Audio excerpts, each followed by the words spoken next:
hier keine Zeit. Warte, habe ich meine Cam? Kann ich die schon wieder aktivieren? Nee, ne? Ich hab irgendwo noch. Nee, hier habe ich es noch offen. Top. So, weiter geht's. Rocco. Kurz Win eingetütet. Aber nebenbei gewonnen, ja, man muss doch kurz hier. Gut, Freaky übrigens, was geht? Wie war Quiz? War nice, war sehr cool, waren coole Fragen. BGC kommt erst noch.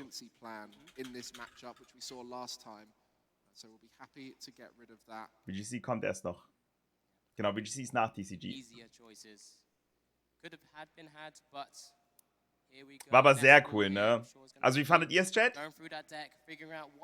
Ich fand's richtig, ich muss schauen, ich kann halt Dings, ich kann den Buzzer nicht extra leiser machen oder so, er war ein bisschen sehr laut. Aber ich fand es hat echt viel Spaß gemacht. Ich liebe sowas. Ihr wisst ja, ich liebe Quizzes. Frankie. Genau, Todd hat Prime Catcher den Preiscards.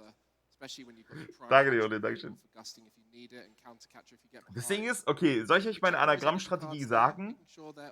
Es gibt halt nur 100 Pokémon in Gen 2. Dadurch, dass ich wusste, dass es Gen 2 ist, fand ich es echt easy. Ich glaube, dass Anagramm in Gen 2 am einfachsten ist. Hätte ich nicht gewusst, dass es Gen 2 ist, wäre es deutlich schwieriger gewesen.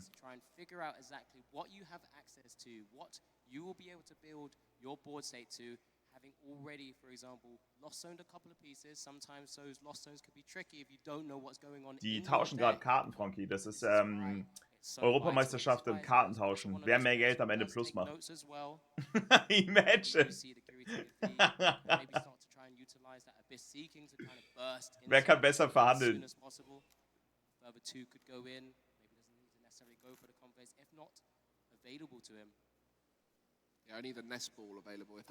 Ich gehe einfach ganz schnell auf Klo-Chat.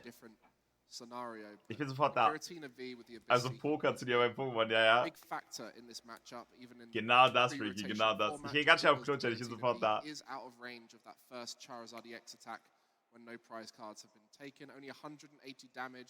No matter the damage modifier, that Giratina V can survive, so it is safe in the active spot after using Abyss Seeking. So the Jet Energy to move it to the active, Abyss Seeking, and a much more solid start here for Isaiah Bradner.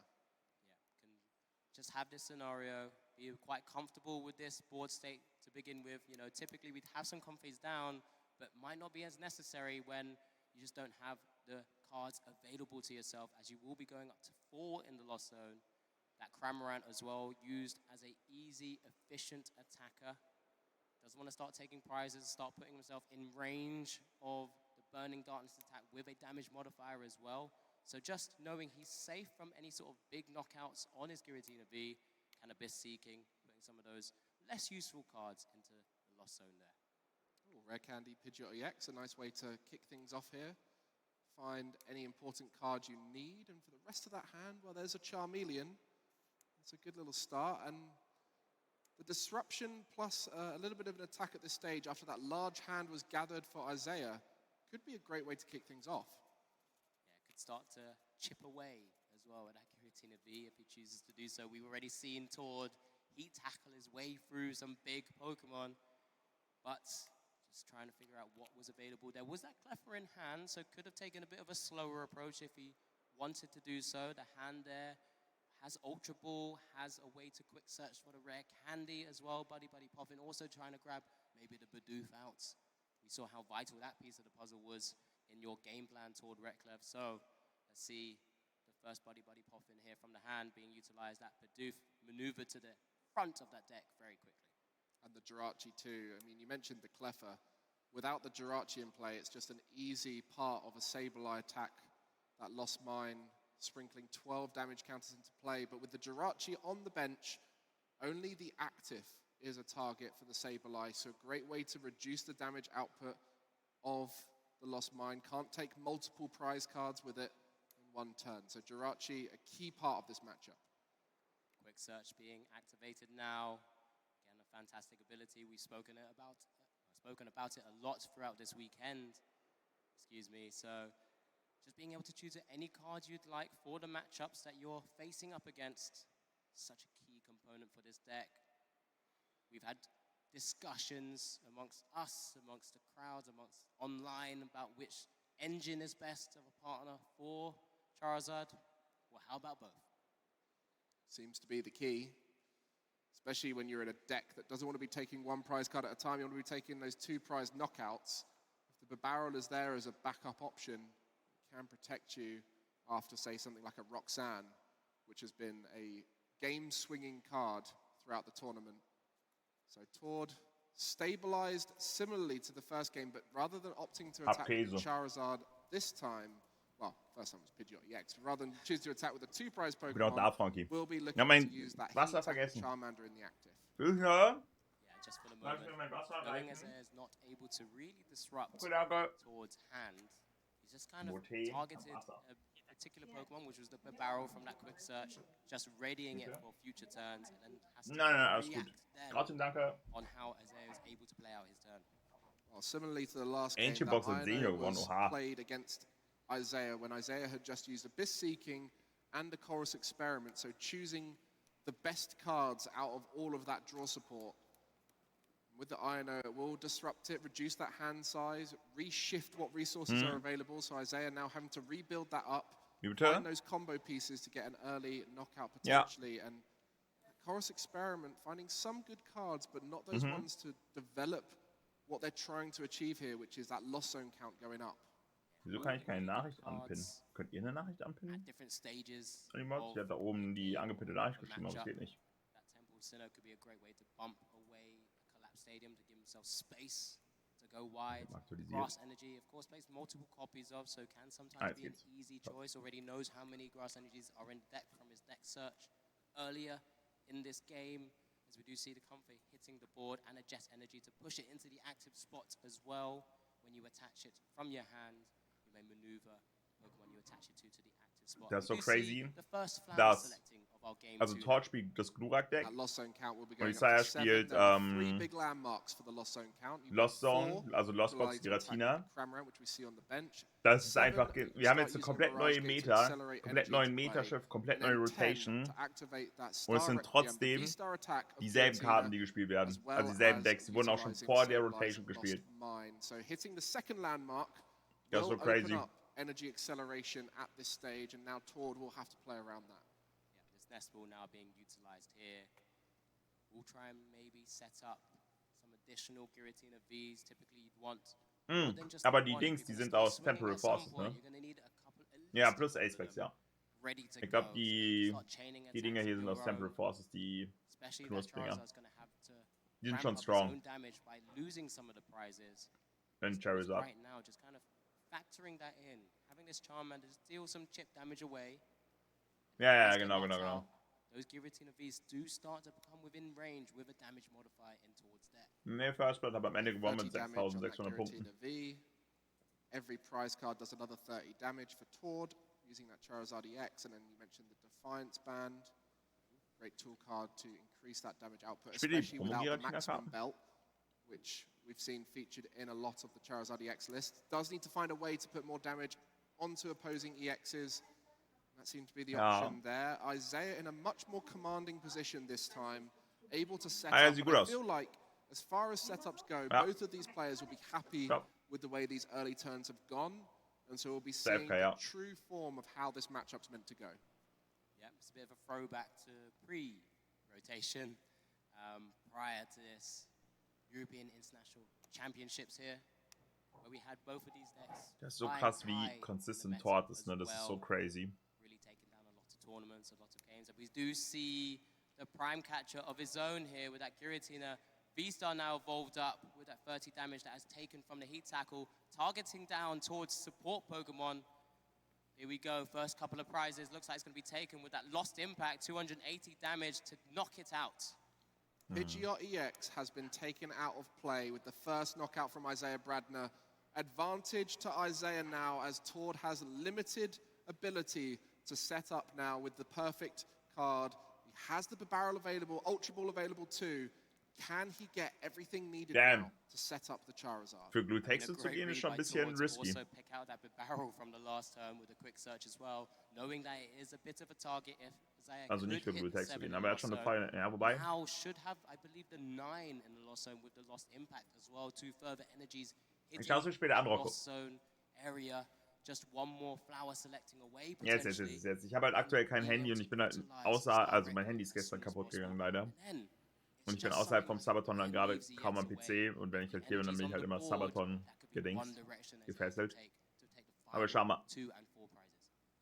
Well, with Giratina V-Star having the 30 damage on it, it needs to be knocked out with a Charizard EX, but it also needs the Defiance Band to be in range, or a Choice Belt. Choice Belt also allowing you to do 30 more damage to your opponent's active Pokémon Giratina V-Star noch nicht, ne? Der macht 240, das Glurak. Giratina, er bräuchte halt den Wahlgürtel, damit den killt. We do see the energy attachment to the Charmander in the active spot as well. Ich glaube, Giratina V-Star hat 270, ne? Looks like an Iono and a Fire Energy. Just deciding not to go for that route.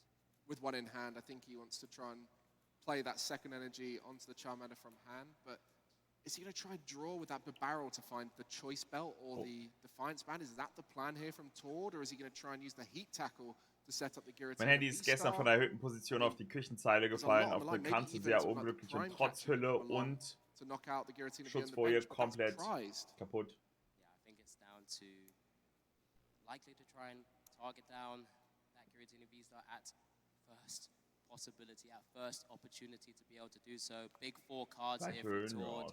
Gleiche. Ausgabe. Here we go. 1, 2, 3, 4. What's it going to be? Boss's orders, Charmander, Nest Ball, and a Radiant Charizard, so won't be able to knock out the active Giratina V-Star at this stage. Not quite yet. Damn, er kann Giratina nicht killen. Still the opportunity. Gut, Rocco, gut. Aber trotzdem, Dankeschön. Could start to try and target down the Giratina V on the bench as well. That's an option, yeah. Can get a 2-prize knockout here, but if we have a back and forth 2-2-2 race, it will go in favor of Isaiah unless Tord can successfully set up a 1-prize board state at the end with the Radiant Charizard. But I think both decks are very good at setting up a 1-prize board state, especially now that Iron Leaves can be utilized in the end game as a sudden burst damage out. Ja, ich sehe, was du meinst, Sora. Aber ich glaube, also sie wollen bewusst so sehr calm reden, weißt du? Die eben vom Junior-Match. Choice Belt hit from the Iono. Oh! Massive, as Isaiah has been taking his notes, just kind of confirm what's going to the bottom of the deck. But a massive pickup here, as Tord will be leveling up the prize race here with that Charizard EX. Oh Gott, da kann er Giratina killen. Attack. Currently dealing 240 damage plus the 30 from the Choice Belt. 270 damage here. Well, you seldom see a turn like that after a Pidgeot EX is taken out of play, but with Tord having that backup of the barrel, drew plenty of cards pre-Iono, and then as soon as they got those fresh 6, it was pretty likely to see the Choice Belt or the Defiance Band going through so much of that deck. You're seeing 10 cards pretty much when you're laying down your hand for that Industrious Incisors draw, and then the Iono, whilst also disrupting your opponent, removing a grass energy from play as well. So no easy attacker for Isaiah going forward right now with this knockout. And there it is, announcement. Burning Darkness KO, 4 prizes remaining for both of our players here in this Masters final. That Prime Catcher still stuck in those prizes for the moment though. It's also fair to note that the Charizard EX that's in the active spot was the one that evolved through the Charmeleon. So if Tord were to try and set up another Charizard, it would have to be the combination pieces of Rare Candy and Charizard EX. And with one of the Charizard EX in the prize card, you know, we're expecting a lot of fortunate turns here for Tord if he is to set up the attacker. I mean, the Radiant Charizard is an option with just the 1 energy required. Denke ich auch, Tora, denke ich auch. To navigate these final turns. Should be intriguing. Double checking what's been put down to the bottom of the deck as he does flower select first. Hallo Ruffy. Darf man sich eigentlich beim TCG bei Notizen aufschreiben, welche Karten in seinem Deck sind? Conjure Up here. Da habe ich alles dazu geaddet, Neolin. Grass energy hitting Vermutlich die 5 Subs. Well, that poker Ich weiß. will be able to find a supporter. The question is, will he try and Und shuffle Pochio the auch deck noch eins first? Sub. No, Ich alles recognizing that draufrechnen. the cards put to the bottom from the INO were not the cards he wants at this stage. Man darf, glaube ich, alles schreiben. Okay. So be able to look through those. Any supporter there? No supporter. Big miss. So highlight the 2 grass energies in the lost zone right now. One gone to the discard. Aber am Anfang muss es halt der sein. Oh, okay. Das heißt, du darfst gar keine Liste haben mit deiner Deckliste quasi. Still has the Star Requiem. Das darfst du nicht haben. But that requires a grass energy too. So ein Papier mit deiner Deckliste. Of the grass energy. It's a tough decision now which way you go with the knockout here. If you can get the Star Requiem, ich weiß. We mentioned how genau, mit der eigenen Storme. Was. The INO to 4 against a lost engine does reduce that hand size, does reduce the options available. So Isaiah now has a lot to do to get back into this attacking position. Does also have to try and protect that Giratina V as well. Right now with just 220 HP is susceptible to a very simple knockout from a Charizard EX. Okay. Well, V-Star required. Yeah, the V-Star really an important card to find at this stage. One of the hardest cards to find in the Giratina list typically, as many of the lists don't even play any bull search for it. No, just looking for natural draw, but like we said, it does play that one-off Ultra Ball. Sora, zum Glück haben die sich gerettet, holy shit. Zum Glück kam Blurak und hat alle aufgehalten. What you got there off that flower selecting, I mean, no instant decision. Typically, if there's something you're looking for and you see it off of a flower selecting, it goes straight to the hand. But Isaiah just taking the due diligence here, making sure it's exactly the right decision. No mistakes in this grand final. Krass, Gorme. We got smaller hand following that Iono as well. Seeing pieces, that switch is currently being decided on. It hits the lost zone there. We've increased to 11, so we're beyond that threshold of 10. Yeah. Another jet energy being utilized for concealed cards, not your usual Chorus experiment and Ultra Ball. Oh wow, perfect timing there. As we need that Ultra Ball for the Giratina V-Star, the Chorus experiment, huge now to keep going through that deck, thinning out some of those less useful cards. And it's just down to Isaiah whether they Ultra Ball first, which they will be, to try and get that Giratina V-Star, or whether they wait till afterwards. Ich finde so crazy, dass alle immer mit ihren Karten rumhampeln und Tor chillt einfach übel. V-Star into the active spot. And that Chorus experiment further improving this turn. It just shows you how much dig there is with the flower selecting the concealed cards, and that's exactly why the Radiant Greninja is in here despite no water energy. I'm hoping everyone here watching on the stream, in this venue, following along as well, does have Counter Catcher in hand, maybe for future turns if necessary. It doesn't seem like it's going to be a playable card, but I believe there may have been 3 Mirage Gates across the game, across the boards that have been utilized already. 1 in the Lost Zone, has been using 1 for this Giratina V on the bench, and then 1 for the previous one, so there's only 1 remaining to just burst energy onto the board state. Iron Leaves in that Chorus, I think. And the Super Rod's got to be pretty vital here. You'll be getting rid of a Chorus experiment potentially here. That's when you know you're seeing lots of valuable cards. When you're removing such a powerful supporter. Likely on the future turns wanting to utilize that Roxanne rather than a Chorus experiment if possible. There we go, Giratina V-Star in play. Star Requiem is possible to use as the Lost Zone count is above 10. The Charizard EX in the active spot will be knocked out. Has already Lost Zone that switch, so giving the tell that there is a way to maneuver out of that comfy in the active spot. Let's hope so, because I mean, that's the only piece missing, and I haven't quite seen the hand, whether that's possible. Maybe not, but can wait a turn. I mean, losing 1 prize here isn't too much of a problem. Getting chip damage on that Giratina V. We haven't seen an energy attachment, but we have seen a retreat, so. There's a psychic energy attached. Quite a big decision here. Now free energy is just a pass over to Tord Reklev. initiative on you, Tord, how you will... Das stimmt, ja, Glurak ist hier wirklich Banger. Rare Candy in hand, Charmander pick up. Gumo, was has geht? Boss's orders, I believe. He's just moved to the front of his hand. A key factor here is the choice belt was the tool card utilized by the Charizard EX to take the knockout on the Giratina V-Star. Can be used in combination with that Radiant Charizard to guarantee 280 damage onto a Giratina V-Star. But now, the only way that Radiant Charizard can hit for 280 is by utilizing a Defiance Band, which requires the prize cards to be higher for Tord than Isaiah.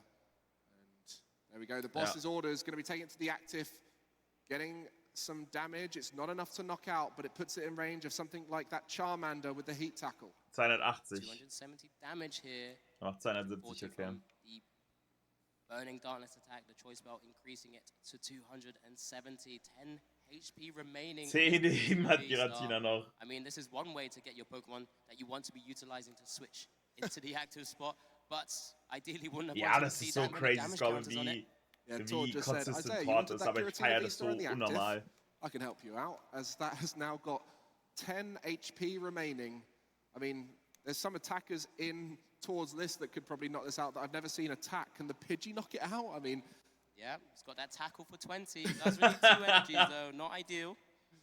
Wouldn't be the most efficient attacker. I think the heat tackle is probably the most utilized here for just that 1 fire energy, 30 damage. Reason why it's been popularized as the more utilized Charmander across Junge, wenn Charmander gleich that dieses we've seen. Giratina Now Isaiah has to navigate what we're seeing here. The Shuppet being put down will allow him to chain supporters like the Roxanne in those final turns. Yeah, if he's able to pull it out of the prizes, I believe still. Boss's orders in the...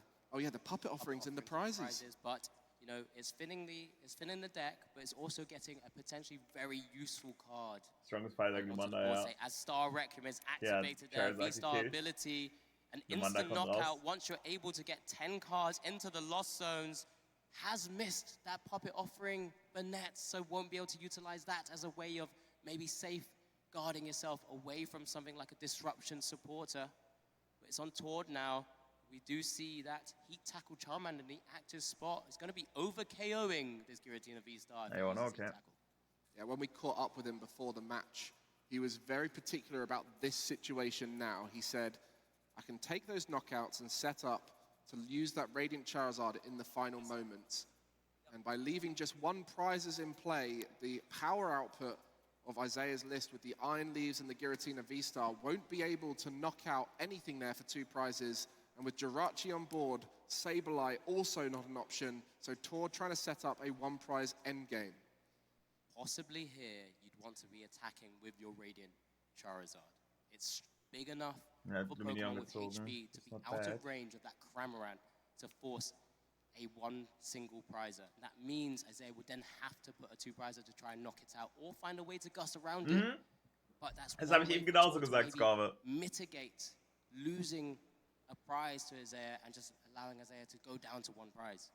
I mean, there's also just the combination of putting a big Charizard EX into the active and disrupting in that final turn. That's another key aspect of this matchup. Many people forget how powerful disruption in combination with a 330 HP active Pokemon can be.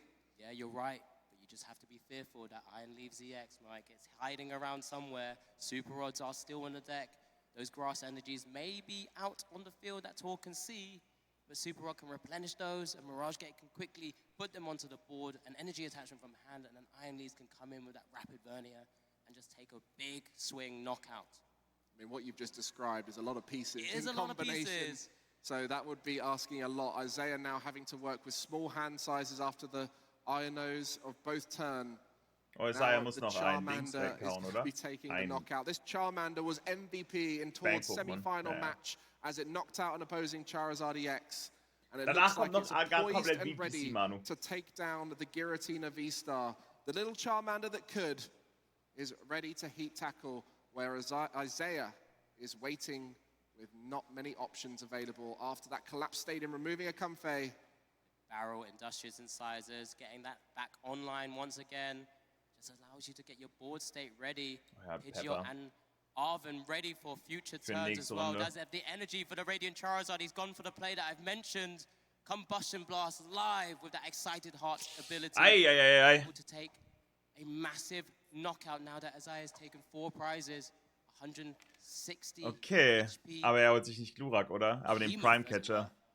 Glurak und Rotom stehen noch. Taking a back seat. Let the shiny Charizard do the work for a moment there. But the other bit of Combustion Blast is important to note here. Cannot attack during your next turn. Has a 3 retreat cost. So now it's in the active. It does create some issues for Tord potentially about chaining attacks. But sometimes you could just wait. Because it's only single prizes on the board. Isaiah is unable to take the knockout on a Radiant Charizard without a bigger attacker. And it still gives Tord another chance to just draw into the Professor Churro scenario, reset it if necessary, or just swing again on one more turn. Charizard rausnehmen. Especially when Isaiah is playing with so few cards. Gonna have to try and find a way around this situation, despite having limited resources. You can see how much he's trying to think through this situation. The most pressure he's felt in a Pokemon TCG game. Im Junior Final war es Lost Zone limited resources, limited time, gegen... and we'll be using those flower selecting to try and find that much needed resource in these final moments of Game 2. Und Seniors war Ancient Box gewonnen. Vlog, danke schön für den Resub. Vielen lieben Dank. Danke. As we saw in Game 1 as well, 120 HP, so one of those cards we miss as we do see a switch here into Cramorant. Lugia war es. Lugia gegen... Bei Juniors war es Lugia gegen... Giratina. It's so tough because it's a water-type Pokemon taking a swing with 110 damage into a fire-type Pokemon that's weak to water, but Spit Innocently isn't affected by weakness, so it will just do 110 there into the Radiant Charizard, which is recharging from using that Combustion Blast in last turn. Cannot attack during this turn. Now Tord has to try and find a way to re-establish everything, and found that rare candy, I believe, off the top deck. Pidgeot there has Prime Catcher to maneuver around as well, so can continue swinging, but has now put a 2-prizer in play. Not anything to worry about, no Giratina around. So Dankeschön, Log, Dankeschön. Ich hoffe, du bist nächstes Mal auch dabei, wenn ich mitmache. So I believe the Prime Catcher was off the prize cards. We have the rare candy off the top deck, finding everything needed now. Can even find anything off of that quick search, could disrupt again if wanted. Nee, das kann man nicht wiederholen. Aber dann hat er eine bessere Übersicht, was dort drin ist. To take down this destabilized board state of Isaiah. Isaiah got the Iron Leaves available if wanted to try and knock out a Charizard EX, but Tord said, if I don't put a Charizard EX in play, that's not going to work. So, final stages here, setting up a barrel. Pidgeot EX available, has that Charizard EX available for next turn, but I doubt he's going to want to put it into play. Not yet. Holding on to it, Charizard sure. But remember that quick search allows him to also utilize Professor Churro's scenario once again, if necessary. If it doesn't get knocked out by this Cramorant, that Jirachi causing chaos as well. So Sableye never a utilized attacker in this scenario. Quick search here.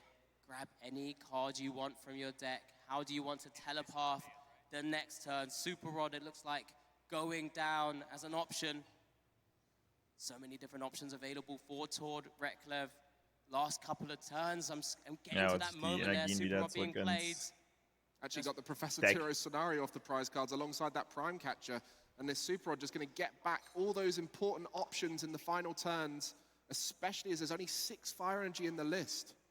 Yeah, really important to grab that Luminion ready as well, as we do see the Arven come down now, following that rare candy into the Pidgeot EX, quick search utilized, and then that Arven just to grab any pieces he wants. Options to get that Forest Sealstone and Luminion at some stage. Defiance band also available, even just to use it as discard fodder if necessary. I don't think you can take... not both yet. I don't think you can take those two. There's the Ultra Ball. Okay. Just both players there, keeping each other in check. Just gathering all the tools to the front of the deck there for the Arven. The Ultra Ball here, probably just to thin cards that aren't needed. Just to have that option of that Luminion V on the next turn with the Forest Sealstone in combination. Tord Reklev playing out potentially his penultimate turn here to wrestle away and take away another IC from anyone else but himself and try and push himself into a 5-time international champion. Der ist so krank. Well, who better than Tord Reklev to show us exactly how Charizard EX should be played. The most popular deck in post-rotation. We always know Tord can cook the mightiest lists of the decks we expect to see do well, and he's attempting to do it once again here. It was at LAIC with the return of his title. Lugia V-Star came into the game, and he showed exactly how it should be played. A few different cards to the rest of the field was enough to take him to that victory. He's going to try and do the same thing again here with Charizard EX. Isaiah, so much to do on this turn. No liabilities on Tord's board that can be knocked out for 2 prize cards.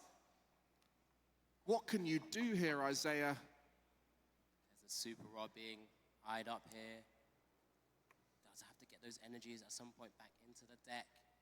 Has an opportunity to use as an attacker here. That Combustion Blast. Unable to be utilized once again, of course.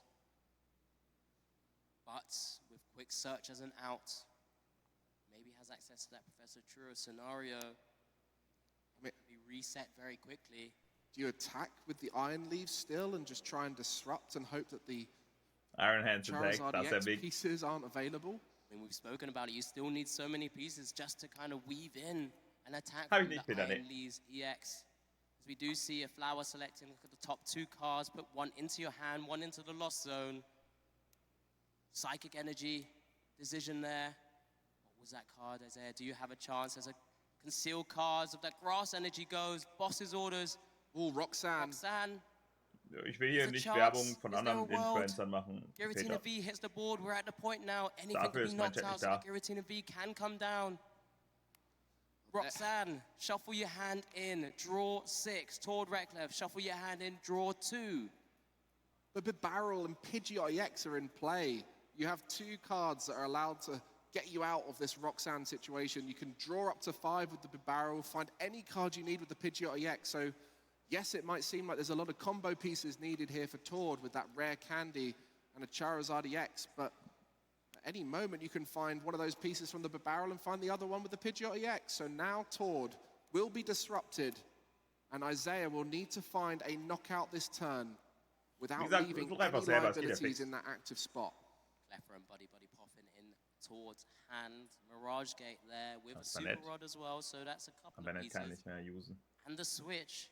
But what else can you weave in here? What is available for yourself?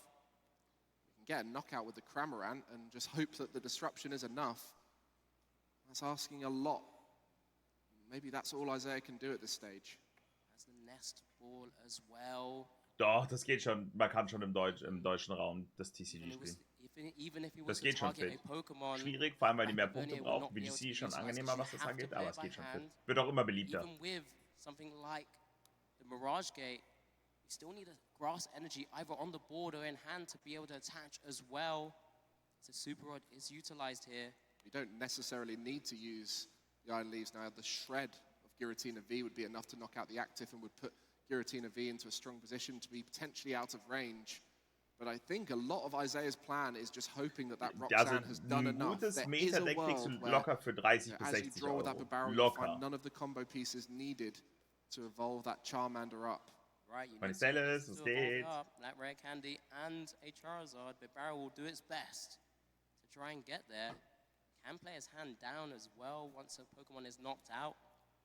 So Cleffer can hit the board. Well, the Poffin could be played first, of course, and then the Cleffer can hit the board. Nee, das Pokémon TCG geht voll fit. For at least 4.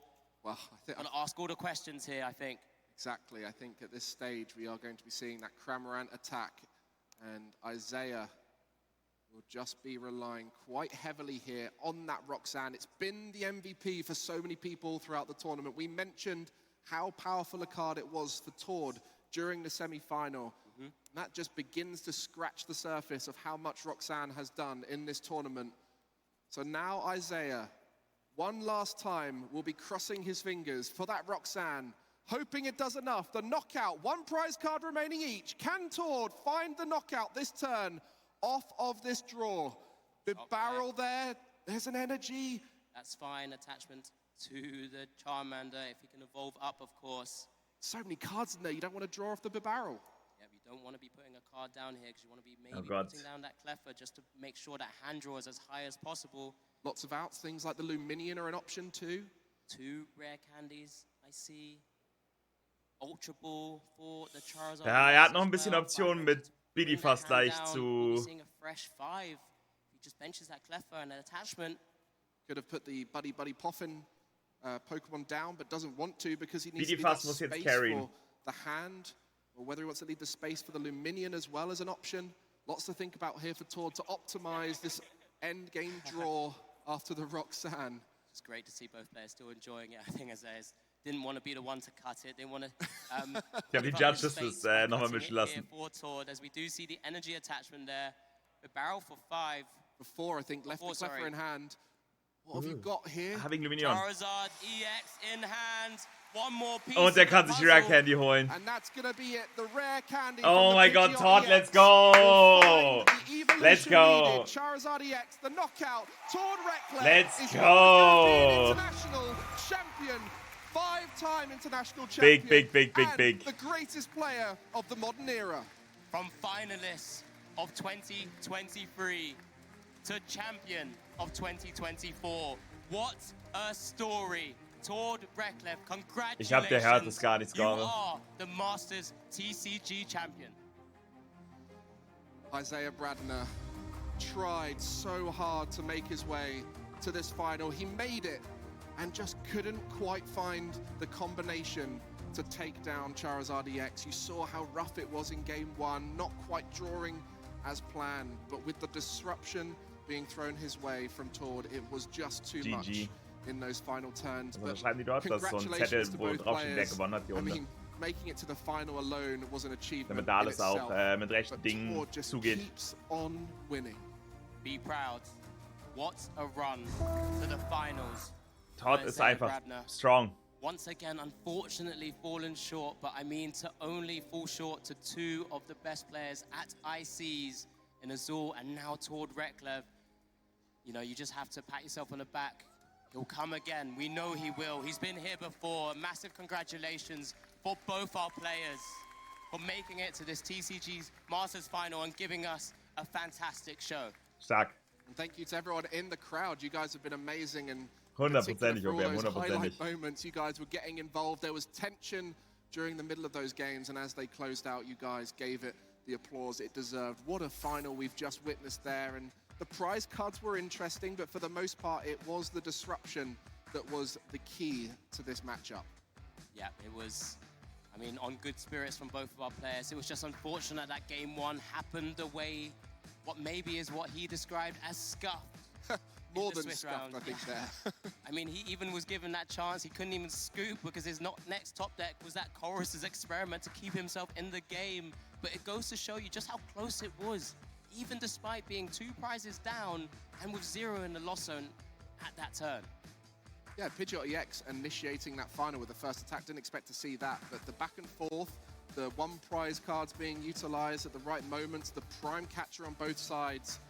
Despite these decks frequently being played with maximum belt, both these players recognizing the power of that prime catcher, and it came through in those big moments. But the Bibarel, who would have thought it? Pidgeot EX and Bibarel need to be put in combination to make this Charizard EX deck so powerful.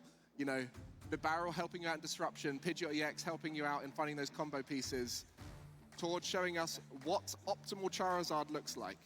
It's always kind of funny to see both players just very quickly back and forth between the passing of turns before Tord was able to just hit that Professor Churro scenario, reset the board, have an attacker, and take game 1. Isaiah just being able to play out to all of those percentages that were Stark von Tord. And then in game 2, Isaiah was having a better time of it. Yeah, set up a bit more how you'd expect to see. Getting to 7 quite quickly, Mirage Gates online. Started attacking, I think was the first to take a knockout onto the Pidgeot EX, but that's where the backup of the Bibarel was so key. Yeah, I mean, it was incredible just to kind of watch all of these plays here by Isaiah, just being able to go take the initiative. But I think what the true MVP here was. Ja, ich sehe, was du meinst, aber mid to late game was that der spielt es einfach perfekt. Even losing the Pidgeot EX. Der spielt es einfach perfekt. Der weiß einfach genau, okay, was ist wirklich das beste Szenario, was du machen kannst. Das ist einfach so gut drin. Finding that at the key moment. There was a way to knock out the Giratina V on the bench, but trying to find that Defiance Band or Choice Belt allowed the Giratina V-Star to be knocked out, and that Charmander's heat tackle damage was key, and there was a few swings back and forth, but in the disrupted game, the Barrel plus Pidgeot EX is too stable to take it down, where the Lost Engine can struggle to find all those combo pieces needed as Radiant Charizard finished off the match for Tord. Yeah, safe, Rocky, safe. And telling us what his game plan, giving us a bit of insight, just utilizing those single prizes, using that Radiant Charizard for big knockouts, replenishing it, reactivating Combustion Blast where possible. But that's enough from us. Let's head down to the stage where we get a chance to see Chip and Tord together. Let's hear it for our five-time the European International Champion, Tord Reklev. What an incredible moment, Tord. You're now a five-time international champion, almost an unthinkable resume behind you. I mean, what is going through your mind in this moment right now? I hope to do well. I guess we did pretty well, so I mean, can't complain. And we felt kind of good getting some redemption from last year as well. Like, we lost to the American in the final and gave away the title, but this time we kept it in Europe, so that's good.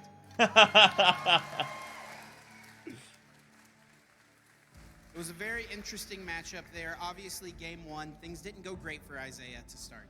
Bennett, or Shuppet Pass, excuse me, is not the optimal start for the Giratina deck, but he did eventually find a way to start coming back into the game, found that Colress, and eventually found a few more cards. What did you have to do in that game number one to ensure that you wouldn't let him find a path to come back into the game? I think price trade-wise, it was essentially checkmate because of the Irachi in play.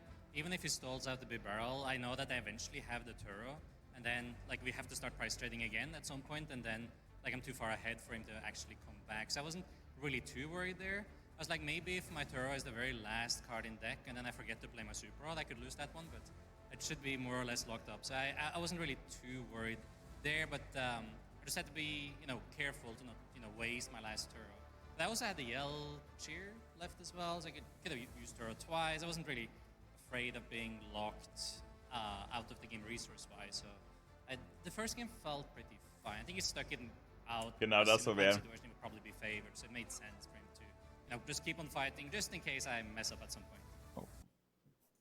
And game number two was definitely much closer. Isaiah had a little bit slower start still, but got a good setup. You had a pretty solid setup as well. Definitely felt like much more of a fair game. What did you have to do? What do you think was the turning point in that game number two that let you die get Worlds, ahead? Tord hat schon mal die Worlds gewonnen, oder? Tord war schon mal Weltmeister.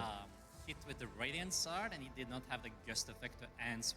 And just had to cram Nee. it. That's when I got the turn back again. Because he was always one turn ahead the whole game.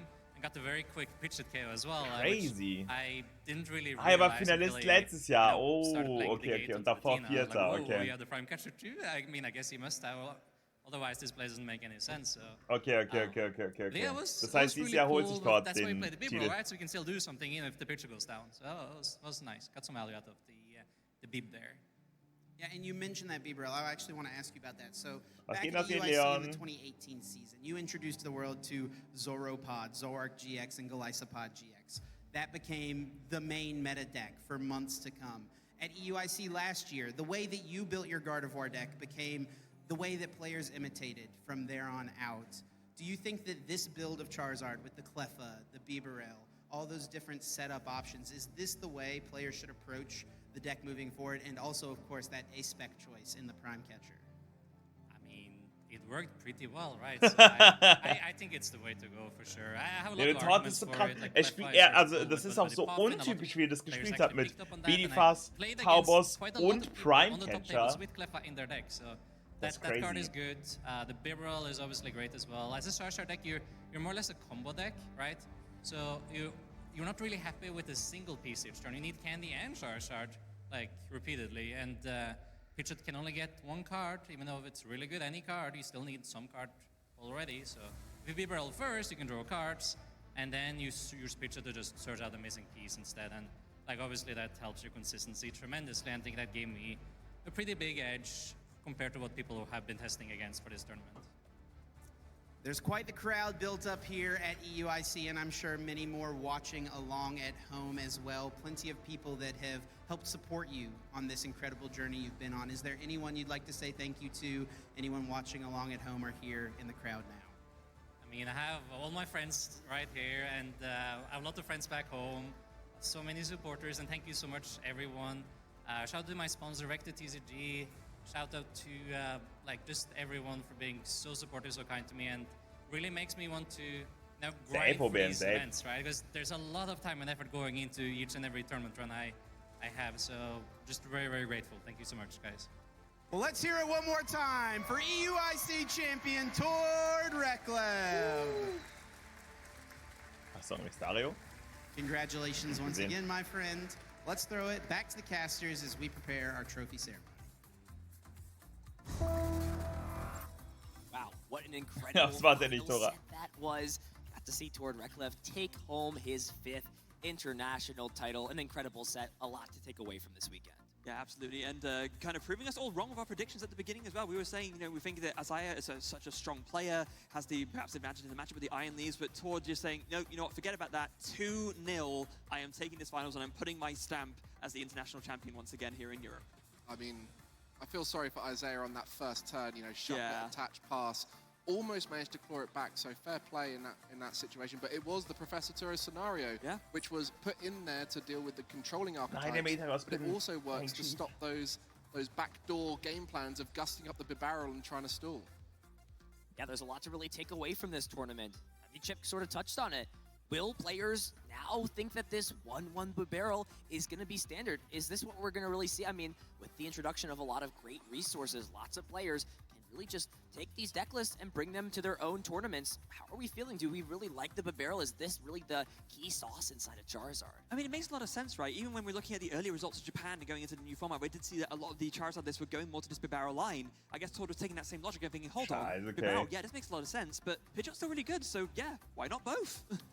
I mean, let's be honest, everyone at home right now is building that list, ready to take it to their locals next week, ready to play it in those online tournaments. It happens every time Tord wins. He shows us why he's one of the best deck builders in the game, and it's why he excels in these particular tournaments with post-rotation formats, with new sets coming out, and it's wonderful to see him successful once again. Ich brauch die yeah, I think I'm going to be opening up a lot of Paldean Fates packs to try and get that shiny Cleffa, you know. I don't like to have a lot of bling in my decks, but that is one of the cute cards. So, yeah, maybe we're going to see some Paldean Fates openings. If you guys don't have your Cleffas already, maybe this is the new card a lot of people were sleeping on for this beginning format. Tord mentioned it. It's Buddy Buddy Poffin searchable. It draws cards. This could really be a great support Pokemon. Maybe not just in Charizard, but other decks as well. Yeah, absolutely. And I've got to say, I'm ready. I've got my art rare in my binder at home, so that's going to be going straight into aber manchmal will ich vielleicht switchen. But it is funny though, because you know, these baby Pokemon that were released for a while, people think, oh, there's not much way playing these, they're Sableye, I can pick it off easily, but now, this successful collection makes me wonder, are any of these other really low, 30 HP free attack Pokemon going to see play? Maybe. I mean, the Jirachi really helps out in that situation. As Tord mentioned, he almost had it locked down. Once the Jirachi was on board, it was all single prizes, the Barrel, Pidgeot EX available. Everything was on the board, ready to go, and Radiant Charizard coming through as the superior Radiant in the final. Poor Radiant Greninja, great support, but not quite in the end. It's been an incredible championship Sunday. We have crowned 3 winners, of course, in our 3 age divisions, starting out with our juniors division. We've had top 8 brackets for both of those, or rather for all 3 of our age divisions. Let's take a look and see how this played out. And at the end of the day, we saw Johan playing that Lost Zone Hisuian Gudra V-Star deck take down the title. Yeah, beating Lugia V-Star in the finals in a tremendous fashion, and showing a new contender perhaps, something for the other age divisions to consider. Yeah, maybe Hisuian Gudra V-Star not out for the count yet. There was people at my locals telling me, oh, Gudra V-Star's the one, it's amazing. And we barely saw it in the Masters division, but it does have legs. And I think there's a lot of very powerful attackers and cards that people have forgotten about. Roaring Moon EX was coming through and showing us why it was so good. So maybe some of these decks need to start being revisited and brought to the limelight in the Masters. Of course, our next age division, the seniors division, had a grueling top 8 cut where we had an incredible finals to witness. A close back and forth set, but it was Gabriel Fernandez becoming a back-to-back international champion. Yeah, showing the fearsome power of these ancient Pokemon, combining the Roaring Moon with the Koraidon, of course, all these fearsome single prizes building up with that ventral fletching and showing the Awakening Drum, the expected choice to get the extra draw in. Phenomenal match that was. I mean, I'm going to call you out here, Ethan. We had a little chat about Ancient Box before the event. I said, I think it's got some legs. And you said, nah, it's not a very good deck. And I think what you saw here with Gabriel was when you really get going early on, it provides so much tempo. And I think what we did see is some of those top players bring it to this event. And with a great player piloting it, it is a very good deck.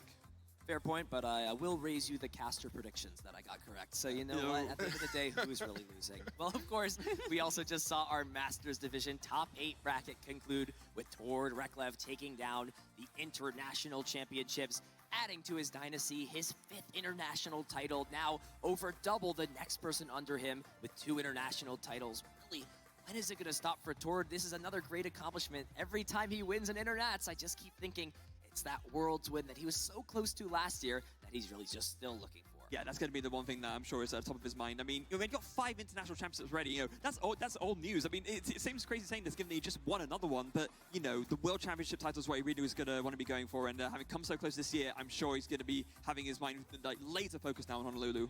And with the increase in prizing, I think for Tord, he's one of those players who's shown lots of prize money, he's accumulating it, allows him to take this more seriously, put that extra work in, and that's when he comes to events like this, he's so much more prepared than the rest of the field because he's able to take it more professionally. And of course, Isaiah deserves a shout out, making it to another final and having such a tough final boss in front of him, so close, but it was just that unfortunate start in Game 1 and the incredible play of Tord in Game 2 that put him out of the final. He'll get his win one day, sure. I think if anything, to motivate Isaiah to work even harder. He knows victory will be his one day. And wow, it has been an incredible championship Sunday so far. We now have Tord Reklev as our first international champion using the new F regulation standard format. Oh ja, plötzlich habe ich 92%. Got tournaments Okay, coming up in the next few weeks. It's going to be so interesting to see how these variety of decks, new, old, everything in between. Guck mal, Hans Ironcrown 5. und 6. geworden. Yeah, Starlex ist 8. geworden. Master standings there. Tord Reklev, our 5th time international champion, 2nd time Europe international champion, with Isaiah Brother as your runner-up, and then 3rd and 4th we have Alessandro Cremascoli with that pitch control, William Azevedo, and do you want to take it away, Mike? Well, I mean, you've got the Iron Hands. Those are the big cards that we've been wanting to see excel, and they did so here, many of the top tables containing that deck. But Roaring Moon EX coming through, a forgotten card, not even in those top 12 decks of day 2, but 3 very successful lists made it into the final stages, a few of them on their win-and-ins, where Snorlax Control continues to be a deck to watch out for. So Charizard EX, despite having that success, is got a target on its back going into future tournaments, and Snorlax Control often has the answers. Yeah, while we're on the topic of Roaring Moon EX, big shout out to the Dunsparce getting in there for the top 8. We saw some runaway draw action, and Mark, it really may have created 2. We've now seen 2 of these decks featuring Roaring Moon, of course, with that Vengeance Fletching attack. You've got this version that just plays the Dunsparce, the EX, and the Roaring Moon, and then the deck that Gabriel Fernandez used to win his international championship in the seniors division that just plays these ancient Pokemon, Koraidon, Miraidon, Fluttermane, Koraidon, Roaring Moon, and Fluttermane. There's a lot of Pokemon out here that I really enjoy from the Paldean evolutions, all kinds of sets from that. Yeah, and Gardevoir EX also just missing out on making that top 8, but a lot of the decks that didn't make the top 8 have potential going forward, but with Charizard EX being the most popular deck at this event, also winning it, also being played by Tord Reklev, I'm sure it will continue to be the most popular deck throughout the format now. Yeah, truly cementing itself as the top dog, I think, and it's going to have a very big target on its back going through the next 2 tournaments, and you mentioned Ethan already, there's going to be a few more major tournaments coming up in other regionals and such, and I am very fascinated to see how the format develops from here. These players battled it out hard throughout 15 rounds to gain lots Vielleicht of kommt zuerst prizes Juniors based BDC, off ja. of how they performed. Of course, you have Dann the kommen winner wir walking Seniors away und dann with bekommen wir Masters. $25,000, so many prizes on the line. And of course, those championship points as players battle their way out to try and make it to Honolulu, Hawaii. It's going to be a great rest of the year. Wir gehen jetzt are über so Hawaii, by the way, excited chat. to see how everything plays out, and make sure you guys are following the channels. Make sure you guys stay updated with us on social media. Wow, with without further ado, I think we're ready to get into our trophy ceremony and recognize our finalists. Let's throw it down to the stage. Thank you, London. This weekend has been an absolute delight, and I am so thrilled that our TCG matches have matched the incredible energy here. Now it is time for us to celebrate and honor our champions and finalists. So, congratulations to our trading card game junior finalist, Peter Shapkin.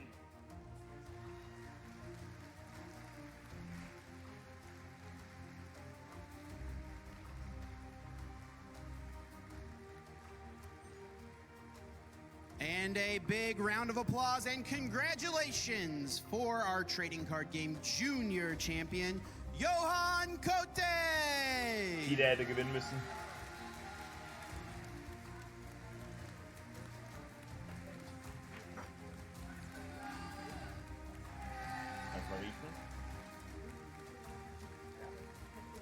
Next, our trading card game senior finalist, Benny Billinger.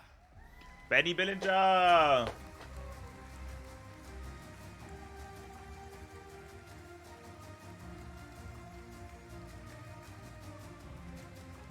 Benny. And give it up for our trading card game senior champion, Gabriel Fernandez. Gabriel Fernandez.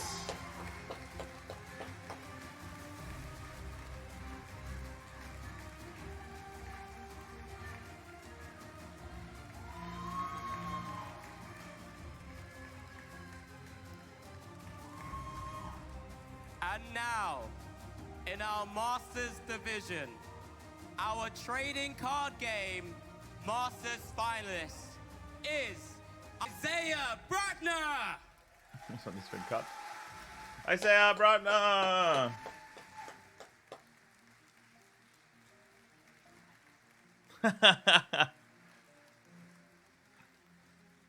And of course, a big round of applause for our trading card game Masters Division champion, Tord Reckless! Okay, announced ihn wie, als wäre der so ein Wrestling.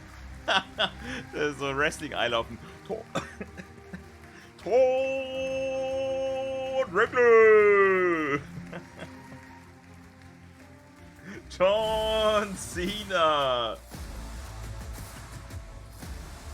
Nicht mal Now, let's give Tord für WrestleMania.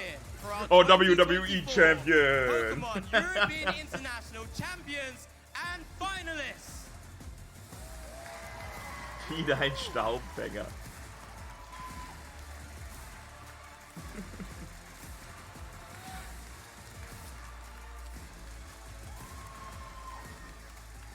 We've now crowned our 2024 international champions in Pokemon Unite, Pokemon Go, and of course the Pokemon trading card game. Next up is Pokemon Scarlet and Pokemon Violet. The championship matches in all age divisions are coming up next. So casters, over to you. Top. Also Senior Division. Senior Division ist so Pubertät.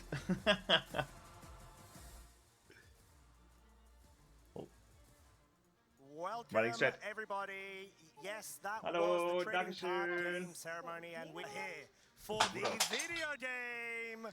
Getting ready, of course. We're going to be starting off with the junior age division, where there's going to be a lot of spicy matches throughout the entirety of this final segment of the day. I am Costa, and I am joined by the ever so lovely Mr. Lee. How are you doing, my friend? Excited?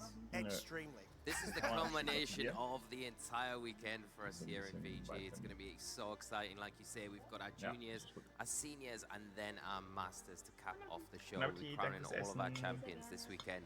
And it's so exciting because we've got some great matches up ahead of us.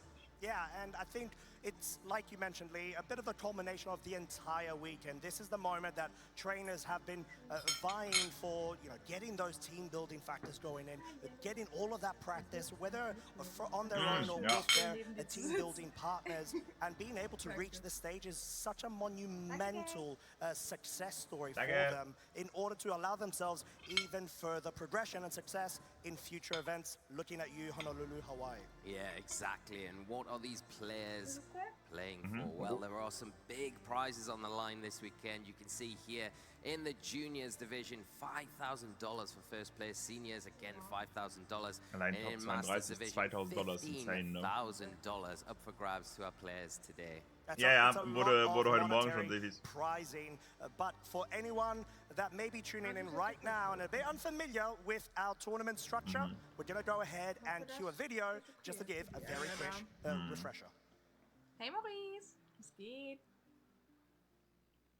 Ja, Blume. This 2024 International Championships event has been showcasing electrifying Pokémon VG matches all weekend from London, United Kingdom. Trainers from around the globe are here $1,000 in cash prizes, booster packs, and championship points to qualify for the 2024 in Honolulu, Hawaii. This tournament is a 3-day event, starting our trainers off in Swiss rounds. All Swiss and Top Cup matches were best of 3. The trainers earning 19 or more match points or placing in the top 32 advanced to Day 2. Day 2, Swiss rounds continued until the top 8 was determined, where we shifted to a single elimination Top Cup bracket. And these 8 trainers battled until we had only our 2 finalists remaining. Das ist safe wieder ein Kid Wurm, der immer geben. Der Hundebox kommt nicht nochmal. Who is taking home the title of European International Champion? Who will be joining us on the road to Worlds 2024 in Honolulu? Stay tuned to find out and enjoy the show.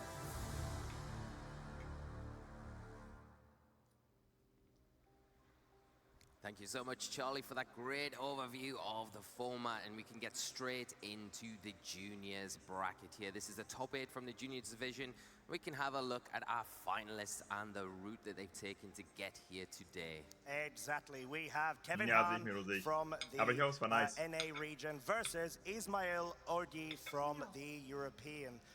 Kevin being able to essentially do incredibly well in the top 8, facing off against Laszlo Lunazi in order to go ahead and dispatch off Leland Smith in the semis. Yeah, and this is the first time these two juniors will be facing each other in the tournament, so it's going to be a really exciting match. Normally, with the juniors division, you may have played each other throughout the Swiss, throughout the top 8, but that's not happened this time, so it's a first time out for both of these players. We've got some really exciting teams as well. Yeah, I mean, it's sort of what we're expecting when it comes to the junior and senior divisions. They never let us down when it comes to the different sort of spice and mechanics of the different Pokemon, unconventional pairing sometimes, or specific niche Pokemon that they there may or may not be an Anomalous in the mix that we'll be looking forward to checking out. But we're going to go ahead and break things down a bit further later on as we speak. But in the meantime, for anyone of those lovely people tuning in to this broadcast from home, we do have the giveaways. We definitely do. The first one up is going to be for Marco Silva's Iron Hands that you can get now in your copy of Pokemon Scarlet and Violet. Of course, use the code FAKEOUT, EUIC. The event itself in-game will be running until the 8th of April, so 1 per copy of Violet, but make sure you do take part in this mystery gift while you've got the opportunity to get this excellent Pokemon in-game. Marco Silva's Iron Hands, only giveaway we have. We also have the Raging Bolt illustration card here, the EX from the TCG side of things. You can redeem this once per account on TCG Live. You do, however, need to use the passcode BURSTRAW EUIC24 by the 15th of April The deadline is 6 o'clock UTC, and there is a limit of 100,000. So do please try to get onto that as soon as possible. It's a lot of Raging Bolt cards. Nice, yeah. I know, a bit surprising, but then not so surprising. Yeah, beautiful card, but some great giveaways. So if you are interested in picking those up, make sure you do while you've got the opportunity. Of course, still keep up with all of the action. Let us know that hashtag Pokemon EUIC. You can follow all of our socials, of course, on X. We've got YouTube/Pokemon, over on Facebook /Pokemon, and Instagram as well, surprisingly, /Pokemon. Surprise, surprise. But of course, yeah, if you haven't already been tuning in, make sure that you are definitely following all sorts of activities, as the event is not over just yet. And we do have the players that will now be going ahead and getting things prepped up. So we should be hopping straight into the action very shortly. I just want to take a minute here, just to get some thoughts on what you've thought of the weekend overall. We're going to be getting into the action in a moment while our players are getting set up, but just because I've never really had the chance to ask you, Costa, what's been your highlights so far this weekend? Obviously, that's going to be a tough one, Lee. You put me a bit Put you right on the spot. Yeah, you really did, but, you know, I still appreciate it. It may have to come down, let me think. We've seen sort of multiple upsets. I think we've seen quite a bit of a turnaround sweep, I would say, from perhaps EUIC yesterday in that top 8 matchup versus Diego. The way that he handled his understanding of the board state, and he didn't give up. Diego did run away with that game 1, but EUIC said, no, this isn't over. I'm not going to let it be over. And he was able to go ahead and really isolate the necessary steps he needed to in order to put all of the offensive pressure out back to Diego via his core of the Porygon 2, Incineroar, as well as that Amoonguss, which, you know, sustainability-wise, it's so high, and I feel like there's a high skill level in order to be able to maintain all 3 Pokemon for the sake of the board state. Yeah, the Porygon 2 in particular was absolutely phenomenal in that match, and going into the final for Masters in particular, we've got Porygon 2 on both sides of the field, so we've got more Porygon 2 action coming up later on, but extremely great choice. I think I would have to agree with you there. The way that match played out when it looked so dicey from the start, and then the end result, of course, moving on into top 4 was very exciting. But we've had lots of highlights this weekend. I'm sure a lot of you at home have enjoyed different moments as well throughout the weekend, because it has just been absolutely phenomenal from start to finish. The biggest VG event as well that we've ever had, which is absolutely just, you know, phenomenal to think about. 972 Masters at the start of the event on Friday, and now we're down to our remaining 2 in each age division. It's such exciting amounts of, you know, like slots to be able to, first of all, allow for trainers to sign up, and seeing that they want to try to take advantage of it. You know, this is now officially the biggest VG tournament of all time, and being able to see multiple trainers crossing around from all over the globe in order to compete against the best fields, it gives me a bit of a mini Worlds vibes, if you know what I mean. You know, we're able to see so many trainers reach into day 2, but then there are quite a few that weren't able to reach. They were stuck on that X and 3 record, so close to that progression, but unfortunately falling short just barely. Yeah, that's so true. Well, we have Charlie ready on stage, so we'll head over there now. We'll be introducing our junior finalists. The excitement has been building all weekend, and we are nearly ready to get into our juniors finals. First of all, they've got their Incineroar ready to go. We know they're going to put on a phenomenal show. It's Kevin Han! Kevin!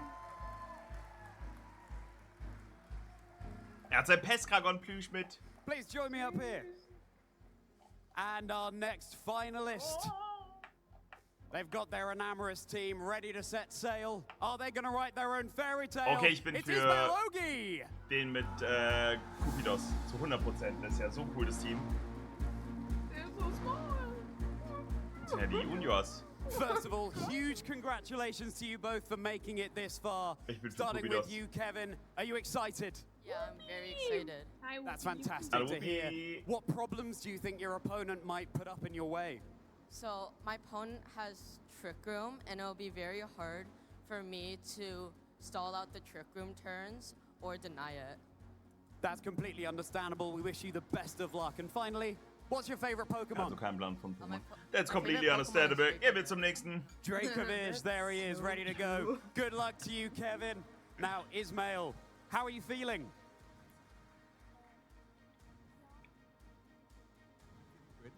I'm glad you're feeling good, Ismail. Now, how do you feel about your matchup with your opponent?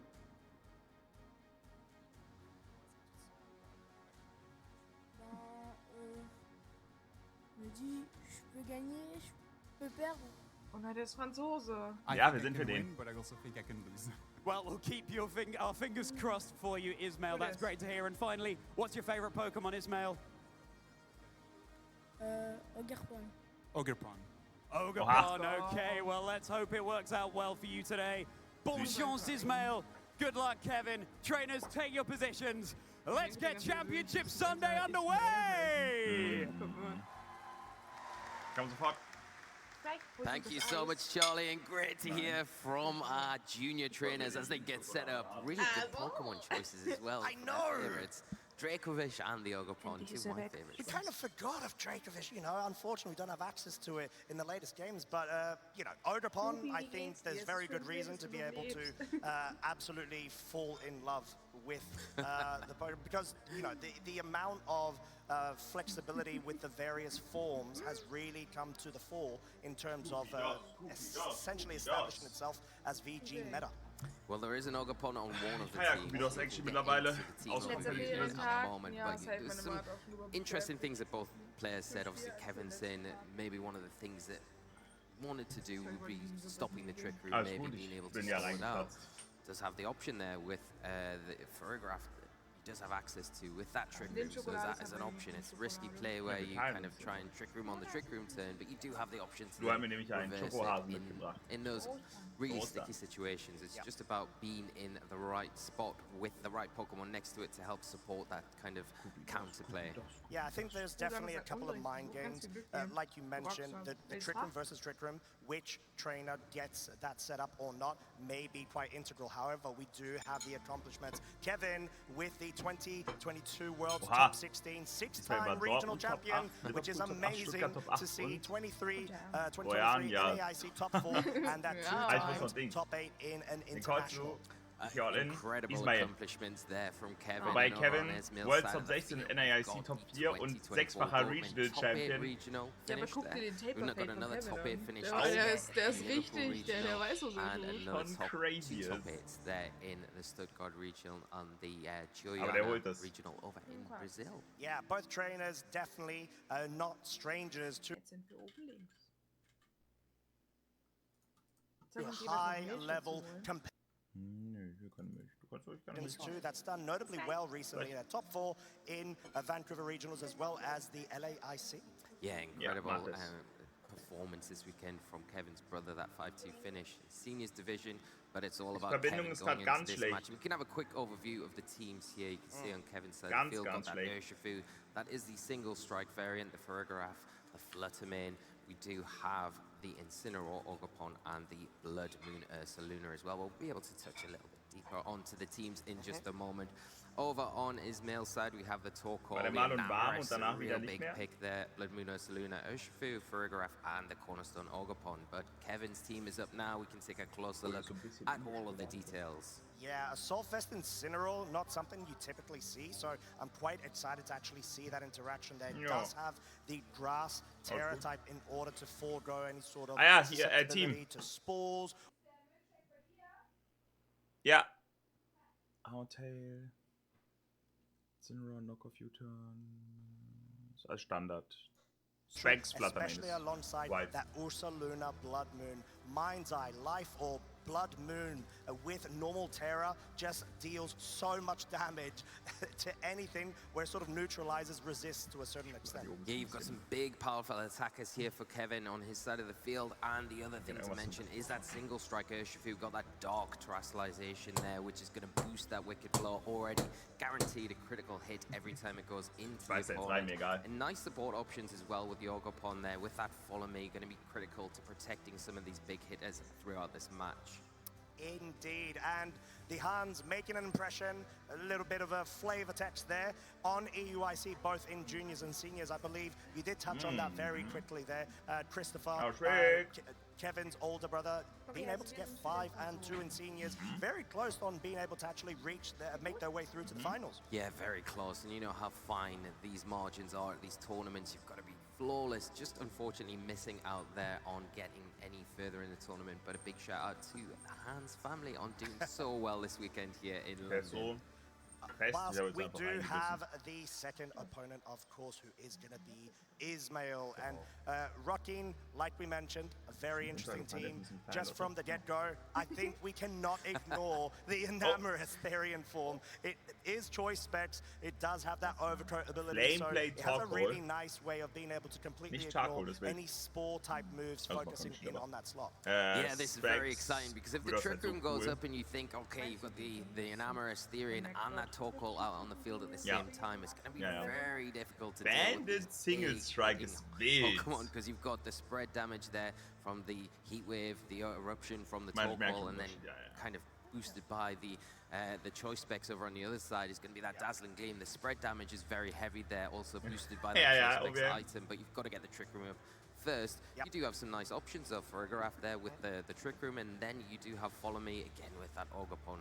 However, we at least know from Ismail's team, you don't have that immediate dual speed mode interaction, something like Kevin has options for. They both have access to burst damage. However, it feels like Ismail's team relies a bit more heavier onto the Trick Room mode. So that may sort of build up to an expectation of Ismail wanting to try to guarantee it being set up.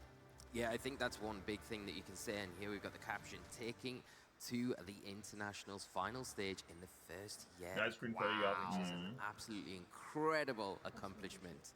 I mean, Ismail being able to just do that is incredible, because it's sort of the fact that you want to try to build up on major events progressively over time. You know, naturally speaking, most trainers aren't able to find immediate success, but the sort of progress is based off of the dedication, passion, and, you know, real involvement with it. Just paying testament to how much effort Ismail would have haben einen Set, wo alles draufsteht. Das ist seit der neuesten Gen so. Aber das ist übertrieben nice. Das ist viel geiler fürs Competitive. Going forward in their VGC journey. So very exciting. Two teams, like you say, one side of the field, and Kevin got that burst damage, got that immediate threat, and then on the other side of the field, there is a little bit of setup there, but you feel like it could be done. Dankeschön. Ich hab's heute Morgen gesehen. This is the first time that both of the trainers will be battling it out. So we don't have any previous experience, or at least they may not have any direct source of knowledge in terms of play styles. But I think given the matchup that we have in front of us, there are a couple of key points and factors to each of the trainers' strategies. So what would you say, Lee, is one of the key core components that either trainer will try to focus down on? I think if you're Ismail, I think the thing you need to really concentrate on, we touched on it a little bit, is that Trick Room. You need to try and get it set up as soon as possible. You've got the perfect partner to be able to kind of help do that in the Ogapon, the Cornerstone Mask, because you do have that sturdy ability, so you're guaranteeing being able to take at least one hit, use that Follow Me to protect the Farigiraf and get that Trick Room set up. It's not as easy as that though, because if Kevin does decide to lead with something like the Farigiraf on their side of the field, it does throw a little bit of a spanner into the works where they can counterplay the Trick Room themselves, but like I've already mentioned, it is quite risky going for a Trick Room to counterplay a Trick Room on the same turn. It might be safer going for the Trick Room the turn after that, while Ismail is trying to reposition, get some of those big hitters onto the field, if that lead is kind of what he goes for. So it could lead to a potential passive stalemate, or at least awkward situation where you need to try to make that read and sort of anticipate what your opponent is going to likely try to explore. But I think burst damage could potentially be name of the game. We could have a Trick Room setup alongside something that could hit the opponent's Pokemon really, really hard. That choice band, Urshifu over on Ismail's side is looking very strong in order to try to get that immediate damage off. However, we do have the Flutter Mane choice specs, which is equally, if not stronger, and faster. Yeah, and I think if that is the lead that Ismail comes out with here, you might even want to, that first turn, not remove the Cornerstone Mask from the field, because removing it, then if the Trick Room does go up successfully, you're almost allowing one of those big Trick Room Pokemon to come in and start doing big damage in return, utilizing those trick room turns. And you kind of want to be able to deny that, so almost allowing the cornerstone to stay on the field while you counterplay the trick room, try and stall it out, is maybe sometimes better. But like you say, Kevin has access to some big damaging Pokemon right from the get-go. The Fluttermane with the Choice Specs item, we all know how powerful that is. The spread damage, Dazzling Gleams can be used to break that Sturdy quite effectively, and then you could combine it with something like your own Blood Moon Ursaluna to do huge damage, or even the Urshifu, the single strike variant as well, renowned for the big work that can put in when you bring it to a match. Yeah, and Game 1 tends to be a sort of scout potential match for most trainers, unless you want to try to go for any heavy reads, which most of the time do not occur unless you feel very confident or there's any sort of obvious ping that you could employ onto your opponent's strategy. So I will be quite curious to see what leads both of these trainers will likely try to opt for. I think you touched on it very nicely there. That Ogerpon Cornerstone over on Ismail's side does have redirection. It doesn't have Protect, which means that you can't avoid a fake out necessarily so, and you have to potentially risk breaking your Sturdy, which could essentially be quite pivotal to your strategy. Yeah, the one thing that Kevin might rely on quite heavily in some other matches against this kind of trick room core is that fake out, but when you're looking at Ismail's side of the field, has got that photograph, has got the Armatil ability, is going to deny any sort of priority moves coming onto that side of the field, so it's something that you've got to really consider and rethink about how you would approach stopping this. But we are getting into this Game 1 here.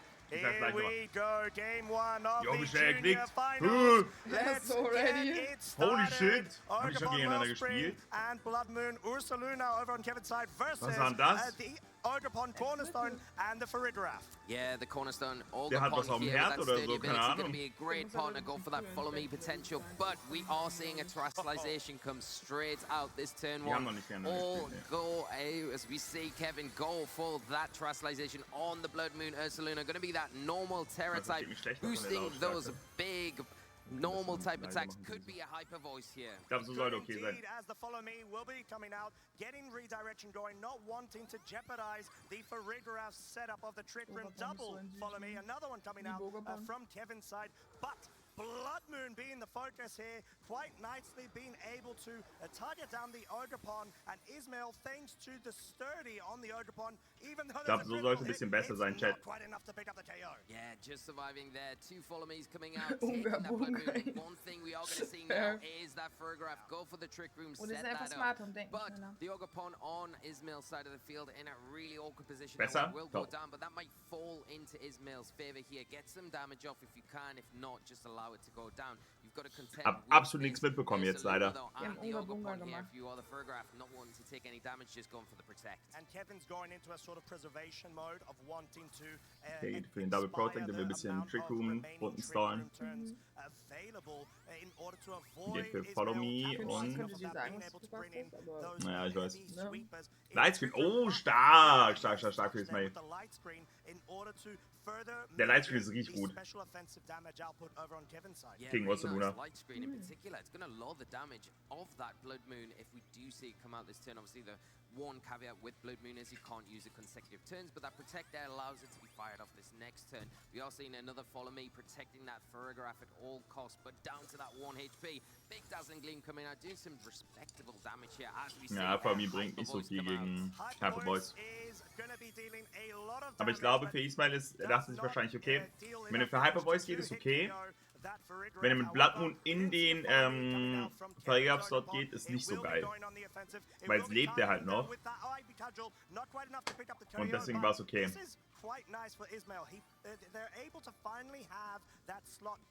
Ursaluna wird aktuell sogar ein bisschen weniger gespielt langsam. Aber der ist schon gut.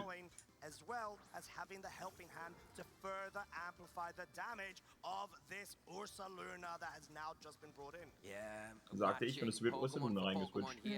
Great Pokemon to bring in a trick room environment because we've already seen it has got access to that spread attack in Hyper Voice. Also, if Ismail decides to go down the Terastallization route with it, it could power up some of those big attacks as well, boosted by a Life Orb, might I add.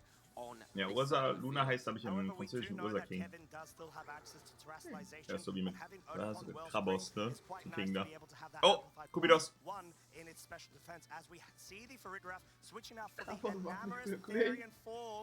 Ja, der kommt aus dem Capo DLC. Sorry, Krypto. Kubidos ist winzig, ja.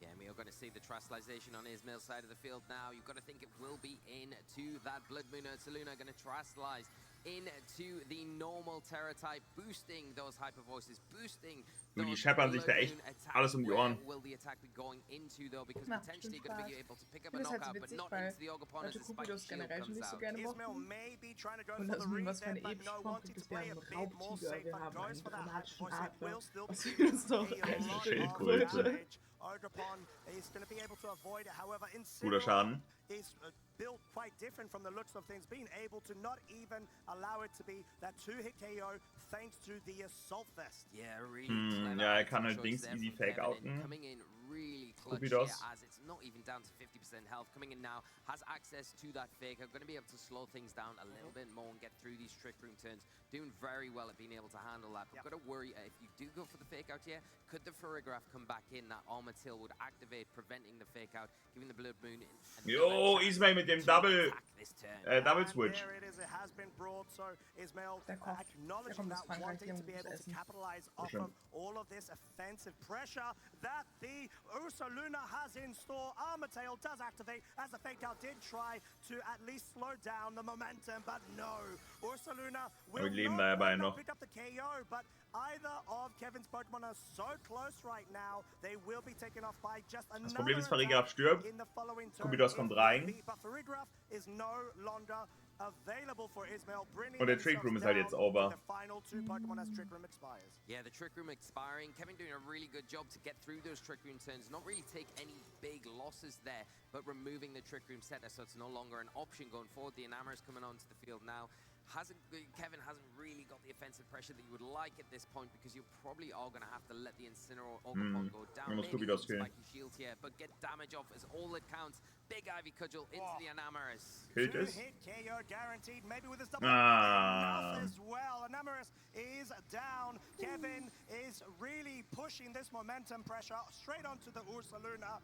Kevin ist so am Bein, der ist irgendwie die ganze Zeit nur so. Pokemon as Incineroar actually goes down to the Gewinn point. Der ist richtig glücklich. Big attack there and worth Ich meine, wild der trade hat off aber as was the oben, hyper der voice muss coming out from gefallen. the Ja. Ursaluna. Going to be enough to pick up the remaining health on the Ogopon, but Kevin Ja, does an die Runde incredible geht job, an Kevin. as well as Ismail, but is lacking that Trick Room now to really. Genau, die können nur 4 Pokémon mitnehmen von 6. And we do need to make note Genau, that kommt Life ja. Orb damage recoil is whittling down this Ursaluna's HP. Der ist Sash further, Urshifu, as well as the light screen no longer now being in effect, which will allow Kevin's Ursaluna to deal regular damage, but there's an Urshifu, which is definitely not what Ismail wants to see. Ich hätte nicht gedacht, wir ihn überhaupt sehen. Kubidos ist schon tanky. Come in here with that close combat, and Kevin takes a clean Der game ist auch 1 eine here. Game 1 for Mobani. Kevin Hahn, trying to push through so they can get that title. And in what was a very Das sind die Masken, Krypto. direct away to Die Masken, die sorgen dafür, welche Typen, Gobobani übrigens, welchen Typen das Ogapon hat. Ismail has that situation for themselves that they benefit more from Trick Room being available versus Kevin's options being able to have a couple of Pokemon that can still operate quite nicely and offensively outside of Trick Room. You got the Urshifu, you got the Ogopon Wellspring, as well as that Fluttermane as a Genau, potential Typen plus andere Fähigkeit. Yeah, and I think the one thing that Kevin did really well was there mitigate the Trick Room turns, going for those double protects when, you know, sometimes you might think, oh, I'll panic a bit, maybe readjust, not panicking at all. Ja, genau, Anime. Ist aufs Endergebnis, ja. And keeping Ismail holt es noch. till that exact moment at the end, getting the really crucial damage off here in this turn 1 with that. Nein, alles gut, Krypto, alles gut, alles easy. Es ist schwierig zu sagen, was das Beste ist. Die Meta switcht gerade aktuell sehr krass die ganze Zeit. Ich glaube, kommt halt auch sehr stark auf die Taktik an, die du spielst. Ja. Und was es für eine Rolle in dem Team dann spielen soll. Ich meine, da jetzt zum Beispiel sieht man ja, es gibt einmal das Gesteins-Ogapon da, das ist jetzt das von Ismail, und einmal das Wasser-Ogapon, das ist das von Kevin. Das sieht man ja, der eine hat diese blaue Maske und der andere diese graue. Das ist das Beste. Ja, aber auch nur jetzt gerade bei dem Turnier. Vielleicht sieht es im nächsten Turnier schon wieder anders aus, halt die Sache. Ja. But we are getting into game 2. We are going to see Kevin lead off with that Ogopon and the Blood Moon again, and the same lead from Ismail with the Cornerstone Ogopon and the Farigiraf. So Ismail needs to try to at least get more benefit from Genau, ja. Trick Room Irgendwie diese Musik so richtig glücklich und Mhm. silly goofy. So there may even be a scenario that we'll have to see whether the Ogopon is going to be allowed to stay on the field. Kevin figured out that if he at least breaks the sturdy, keeps it on the field, he can sort of minimize that advantage for Ismail. Yeah, we do see the Trustalization again from the Blood Moon Ursaluna. Going to power up those normal type attacks going into this first turn. Will it be targeting into the Farigiraf to deny the Trick Room? Well, if it is, it's going to be pulled over to the Ogopon because it is using that big, useful follow me. And the same could be said from Kevin's Ogopon on their side of the field to just give the Blood Moon a little bit more protection. Yeah, so far, the exact same pattern and lines taken from game 1 between both of these trainers. Wenn du sie hörst, Michi, du weißt nicht über alles, aber stell vor, Michi würde die Junior kommentieren. Diese armen Kinder. Die würden so zerstören. Eben, die würden so zerfetzt werden. Ich glaube, er würde die ganze Zeit so ranten und richtig untermachen.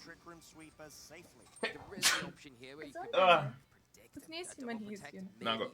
Switch out your Ogopon into that Blood Moon Ursaluna to get it on the field, really punish that double protect, but there's always the risk that Kevin goes for an attack here, and you switch in your Blood Moon on the attacks, taking damage that unnecessarily was needed, you know, and you can try and just get some damage off with the Cornerstone Ogopon, allow it to go down. You're not really taking full advantage of your Trick Room turns, but it means that the Blood Moon, if it is in the back, is preserved a lot better than it would have been in other cases.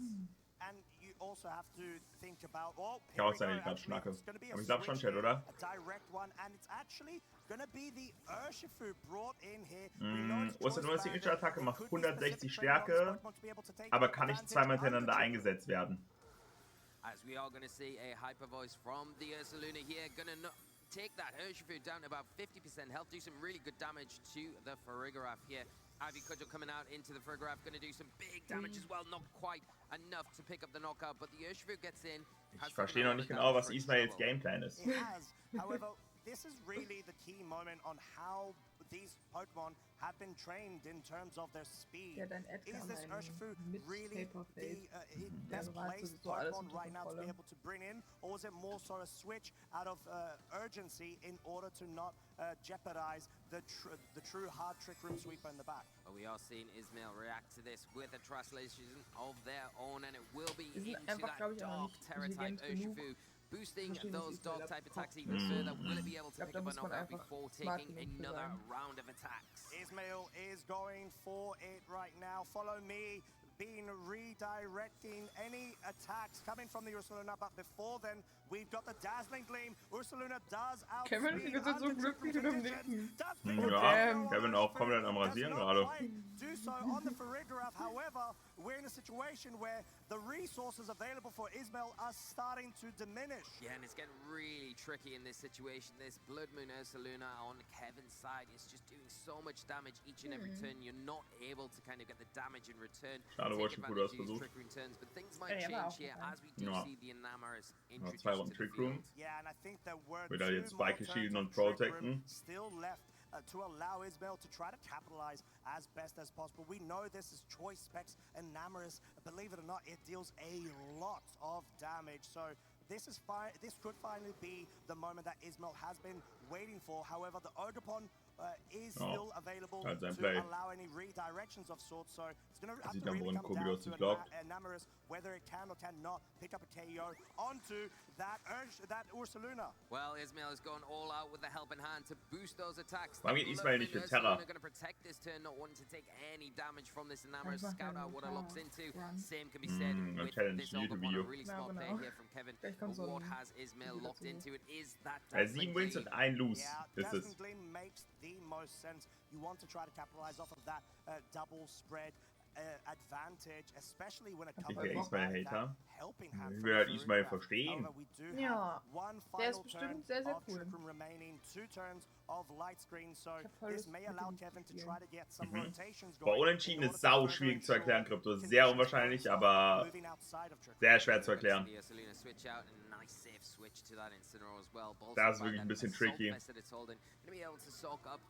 Ich verstehe es selber noch nicht so genau. Warum geht der nicht Terra?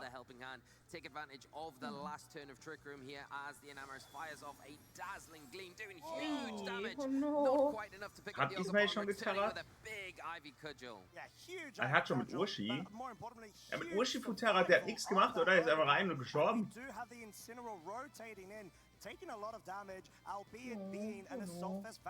Deswegen dachte ich so, warum hat er es noch nicht gemacht? Das ist ja Quatschi. Ich will jetzt nicht Ismail haten, der ist bestimmt 4 oder so. Ja, sowieso. Ich meine, 2 ist der. Also 6 Monate alt. Ich könnte niemals gegen den auch nur ansatzweise gewinnen. Der würde mich komplett fertig machen. To their final Pokémon being the Oderpon Cornerstone, and what magnificent plays coming out from Kevin. Able to have und das ist mehr als ich jemals denken könnte in diesem Szenario. Also. Den mache ich lang. Man darf erst ab 6 Jahren komplett spielen. Gut, dann ist er 6. Seit einem Tag. Gestern 6 geworden. Vorgestern. Ja. Juniors final in the EU 2020. Doch, Jeff, du hast leider verpasst. Wir haben uns Torts im Match noch angeschaut. Davor war ich selber noch in der Quiz-Dings. Aber wir haben uns Torts Match noch angeschaut.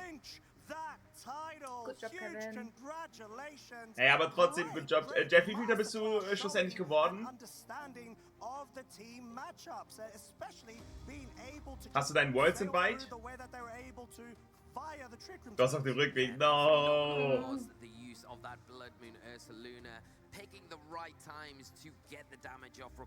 Es sind keine Deutschen mehr drin. Deutschland hat Feierabend. Ja, die wollen sich nur mal ein bisschen zurücklehnen und den anderen auch mal das Spotlight gönnen. Genau. Trotzdem strong. Ey, der ist so weit gekommen und ist gestern 6 geworden. Das ist echt crazy. Ah, nein, Jeff. Aber ey, trotzdem geht's jetzt zum Invite. Aber ja, die 2K wären nice gewesen. Damn. Aber trotzdem strong. Strong Leistung. Yes. Huge commiserations to Ismail, but congratulations. I mean, the team is absolutely fire. I love Wolfie ist nicht mehr drin, nee. However, we do have Kevin, and Kevin has been able to show us why this mode and this archetype really works. Das ist so mies, wie viele an ihrem Handy gucken und nicht mal auf die Bühne gucken. Das ist so disrespectful. Wenn man sich schnell hinsetzt und zuguckt, gibt den Leuten mindestens ein gutes Gefühl, es geht einfach. Aber man muss sagen, in Dortmund habe ich auch manchmal am Handy den Stream geguckt, weil ich weiß nicht mehr warum. Ja, aber das war trotzdem, vor allem da gerade, wenn gewonnen wurde, weißt du, dieses Kind will glücklich ins Publikum gucken, weil sich freut, dass es gewonnen hat, und da sitzen so ein Haufen Erwachsener mit so einem Fresse und ihrem Handy. Safe. 2-3-1 gehen. So, Day 2 war halt tot schlecht, aber es ist nicht zu ändern. Ja. Aber es ist trotzdem ultra big. Yes.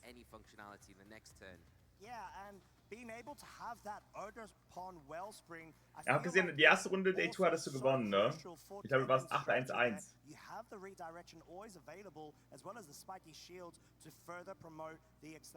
Aber trotzdem wirklich so strong.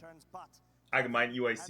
Wie viele Teilnehmer waren beim TCG? Irgendwie fast 3000 oder so? Boah. Oh shit. Ja, ist schon crazy.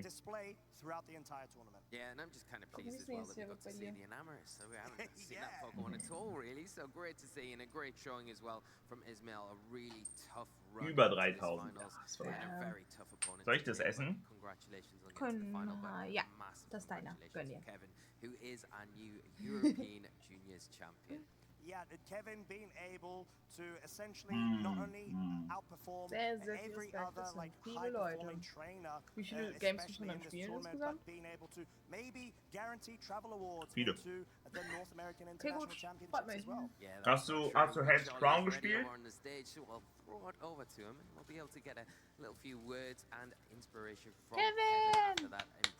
Kevin! Pokemon trainers in the venue and at home, your junior EUIC champion, Kevin! Kevin! Mit dem PS-Wagon. Süß. Kevin, Ja, das ist richtig so. Kevin ein bisschen Appreciation. I'm feeling very happy that I was able to win this time. I see, Jeff, I see. Okay. Previous ICs, I did really well in Swiss, but I got unlucky in top cut. I see, but you were able to go all the way this time. You had your big bears ready to go with Urshifu and Ursaluna. How did you feel when you saw your opponent's team sheet? I felt very surprised because I did. Okay. Because although yes, I did prep, some of the sets weren't completely correct. Right, sure, I understand, but you're able to your composure and your calm, and you're able to see it through to the end. Right, Trick sure, Room I seemed to end up understand. benefiting you in games 1 and game 2. Ursaluna going for those big hyper voices, just like our wonderful crowd here. You must be feeling over the moon. Leute moderieren, als würden sie einfach really happy. nichts fühlen. Das ist wie so Nachrichtensprecher. I was like, well, since last game I double protected, they're not gonna let they're gonna switch out one of their Pokemon to get in their Trick Room sweepers safely. So I predicted that, and then just went for a Hyper Voice Ivy Cudgel, and it ended up working out really well. Yeah, you made such a good prediction there, especially because the game started with a mirror match. It was a run back of the leads from game 1, but then it took a very different course, and you really wrote that narrative. So congratulations, Kevin. Are there any shout-outs you want to give on this final stage? I want to give a big shout-out to my family and a special shout-out to my brother because he helped me prep this matchup the most and also just helped me the most in general. I also want to give a shout out to my coaches, favorite streamer, Razor. Justin Karras, Kylan Vansover, and Justin Tang. Thank you so much. Warming words there, Kevin. Absolutely. Round of applause for Kevin Han, your junior EUIC champion. Süß. Ein Vorbild, Razor. Thank you so much, you switch off and enjoy. Our seniors final will be coming up next, and Kevin Han has written their own winner's text. What? Thank you so much, Charlie. And like you say, the seniors final will be coming up next. But great hearing from Kevin, in particular about that one turning into where you think, das Musical. Pretty similar, but just showing how good a trainer he is, saying, no, I'm not going to let you switch out. If you do go for that, I'm going to really punish it, and it paid off so well. So massive credit to Kevin there. Great to hear from him, and I expect to see a lot more from him in future. Hallo, Sivis, was soll das jetzt? He'll likely go ahead and get further promotion into the seniors division and so forth. So being able to sort of see them in the journey right now and how they build up to it. Außerdem, nein, so wir judgen, also solche Kommentare, lass uns mal alle Leute und ihre potenzielle Herkunft wieder in Ruhe lassen. Das sagt nichts über ihn aus, abgesehen davon ist er Amerikaner. Is kind of that starting point for these trainers and where they're going to go, where they end up going, especially when they level up into Masters as well, and you think, wow, let's see what they can do against the main event, you know, as you see through normal events. So it's the start of their stories, start of their adventures, and I think it's really special that we can kind of encapsulate these moments here, remember these trainers, and see where they end up going after this amazing beginning. But of course, they were not the only trainers we're going to be featuring. We do have the seniors division trainers, which will be coming up very shortly. But of course, we do have them and the bracket available. Beide haben 2-0 im Dings gewonnen. Santiago hat allgemein, und die haben alles 2-0 gewonnen, sowohl Viertelfinale als auch Halbfinale. Another one as we go into the seniors final. NA taking that first one, can they take the next one? Big task for Benjamin in front of them as Teddy stands in the way. Can Teddy reign in supreme in this next one and take a title for the European region? But you can look at the path that both of these trainers have had. An extremely difficult one. Teddy having Alessio in that first top 8 match, then Mattia Conietta in that top 4. Incredible tough opponent, making it to the finals here. And standing in the way is Benjamin. Yeah, and I feel being able to beat the previous EUIC champions from previous seasons for Teddy is amazing. You know, what a way to be able to put your stamp onto the competition going into this season. Yeah, exactly. Well, we can throw it back over to Charlie because he is Es about geht hier nicht to darum, wirklich introduce our herauszufinden, was für seniors Nationalität er ist. Es finalists. geht hier einfach nur darum, dass ihr glaube ich, ein bisschen. Here we go, trainers. It's time for our seniors EUIC finals. Please welcome your finalists, Teddy French and Benjamin Polster. Jungen zu machen, außer seine potenzielle Herkunft. Ja. Oh, der hat wieder ein Plüsch dabei. Oh, das ist gut. Welcome, trainers. Teddy, you've got your Corviknight. Oh nein. Okay, ich bin so für den rechts. Also ich habe gar keinen Bock auf Ding Ludoso. Ja, Teddy French ist ein Opfer. Nein, der ist ein Loser. Der soll verlieren. No, absolutely fair enough. Aber ich liebe Leute, die ihre Haare so stylen, dass sie über den Augen Aber der hat Primarene. Das ist ja übercool. Aber ich liebe Leute, die das ist richtig witzig. You've got your Prima Arena there, but are you ready for the EUIC Finals Arena? Der Primarene Jugglers. Yes, I am. Benjamin Polster, der holt es. And I won with Primarina before, so ist ja so ein Süßi, holy shit. Ich wäre so für Benjamin. Das Lachen vom Moderator, das hat gar keine Seele. What's your favorite Pokemon? Paragraph, not Primarina. There you go. Jugglers ist ja übercool. Aber es hält Primarina will be there for you. Okay, trainers, it's time to take your positions. Please take a seat. Costa and Lee, that's all from me. Primarine Jugglers, der holt es. Thank you so much, Charlie, and great to get an introduction to our seniors finalists here. And Costa, what a game we've got in store for us going into this one. Had a quick glimpse on the Plüsch auch schon, hat schon einen Style. Ja, das stimmt.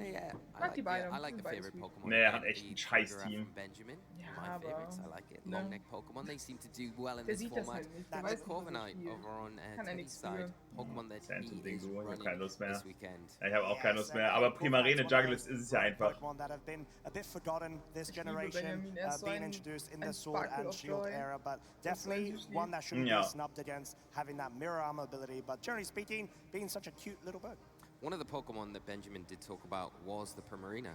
I think it's a really interesting pick going into this finals, and I think something that ich appreciate das. Ich liebe needs to sowas. Ich hatte richtig lange, als ich meine Teamphase war als Teenager, auch meine Banks so komplett über meine Augen. There, and the water, the fairy typing as well, can be very, very threatening if not respected. Yeah, and it's, I think we're talking a bit about the different flow charts, and Primarina does feel like it has that potential of completely being utilized in the right way as long as it has the necessary support. Dankeschön für den Raid. Hallo Leute. There are always options that Teddy could try to rely on. Den schönen Stream. Was habt ihr Schönes gemacht? Yeah, exactly. And I think the one thing that you would really highlight for the team. Ey, danke nochmal heute für das coole Quiz, war richtig cool. Ja, das Quiz war, oh ja, das war sehr, sehr cool anzusehen. Ja, das war sehr, sehr nice. Wir schauen gerade noch die Europameisterschaft Finalen. Und jetzt gerade Seniors VGC und danach ist noch Masters VGC. Und wir hoffen, dass wir danach irgendwie vielleicht noch irgendwelche News zu Legends EA oder so bekommen. Ey, super gerne, super gerne. Allgemein, wenn irgendwas ansteht oder so in der Discord, die sind immer offen. Ich bin bei eigentlich fast allem immer dabei, wenn ich Zeit habe. Also super gerne. Championship, so it wouldn't be surprising to see it do well again this year.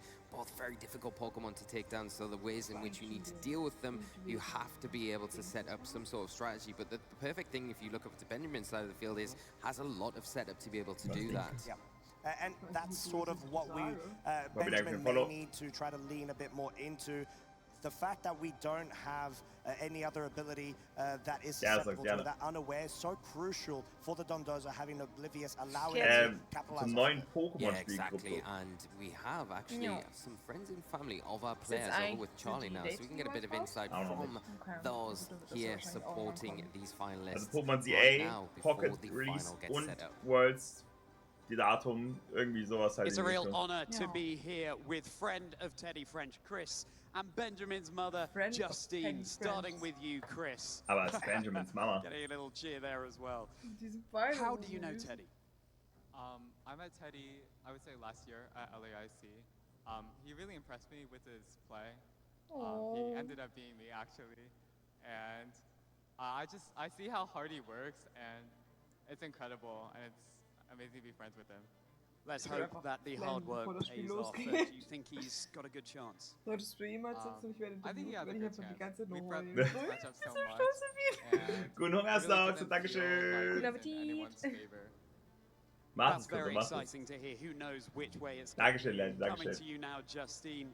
So, Benjamin's mother, tell us about how hard Benjamin works. Sorry, repeat the question. Could you tell us about how hard Benjamin works?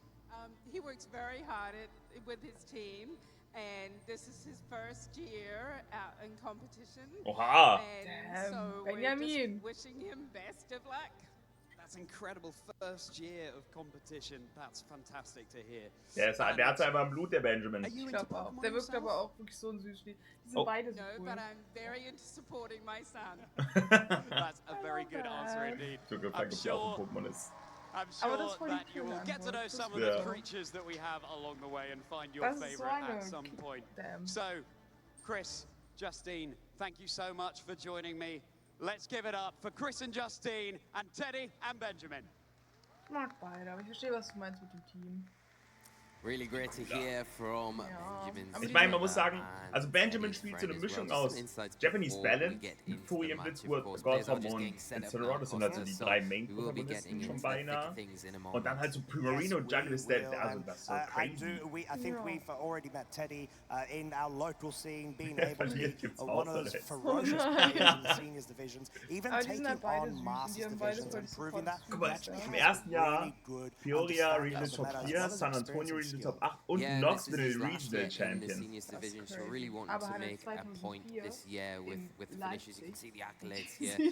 Aber warte, Teddy war 2019 World Junior Zweiter, EUIC Junior Champion, NAIC Top 4 und LAIC Top 4. Das ist schon krass.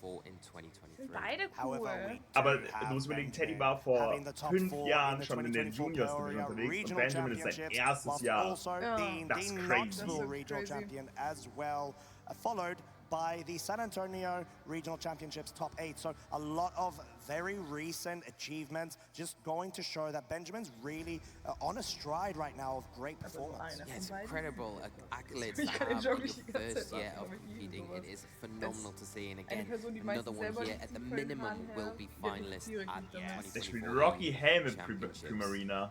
The will indeed, but we do have the matchups. At least once again, to Bandit refresh Dragoran. everyone's minds, we were talking a bit about a couple of key components there. That Rocky Helmet Primarina is such a niche but very nice pick, especially going into this matchup. So Teddy's going to have to try to work a way through on essentially disrupting that strategy as best as possible. And I feel like perhaps that Gouging Fire or even Ting Lu may be able to have some room to do so. Yeah, and I think the Howl on the Gouging Fire on Teddy's side of the field is definitely a way to help kind of boost the attacking emphasis on his side of the field. But like you say, that Primarina, it has got access to Calm Mind, it does have access to that Rocky Helmet, and with all of those physical type attackers on Teddy's side of the field, it will be difficult to deal with that Pokemon. It will, however, we do. So, warte, jetzt müssen wir uns hier kurz konzentrieren. Also, Icicle Crash, Terracella, Champ Hau. And Dragonite. So a lot of damage potential as well as damage mitigation in terms of that Vessel of Ruin from the Ting Lu. Yeah, in particular, that's going to be very useful against that Primarina. Has to be careful, but it does have a really nice Terra type to kind of counterplay that fairy damage it can offer. Of course, as well, along with that, the Dondozo, there is ways to get around those setup options on the opposite side of the field with that. Diese DLC-Leaks, also die Enter- und auch die move, if you can hit that, then you can trap your opponent in, put them to sleep and render them pretty useless while you can deal big bits of damage with some of the options on your side of the field. And in this scenario, you need to actually make sure that you're honing in on the correct Pokemon that you're bringing. Do you try to opt to go for any sort of setup? Ich habe damals auch meine Haare über den Augen gehabt und alle haben das gesagt, aber ich habe immer was gesehen. Yeah, the last year to win big before aging up to Masters. Teddy's last year in seniors before he enters the Masters division. Yeah, and I think Teddy, like we've mentioned, he's been doing such an incredible job. He is one of those trainers, especially from the UK, that has the greatest potential to be able to take all of these performances and achievements and push through to the Masters division and really make a name of himself. Yeah, really wants to go out this year with as many accolades to his name as possible. So, see, it will be a big task for Benjamin in front of him, but we cannot forget about the options that Benjamin has at their disposal. Of course, got a really strong and threatening team here. Okay, Liquid Voice, Calm Mind, Hyper Voice, Moonblast, Protect und Rocky Helmet. Das ist halt wirklich crazy, ne? Das ist schon echt cool. Dann normale AD, Feuerwerbung, aber mit High Horsepower anstatt U-Turn. Interesting. Iron Juggle ist mit Snarl, Sunny Day, Tame und Air Slash, Raging Bolt, ne, Calm Mind, Lefties, klar, KP. Der Rest ist, glaube ich, normal, ja. I love this team. I really aber do. kein U-Turn auf Rillaboom, dafür High Horsepower ist actually wild. Another Calm Mind, and then you go down to the Ogre-Pond, there is Sword Stance there. Then you have that combination of the Incineroar and the Rillaboom being used to so much success this weekend in particular, where you have the ability to pivot out between these two Pokemon, utilize that continuous cycle of Fake Out, Intimidate, grassy terrain recovery to help these three options set up. And then you look at the Iron Jugglers, not used too often, but has a great utility with the Tailwind, with the Sunny Day to further boost the Ogre-Pond as well. Yeah, I mean, there's a lot of potential of such a great synergy with the team, as well as being the youngest senior international finalist. So a lot of potential, 3 geworden. Especially Der geht mir bis hierhin. We'll have to see if it's going to be able to carry him through to becoming the champion. Well, we've seen the path that Benjamin and Teddy had to take to get to this point, so we both know that these are very capable players, and I think this is going to be an extremely exciting final. It'll be interesting to see how both players approach this first game, but we will be getting into it, so we'll shortly be finding out, Costa. Yes, we will. So I'm really looking forward to seeing how they're going to try to go with their leads. Sagst du, es wird Flamiau, Opal und another first-time clash between top contenders, similar to what we had just before in the juniors division. We are also seeing reproduce again here in seniors. Yeah, and it's sometimes nicer to not have the rematch in these sort of tournaments, because you kind of know sometimes it's a very quick affair where one player might try and adjust, but it doesn't quite go that way. But it's kind of like a game 4 or game 5 you're going into, but where we're coming into this fresh set. Of course, these players will have done the adequate preparation coming into this match, I'm sure. But the thing is, it's a different story when you're up on the stage and you've got the lights on you and you're in the moment, and it is completely different. So it's being able to handle that pressure as well, deal with it, which, you know, both players will be experienced about. They've been on stream before, so they will be comfortable in this situation. But a lot on the line, of course, that coveted title is what they are playing for. But what you need to do is get your head in the game. You need to be able to just focus on what is in front of you, take it a game at a time, a subset layer, one turn at a time, and be able to properly analyze the board state, the advantages and disadvantages of it, and where your position is on it. Ah, keine Pepsi-Diff. You look at Der both trinkt sides keine of the Pepsi, field. der We've gewinnt. already talked about some of the stories here. We've got Benjamin first year as a senior, first time playing as well. And then you've got Teddy, more of a veteran player, very experienced, and it's kind of like the new senior coming through the ranks against that veteran senior as they are coming to the last year in this age division. Yeah, exactly. Teddy does have his older brother as well. Der ist immer noch Real Score. Nils ist ja im Finale. Wenn Nils heute nicht seine Pepsi auspackt, dann bin ich enttäuscht. Der gewinnt das noch mit der Pepsi. Der wird mit der Pepsi gewinnen. Der kommt später auf die Siegerehrung, nicht mit dem Pokal, sondern mit der Pepsi in der Hand. Yeah! Nachher ist es gar nicht Pepsi, sondern einfach nur so. I think the one thing you could say is having those older siblings or siblings in the community as well definitely helps elevate your game. We've heard so much about coaching and how that has helped out players to get to these points in these finals. And I think it can't really be understated. A lot of the time you can do so much yourself, but it is really about the people that you have around you and the teams that you have to be able to further make strides in this scene. Yeah, because VG ich actually gar nicht. Kann man da besoffen sein? Scorme weiß doch. Scorme ist doch Dings. Judge. Scorme? Darf ich besoffen auf die Bühne? Also auf die Bühne wahrscheinlich nicht, die wollen nicht gut haben. Aber was, wenn ich im Finale bin? Muss ich auf die Bühne.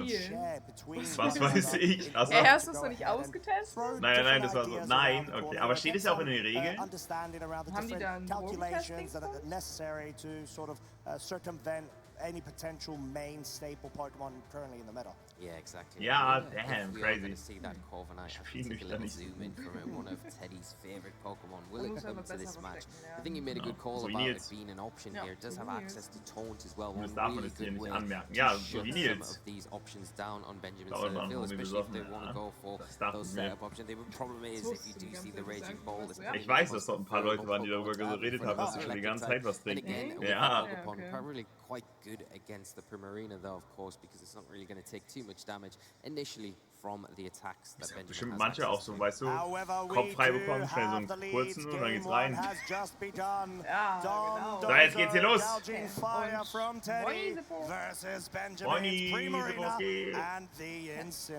Yeah, we do see the Intimidate come out from the Incineroar. It is going to go down onto that Gouging Fire, low that attack by one stage, but not affecting the Dondozo, the Oblivious ability, given the immunity there. So we'll be able to hit pretty hard going into this next turn, or even disrupt with something like a Yawn. Has to be aware that there is the fake out from the Incineroar, though, that can disrupt the Dondozo's attacking options this turn. Yeah, and I think Yawn, falls der Call meinten will. Sort of highlighted on it, Yawn could be a very good way to be able to at least slow down Benjamin's setup strategy, which Fake Out is such an appropriate approach in order to go ahead and start getting those cumulatively going. However, that Yawn is such a priority that Benjamin has to recognize and needs to be stopped. We are starting this with a Fake Out into the Dondozo, going to prevent it from moving here, and the Howl coming out from the Gouging Fire, going to boost the attack on it and the Dondozo this turn, followed up with a huge Calm Mind from the Primarina. We're going to boost that special attack and special defense by one stage, starting to get set up here.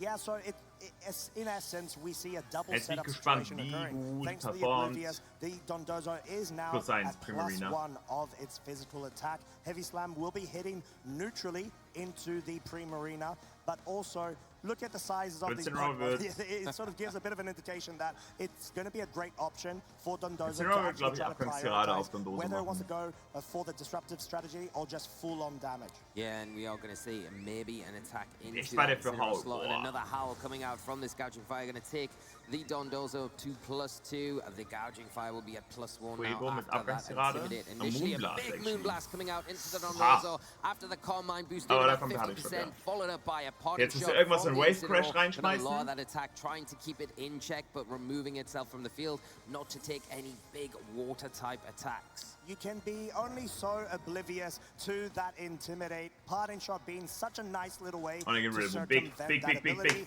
and bring it back down to +1 whilst getting this Rillaboom onto the field as Fake Out. It will allow for further HP recovery over time, as well as being such a great option to that Wave Clash. Yeah, big play here from Benjamin to get some nice damage off into the Dondozo. The grassy terrain coming on the field with that Rillaboom, and we are going to see the HP pulse and a little bit further with the leftover item, probably putting it just out of range from another Moonblast. The thing is, with the Rillaboom coming onto the field now, it does have access to that Fake Out, going to be able to go into either the Dondozo to slow it down this turn, or that Gouging Fire to prevent another Howl coming out while you try and utilize that Primarina. And since it seems like Teddy's trying to rely a bit onto that Dondozo, he does have the option of going for the grass terrestrialization in order to resist any highly offensive grass type moves coming out from the Rillaboom. He's got the options of Grass Glide, Wood Hammer, if they don't want to opt to go for Fake Out. Gouging Fire, however, is still on the field.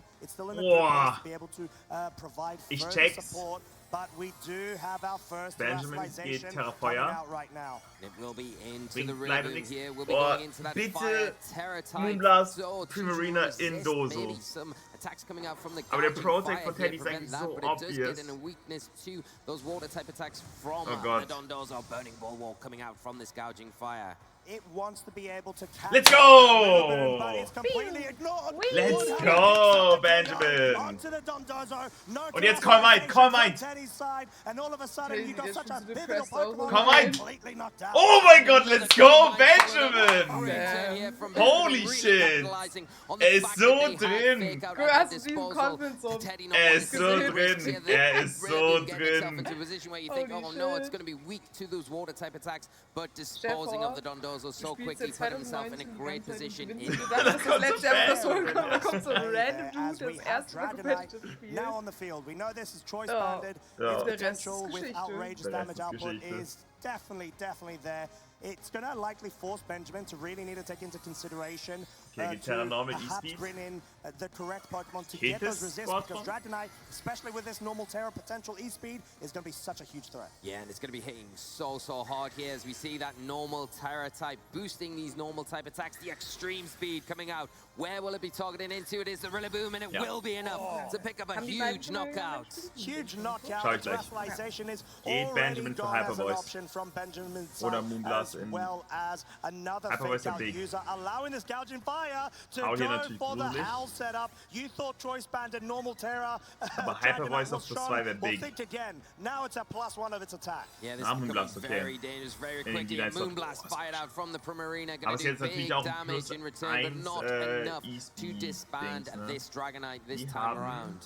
And allowing the gouging fire to still stay on the field gives Teddy the option of perhaps still embarking on the house setup. There's nothing necessarily stopping himself. And now that the Rage Bolt is on the field, sure, you got Thunderclap priority, but you don't even have a setup already going, and the extreme speed will be able to completely circumvent that. Yeah, and the extreme speed now really dangerous at +1 in particular. The gouging fire not wanting to stick around on the field, considering any of those potential big dragon type attacks coming out. But you are going to see the Sword of Ruin come out with this Chen Pao, boosting those attacks even further. The Dragonite going to lock into this extreme speed +1 attack. Will it be enough to take out the Primarina? Oh! Of course it is! Primarina is gone. Die Night ist so crazy. Ja, hat halt auf Chen-Pao gewechselt. Das war schon stark von Teddy.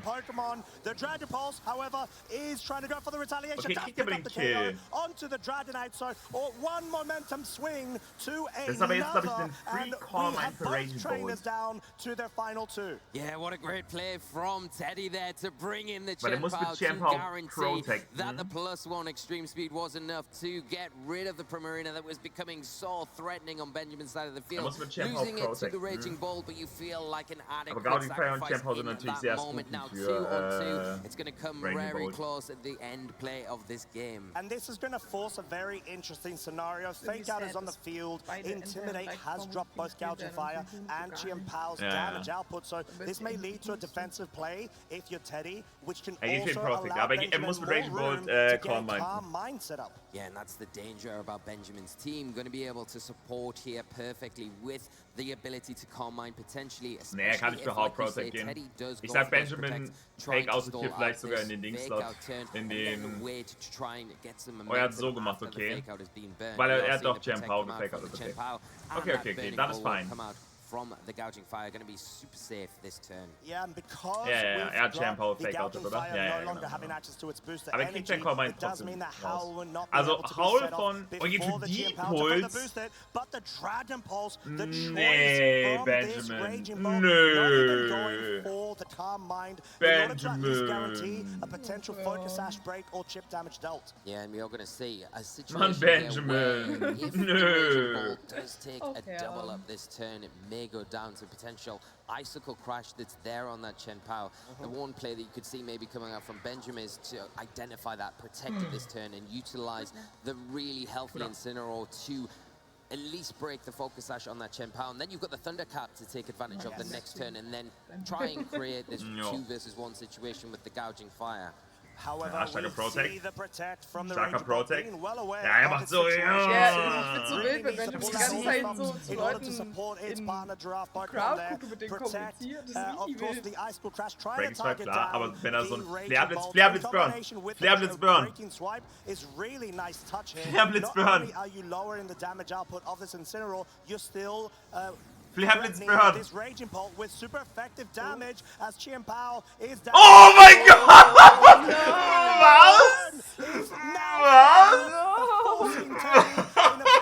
Predicament. Really unfortunate there to get the burn. Scheiße, ich hab's manifestiert, das ist passiert. Benjamin. Still going to be really susceptible Ich hab dich, Benjamin, ich hab dich. This next turn from the Raging Bolt. We talked about this, utilizing the Incineroar that turn, protecting Ich hab dich, Benjamin. where you can get rid of this big threat. Not only that, you can get rid of the sort of ruin ability that is now active on the field. And because the burn's in play, the Chien-Pao can go for only so few amounts of protects in order to circumvent that Thunderclap priority coming out. Breaking Swipe will further lower the attack as well as the damage of the Incineroar and deal respectable chip damage whilst being at -1 of its attack. Yeah, the Incineroar taking that pretty comfortably there. The Citrus Berry activating, getting a bit of that health back, and the Dragon Pulse into the Couching Fire, calling the protect on that Chien-Pao and followed up with a parting shot. What a clean play in order to force that Gouging Fire even further down in terms of available resource to it. Sort of Benjamin proving that you don't necessarily need to have a calm mind setup with this Raging Bolt. You just need to be able to perfectly position it based on the board state. Yeah, and we are going to see Teddy lock in with the forfeit there. One to reset, take it to a game 2. Try again, but what a masterful game by Benjamin. Oh, no doubt about it. Being able to go ahead and get that game advantage is so crucial, not only with the actual result, but also mentally speaking. You want to be able to put all of the pressure on the comeback onto your opponent from the get-go. It allows more room for yourself to be able to make that adaptation to any sort of further adjustments that Teddy may need and feel he has to be able to bring. Yeah, exactly. And I think the way that Benjamin approached that game from the get-go was just so well done. Thinking, okay, well, the Howl's coming out. Teddy doing everything right as well at that point, you know, boosting the attack power of everything on their side of the field. But capitalizing over on the other side was Benjamin with that Carmine Primarina, really taking all the focus for Teddy onto that one Pokemon, getting some good returns with it as well. Dragonite coming out onto the field, the play where the Chien-Pao come out as well, boosting that attack power to get that huge extreme speed off was massive. But you can see here the Dondozo was so threatening early on, those Howls coming out, boosting the attacks, the Oblivious ignoring the Intimidate. It just felt like the Dondozo was in a position to be like taking over. It did, and that Ich will Teddys Gesicht sehen, wenn Burn kommt. Removed such an important piece to the board. Ich could have had those Yawn cycles going as well as the damage. And Teddy did try to make a really good comeback with the Dragonite E-Speed mode. However, it's the fact that Benjamin still had really good options in the back, just waiting for Teddy's resources to whittle down. Yeah, and it came down to that turns from the last turn where we had the Incineroar taking advantage of the protect on the Raging Bolt, as that was really drawing in all the attention of the Chien-Pao there. You know, the Chien-Pao feels like it's in a really secure place with that focus session attack, but as soon as that's broken, it does become a lot easier to deal with that Pokemon. Situation, it would have been there, ready to get taken down by a Thunderclap either way. Yeah, I feel like Chien-Pao would have been forced to try to go for Sucker Punch mind games, but we do have game 2 of the Senior Age Division Championships Finals. Dondozo and the Ting Lu versus Benjamin's Primarina and the Incineroar, and you once again do actually see the same leads from Benjamin, however, a bit of an adaptation from Teddy. Yeah, the leads for Benjamin worked out so well from game 1, so no reason to really change things up going into game 2. Teddy adjusting really nicely here with the Ting Lu, bringing this to the field. It's going to give a little bit more security against those big special attacking threats that we see from the likes of that Primarina, from the Raging Bolt as well. Do have to be a little bit careful here because you're able to get around the fake out so well this turn. But there is the pressure here where you can get a Sand Tomb and a Yawn potentially onto that Primarina, something that Benjamin has to keep an eye out for.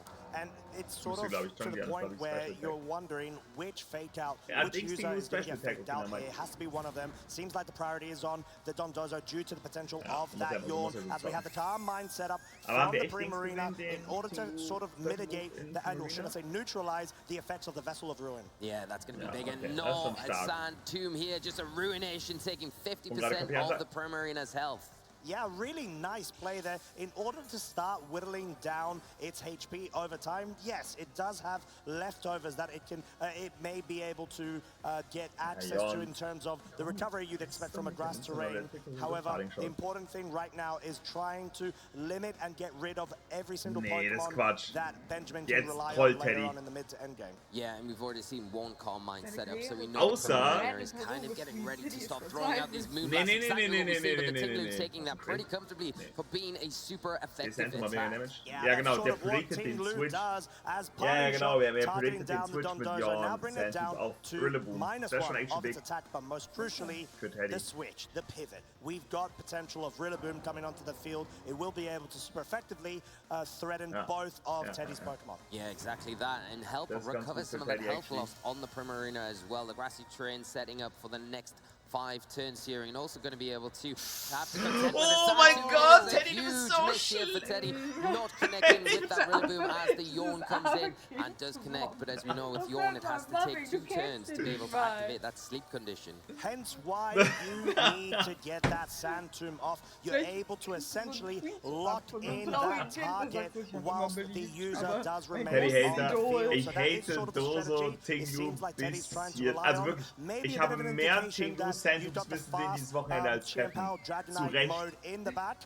Ich hoffe, die Leute sitzen zu Hause und denken sich, okay, den Scheiß spiele ich nie wieder. Yeah, and this Tinglu now in a really awkward position where it's either going to have to terastallize or protect or even switch out here because another Moonblast, if it's left in its current state, will be enough to pick it up, and you really want to try and preserve that ability as long as possible. The Dondos are in a pretty comfortable position here. That Rillaboom, so can't take that for granted, but pretty healthy at this point. Da ist von mir Timeout probieren. Kann mich nicht timeouten. If it wants to, but not contending with that. Dragonite gonna enter the fray. Oh, Teddy wants to try to make sure he has that offensive pressure in the subsequent turn in order to threaten that Rillaboom or even the Primarina. Really nice switch, of course, being able to handle that Wood Hammer due to its times 4 resisting typing there. Moonblast really wanting to finish the job with that Tinglu and allow it to open up even more damage potential. However, Protect proving to be quite crucial.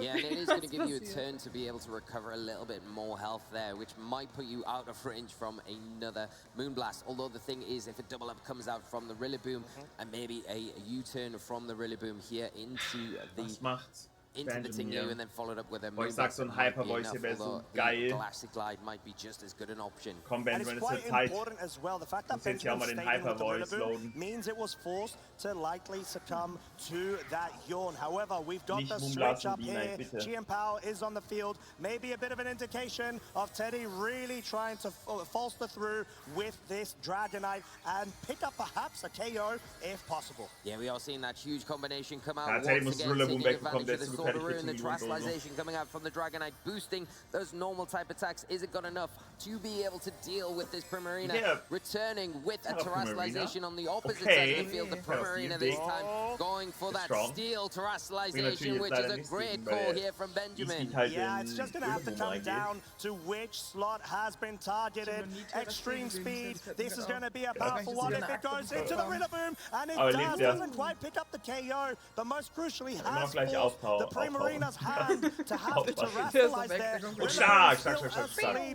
Moonblast, however, does break the sash on that Chien-Pao, bring it down to its final HP, and all of a sudden we've got a bit of an explosive turn coming out. Yeah, great turn here from Benjamin. Going for the Moonblast, not into the Dragonite, which was the obvious target, but thinking, okay, if the Dragonite is going to terastallize here, the Chien-Pao is likely to come in on that slot. Let's get rid of that because it is one of those sort of ruined Pokemon that can boost and affect everything on the field. You want to disband of them as quick as possible. So even if the Tinglu stayed out on the field in this situation, you're not losing anything unless it does terastallize, but it's worth the risk, and it really paid off here. And the steel terastallization to give you the immunity, the resistance to those normal type attacks is huge. As Extreme Speed is going to pick off the Rillaboom, something that it feels like Benjamin had to forfeit in terms of this turn to allow that Incineroar and the Fake Out pressure warum to hat der nicht Grass Glide in Dings Sacred Sword highly threatens this now Steel Terra Primarina, so it furthermore shows why that was such a great switch in from Teddy's side to be able to have that insight into the following turn and the potential forced terastallization option Benjamin did opt for. Yeah, we are seeing the Incineroar hit the field, but the inner focus on the Dragonite denying that Intimidate on this Pokemon, but the Chien-Pao is subjected to that, taking it down to -1 now, and the Fake Out going to be huge here to support this Primarina. try and remove that threat immediately from the Sacred Sword there and allow the Primarina a bit of room to deal with this Dragonite. And Teddy's opted to try to have this sort of split mode of the Tinglu Dondozo and the Chien-Pao Dragonite. But wait, there's no fake out. Extreme Speed trying to target down the Primarina here. This may be a double up and a KO onto the Prim as well. Protect of Chien-Pao gerechnet. And that is a lot of momentum lost from Benjamin's side. Terrestrialization option is down. Benjamin does have 2 final Pokemon as well. Yeah, Teddy really taking advantage of the potential of no fake out here, saying if you don't fake me out, I'm going to punish you. I'm going to go for the double up into that slot. The Chien-Pao going down, but a really good trade here. The Dragonite in a great position. Going to take a Flare Blitz for its troubles from this Incineroar. Oh, crit! Hangs on. No, and no burn from the looks of things. Dragonite just barely surviving on 7 HP. Gets a tiny bit of recovery there, and all of a sudden, we're in a spot where Teddy does still have the Dragonite. He can capitalize off of that damage, and now that Benjamin has final 2 Pokemon remaining, we have the potential of the Yawns being so disruptive to his strategy. Yeah, they're the players that you can bring to the party now if you are Teddy. Still having that Dragonite though with the extreme speed. Going to be a real immediate threat here, especially to that Raging Bolt. Of course, it does have the upper hand on the priority bracket. After that, the Thunderclap will go before that. So initially, you're going to be able to definitely get attacks off into either the Raging Bolt or the Incineroar here. The Dondozo is a little bit threatened from the Raging Bolt, of course. Doesn't really want to have to contend with those Thunderclaps. But if you lock into Yawn, Thunderclap not really an issue for you because you have to be attacking to get attacked from that option. And that's sort of the risk of having Thunderclap as your only electric type move when it comes to the set. You need to be able to completely capitalize off of that. However, the Dragonite actually being safeguarded, swapped out for the future end game scenario. Tinglu will be able to reduce the damage output of this Raging Bolt. However, not going on the offensive, having the coolest and calmest of minds, getting that +1 in special attack and special defense. Incineroar, we have seen, has outsped the Dondozo previously. Flare Blitz focuses into the Tinglu, not quite enough to pick up the Was? Niemals, oder? But the Dondozo, it has not yet moved. It's going for the Yawn into the Incineroar. Goes into the Incineroar here, but it does leave that Raging Bolt unchecked on Benjamin's side of the field, really taking advantage of that, getting the Calm Mind up and becoming a bigger threat going into this next turn. The burn there on the Tinglu, really unfortunate as a secondary effect from that Flare Blitz. Trying to get the Tinglu onto the field, obviously give you that the ruin ability to bolster those special defenses against that Raging Bolt, but kind of backfiring a little bit here and putting in an awkward position going into this next turn.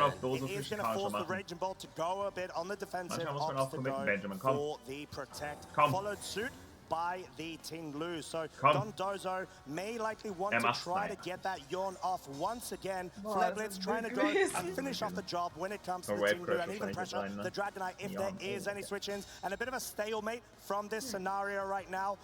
However, the Incineroar will now fall asleep most crucially. Yeah, and that's the big turn here for Teddy. It gives him a bit of alleviation from that threat on that side of the field, meaning that the Tinglu can potentially get a ruination off or even a Sand Tomb off into that. Sand Tomb might be quite useful here if you can hit, of course, because that residual damage that you're getting every turn can help chip away, combined with that Yawn. You know we'll be going to sleep the following turn, so it is something that Teddy could utilize here before that burn eventually does tick away and take it down. And it may lead to a scenario where Raging Bolt may anticipate it and try to just focus down with the Dragon Balls, but once again, that allows this Dondozo to get that Yawn into it and maybe hope for the Incineroar not to wake up first turn in the next turn. Kriegt den Double Protect durch. We have the Protect once again coming out from the Tinglu. Okay, das ist natürlich jetzt unangenehm für Benjamin. Dragon Pulse, and this is looking like a bit of a pinlock. Yeah, great play here from Teddy, protecting in the right moment, allowing the Dondozo to potentially get the Yawn off, and it's in it, hits to connect with the Raging Bolt. The next turn it will be going to sleep. Double Protects are there for win conditions, and that is what Teddy has identified here quite nicely. However, he does still need to make sure that Incineroar is dispatched of. However, the Dondozo is a bit susceptible to Thunderclap. Most likely we know Dondozos can take a lot of damage, and das wäre halt insane. However, it is going up against that +1 calm-minded Raging Bolt. schon, Incineroar, komm You've schon. got to remember as well that Teddy Komm still schon. has the Dragonite in the back, so all you need to do is Komm try schon, and get Incineroar, a komm little schon. bit of damage onto this Auch Raging mal Ball, aufwachen at least jetzt. in range of knowing that it will be taken down to an extreme speed. A huge protect here coming out from the Raging Ball this turn. Quite interesting here, maybe anticipating the Dondozo going for the protect as well. Oh mein Gott, let's go! Er geht für Parting-Shot. Nicht Flairblitz in Tinglu. Ist aufgewacht. Hä? Ja, ja, das war schon okay. Aber wäre überbig gewesen. Yeah, definitely. It does allow Benjamin to have a little bit more wriggle room going into Er will this jetzt next turn. Dings You know, now the Abgangstiraden Raging so. Bolt falling asleep, so not Wobei going es to be a natürlich big geil threat ist. at all this next turn. Do have to worry though about it waking up at any point, going for the Thunderclap into Weil Dragoan potentially jetzt an nicht da attacking ist und Dondozo. Tinglu macht keinen The Druck Dondozo in a gerade. nice position here to get some good damage onto the Incineroar. At the cost though, you're probably going to have to look at taking Ja, der a steht parting jetzt eine shot Runde. for your trouble, becoming a little bit weaker at the same time. Beruhigt. Er misst. Er misst. Oh mein Gott.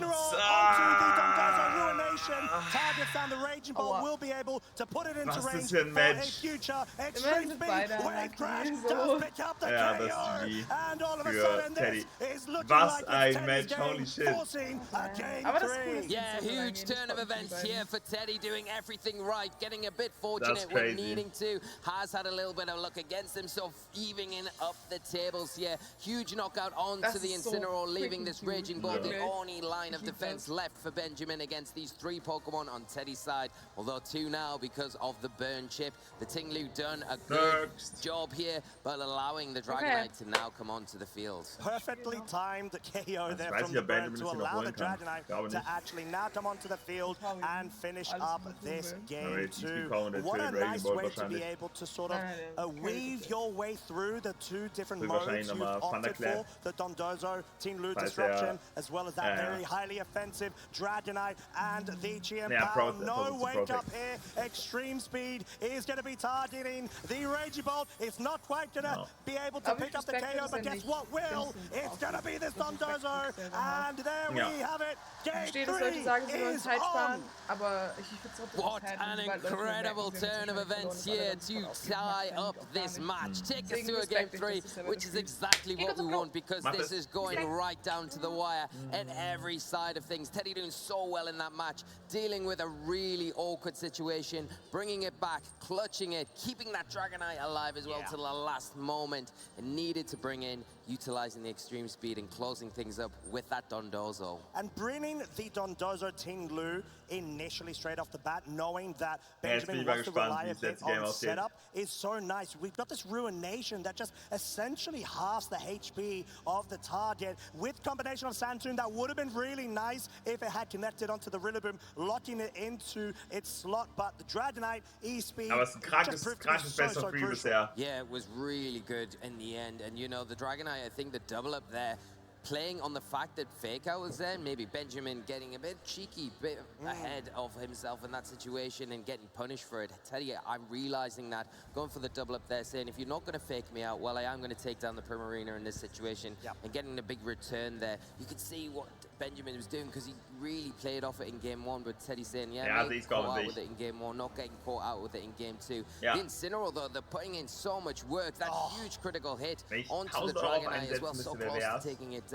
Nearly over there for Teddy, but hanging on and doing just enough to get through this match. In so einer Situation ruhig zu bleiben. Hat schon so krasse Results geholt. Getting crits, getting burns, wherever Und it es ist halt goes. Benjamins erste Season. Has been very well trained from the looks of things, except of when it tries to go for Will-O-Wisp. Yeah, and that was really unfortunate. Benjamin wanting that to hit because it does make the Dondozo much less of a threat and starts the counter on it, ticking down that HP as well, helping with that at least. Missing, not really great, but you know, you've got to say, you get some, you lose some, and that's just how it worked out in that turn. It really did. So, the real question is, how do both of our trainers adapt going into the game 3? There's so much on the line, prizes, notoriety when it comes to your achievements, and just generally so much hard work being put into from both these trainers, being able to wrap up, get that title. It's going to be such an accomplishment. We are getting into it, and no adjustment from Benjamin as we get into this game 3. The Primarina and the Incineroar leading on that side of the field, and Teddy leading off with the tried and tested Dondozo and Tinglu. Yeah, Teddy's looking to likely go ahead and try to go through with the Sand Tomb Yawn cycle strategy, as long as Benjamin has the potential of getting this set up with the Primarina. So Fake Out, we previously saw in Game 2, did target the Dondozo. Yawn on any Pokemon of your team is so crucial. It forces you to either switch out or have to sit in and get that sleep.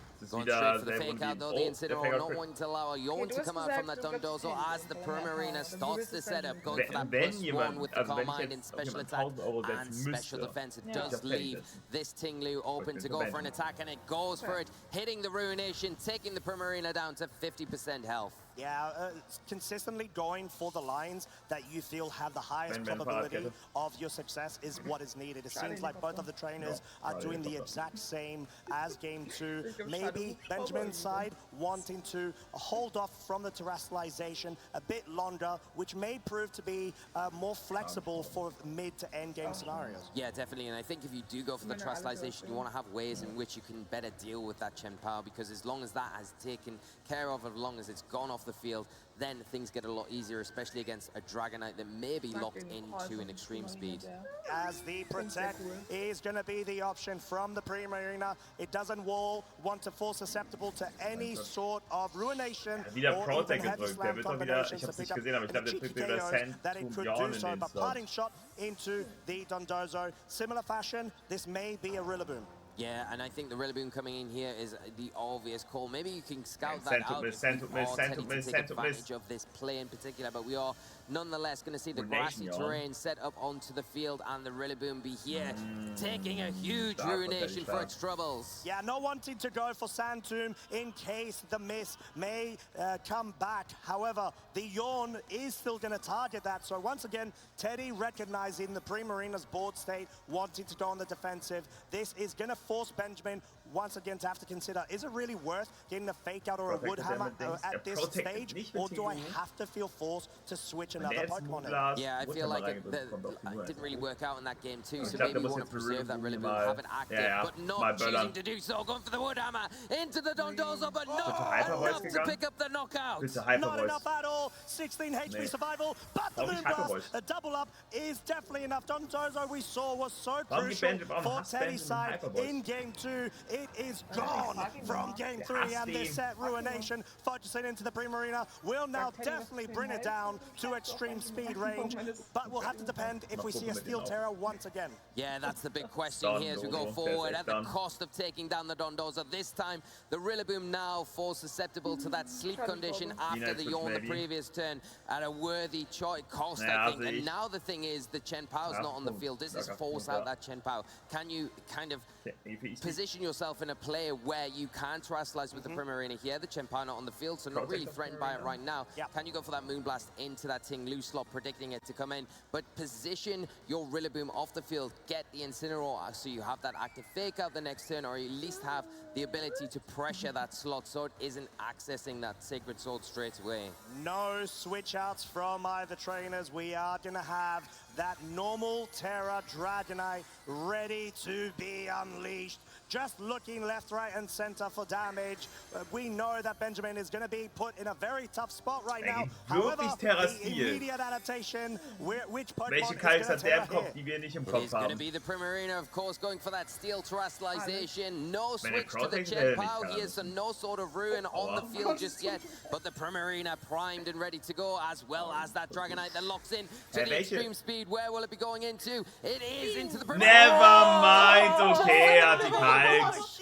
Er hat die Kalks, never mind. Sort of Ruin could have been in the scenario. Mandatory, we see the additional turn of sleep from Benjamin's Rillaboom. Hyper Voice just wanting to guarantee damage here. And the Sand Tomb, not only does it come out, it connects onto the Rillaboom and forces it to remain on the field. So Teddy could have even been expecting a switch up in that slot. Yeah, switch up in that slot would have really punished it with the Sand Tomb, but it is going to continually chip away at the Rillaboom and get past that recovery from the grassy terrain. Now the Dragon Knight in a great position just to close up either one of these targets. Even with that steel terrestrialization on the Primarina, it is going to be able to pick up the knockout without the Chen Power on the field. Because it's doing so much damage, you can see even resisted going to be able to get the knockout, forcing the Primarina to almost have to protect here, allow the Rillaboom to hopefully go down, and then allow something else like maybe the Incineroar to come onto the field for that line of support to alleviate some of the pressure that is immediate right now. But the Primarina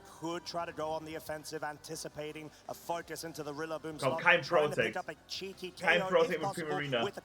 Ja! Let's go!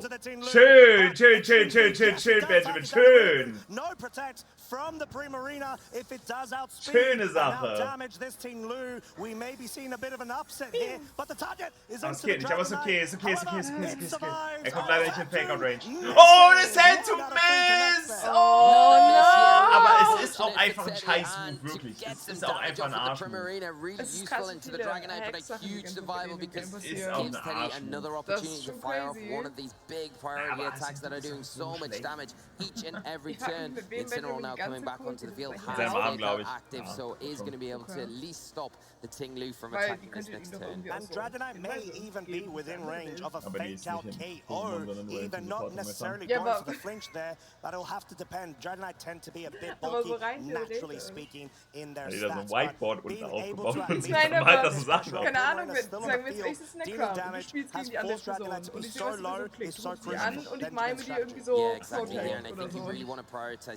Dann ist er as long as possible. Don't want to let it go down at any cost, really. So we may see Teddy readjust his board position here. We are going to see a protect from this Ting Lu, and it is going to Fake out in D-Night. Fake out in D-Night. Warte, aber der hat doch Dings. It's not enough. It survives the fake out. Yeah, but then inner focus, not allowing it to be flinched. It is going to get the not into the Primarina, into the Incineroar. But it does allow this Primarina room to try to focus down and be able to pick up the Dragon Knight Citrus Berry recovery. However, Hyper Voice is out, and at that range, aber da kommt jetzt noch Chen-Pao.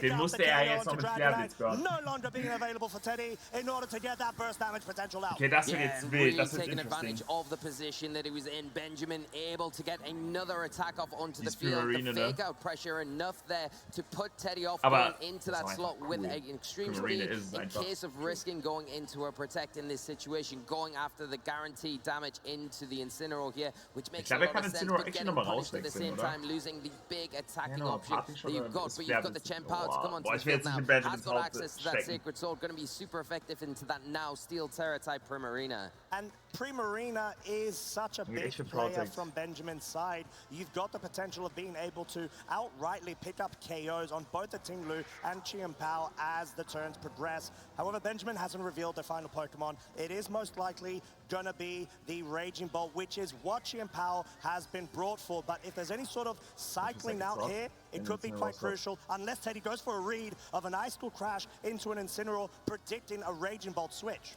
That would be a big call here, and I think at this moment in these big games, sometimes the big calls is exactly what you need. We're going to see the Sand Tomb locked into that Primarina. Wechselt echt raus, aber ist nicht für Icicle gegangen. Let's go. Sehr gut, sehr gut, sehr gut. If it is chosen, it is. It comes onto the field. Are we going to see kein that Icicle Crash, sondern Sacred Sword. Just a Sacred Sword into that. Let's go, let's go. Hyper Voice. Schöner Damage. Sand Tomb. Und der Miss!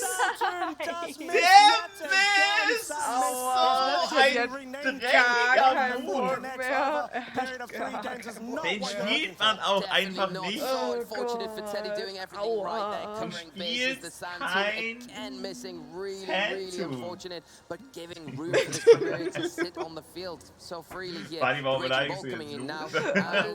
kein ability now for Benjamin to be able to maybe even switch out the Primarina if they choose to the Incineroar to give support to the Raging Bolt, kind of change things up here to give a different outlet. Es ist das, was Geshat sagt, for real, ne? Der hätte doch mit Body Press Primarina schon 5-mal töten können, oder nicht? and there could have been a situation where the body press picked up the KO, but no, their Sacred Sword will be doing so. No switch outs of the Incineroar there. Benjamin likely wanted to reserve the fake out pressure immediately after, but no protection from the Raging Bolt either. Benjamin really going in with this play. Dragon Ball targeting the Chien-Pao. It is enough. It picks up the KO, and this Ting Lu has a lot of pulling weight it has to do in order to bring this back. Body press not quite enough to deal any sort of respectable damage to the draft. No, and with Benjamin steps a little bit closer to sealing this one up, so that's what we're going to have to contend with this next turn. Of course, the Ting Lu does have access to protect here, so can get around that the next turn, but doesn't feel like it's got the damage output to be able to deal with this. Benjamin! Let's go! Gott, seine Eltern ist das Süßeste überhaupt. Holy shit. Ich liebe seine Eltern. Guck mal, wie süß sie sind. Incredible showing from Benjamin. The first year playing live events, having success after success, and now crowned your 2024 European International Champion. And what a way to be able to do it versus none other than Teddy French in the finals in what was such. Ab dem Zeitpunkt war Benjamin Main Character und hatte Plot Armor. Das aber auch, weißt du, ob die das so vorher trainiert hat, das ist so ein unendlich stronger, cleaner Comeback, kann man so gut antworten. Benjamin, however, did find the way to pull it back from that game. Seine erste Saison und der gewinnt einfach die Europameisterschaft. Yeah, the Arena was the key all the way through that. So well played from Benjamin. Really commiserations to Teddy, did everything right. Unfortunate at times, but Benjamin's fortitude just to get through the threat on the opposite side of the field. Also wirklich, Benjamin hat es hier geisteskrank gespielt, muss man am Ende des Tages trotzdem noch sagen. Das war sehr strong. And utilizing those tools like the Raging Bolt was so well executed, so well deserved. Yeah, and Raging Bolt, a Pokemon that you would think requires calm mind setups, hence why it's got that set, but in this scenario sort of used as an anchor point in order to allow it to have that mid to end game locked in as long as the Chien-Pao was dealt with, and that's exactly what we saw in that end game. Yeah, I think it might have been a little bit different if you saw some of those Sand Tomb hits or Sand Miss. Well, yes. War geil, ist besser free. But incredibly well played, like you said, with dealing with and being able to remove the Chien-Pao at the right time, because that sort of ruin ability was so impactful, in particular when that Dragonite came onto the field. Terrestrialize boosted that even further than those extreme speeds were doing. I think the way that Teddy really utilized the ruination here, and the sacrifice that Benjamin made, making sure to get that wood out was huge here at the cost of going to sleep the next turn. The double up there was massive. But the focus on und das ist seine letzte Senior-Season und dann bist du im Finale der Europameisterschaft und dann kommt Benjamin und dann nimmt er dich einfach raus. Yeah, and it was so close to going down there, and there's such fine margins throughout this game here. The big Moonblast into that Dragonite as well, just not quite enough to pick up the knockout. Dragonite trying its best to utilize the extreme speed, but you can see what it meant to both of our trainers here, and Benjamin celebrating in true style, along with Benjamin's mother as well, which is great to see. And we can all share this moment, and really, really great. She'll be very proud, his friends will be very proud, and the rest of his family too. And I feel we're a bit proud as well as how he was able to handle that. And we do, of course, have a bit of a roadmap of his success here, being able to go through such tough opponents, and in what was such a great final set against Teddy, where honestly it could have gone either way. Yeah, exactly. Could have went either way, went to all three games, but who better to hear from right now than Benjamin himself, who's ready over on the stage with Charlie. Everyone in the venue and at home, your seniors EUIC champion, Benjamin Polster! Oh, Benjamin. That was such a nerve-wracking game. How are you feeling? Very stressed. Imagine having to sit there and play the game. A good answer. Wow. So we went to all übrigens. In that first game, you were keeping things quiet, calm mind, but also noisy with that Rillaboom on the field. Tell us about that game one. The general game plan that I used for all of my games was that Incineroar can Terra Ghost to block Dragonite's Extreme Speed and Shenpao's Sacred Sword, and then Primarina can set up and Fake Out help support the setup. Hat gar nicht funktioniert. I wasn't anticipating Gouging Fire and Dondozo as a lead. That I kind of had to improvise on, but it still went fine because ich war gerade so, boah, es ist so angenehm, I dass er so gut Englisch kann, aber das ist seine Muttersprache. On the turn, he tried to Burning Bulwark, block my Fake Out. I was able to take a KO. I didn't even mean to set up a Calm Mind that turn. I just was like, it's probably free if I KO the Dondozo, so I go for a Calm Mind. And I really feel like that's where the game started to turn around, where there wasn't a lot he can do, and across the entire set, Rocky Helmet Primarina was very important to getting that little bit of damage on Dragonite and Shenpao. Rocky Helmet's such a useful item, and then in game 2, you were really trying to turn up the heat on Teddy with all those burns from Incineroar, but Teddy proved that he could stand the heat, but then heading into game 3, talk to us about that. That, stressful because I did realize that I felt like I only had lost because I got a few calls wrong and tried to improvise a bit too much. Normally when there's that Dondozo on the field, I go for Woodhammer Moonblast. The turn he would switch to Dragonite, but I stark. Okay, er hat es wirklich predicted. That Dragonite run rampant, and that was a problem. I think if I had done that, the game would have went differently, but again, I don't know. So I just had to play my best in game 3. Like, it all came down to that, and I think overall, there were so many turns, like I think 3 or 4 turns in a row, where he could have just taken out my like 30 HP Primarina, and he just didn't because it was so obvious that I would try to protect, where he could just get the free. Oder Switch vielleicht ist er deswegen für Phantom gegangen. Yeah. I'm just like, he probably doesn't actually try to do that, and Frankie versucht, ihn unter allen Möglichkeiten nicht schlecht zu reden, aber trotzdem zu erklären, was er sich gedacht hat. Das ist er war so schlecht, dass nein, aber im Sinne von, er hätte easy das machen können, aber hat er halt nicht. Ja, ja. Also, und stattdessen erklärt er ihn so, und das finde ich sehr schön. So fascinating to hear your insight. Aber was er so fascinating throughout that game, and yes, in that game 3, that sand was very loose, wasn't it? The sand dunes seemed not to be going at Teddy's way. You said to me before our interview, there's a story behind how this team was built. So, 4 of the Pokemon, Rillaboom, Raging Bull, Ogerpon, and Incineroar all came to me with Vancouver, and instead of Primarina, I had Urshifu, and instead of Iron Jugulis, I had Fluttermane, and I didn't like safety goggles on Incineroar or knockoff, so I switched those for Will-O-Wisp and Citrus Berry. Everything else stayed the same except for Ogerpon, who swapped Stomping Tension for Swords Dance. And on the plane flight back, I was like, this team feels very weak to Qianpao. What solves that? And I'm like, surely there's a Pokemon that resists all of Qianpao and Urshifu's moves.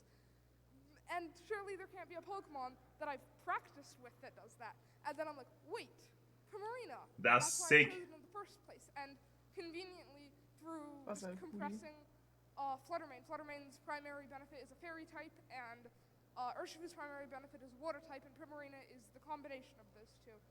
And I ended up putting Iron Jugulis because I used it for Knoxville where I won, and it felt really strong. I never actually ended up clicking Sunny Day because I didn't play any Archaludons. It was specifically there for Archaludon. But it did pull its weight in a lot of matches, especially my win when I was 4-2, and it needed to. Also er hat Sunny Day nur für die Rain-Teams, aber gegen kein Rain-Team gespielt. Ja. Counter Tailwind on stuff like Tornadus. That's really fascinating to hear. Yes, Primarina for you in the er hat alles vergessen, was der geht. Das geht da rein und da wieder raus. Fascinating. Good answer. Your mother. Der ist schon, der hat noch schon Feierabend bekommen, der überlegt heute Abend, boah, was esse ich heute Abend eigentlich zum Abendessen, hat er erzählt. My mom again, my dad, Jonathan, Vince, Jackie, all of you helped me so much, just preparing, and I think I played like 2 hours because I happened to know my opponent's team beforehand, and I played I think like 2 hours in my Airbnb room, just playing that matchup over and over and over and over again until I found what worked. And you certainly found it in the end, Benjamin. Huge congratulations one more time for your seniors champion, Benjamin Polster. Oh nein! Oh nein! Stay tuned, trainers. Teddy French has been dispatched. Oh mein Gott. Der arme Teddy. Dieser Moderator, ich weiß, der arbeitet gerade mehrere Tage nacheinander. Der hat wahrscheinlich keine Gehirnzelle mehr. Aber It's time for the Masters Division. I cannot wait. It has been so electrifying sitting here in the hall, not just through the VG Juniors and Seniors finals, but for all the other games as well. Congratulations zu und hat dann den Zweitplatzierten gesagt. I mean, let's throw this up. It's been such an intense weekend of competition, and these international championships only come around a couple of times a year. And the amazing thing is, for the history books, we are getting those records sealed. I cannot wait to find out who our final champion will be. With the largest competition here for Pokemon VG history, the fact that our 2 finalists have made their way to this point is nothing less of astonishing. And now just one match away from being the European International Champion. And 2 very, very different stories, but still 2 very, very deserving players. Yes, Tim Edwards being the newcomer in his first official year competing, whereas Nils Dunlop has years of video game experience. Not only are the scores different, but the teams are different as well. One a little bit more of an anti-medical, and one being those standard 6 we see everywhere. And with such an exciting finals ahead of us, I cannot wait to get started with it. So I think we should head over to the stage to reintroduce our finalists. It's another clash between NA and EU. It's time for our Masters finals. Please welcome your trainers, Nils Dunlop. Pepsi. Oh nein, er hat den Namen nicht im Kopf. Please welcome your trainers, Nils Dunlop and Tim Edwards. Oh mein Gott! Er hat den Namen vergessen. Oh nein, der Arme. Der wird gefeuert. Oh Gott, mein Homeboy. Wo ist Nils Pepsi? Welcome to the stage, trainers. Well, you've had about 24 hours to reflect on the matchup ahead of you. Coming to you first, Nils, how are you feeling? I'm feeling good. I feel like you brought the team that everybody expected to bring to this tournament. Der Trash-Talk den! What do you have to say to that, Tim? Der Trash-Talk den einfach! I'm happy to be here. Niles is a phenomenal player, but this is an amazing opportunity that I'm planning to make the most of. Du spielst das, womit jeder gerechnet hat. Naja, was du daraus machst, der andere ist so. Ich bin glücklich hier zu sein und er ist ein guter Spieler. Viel Glück. Ursaluna growling away, but is today going to go your way? If Ursaluna has his way, then definitely. Excellent. Nils hat wieder 30 Tonnen Koffein in seiner Blut. Nils hat schon 4 Liter Pepsi heute getrunken. Das Problem ist, ich liebe Nils, aber ich finde ihn so unendlich sympathisch. Er ist so ein Süßli. Ich will eigentlich, dass er ist einfach so, er ist so nett. Ja. Time for our Masters finals. Trainers, take your seats. Sierra and Lou, over to you.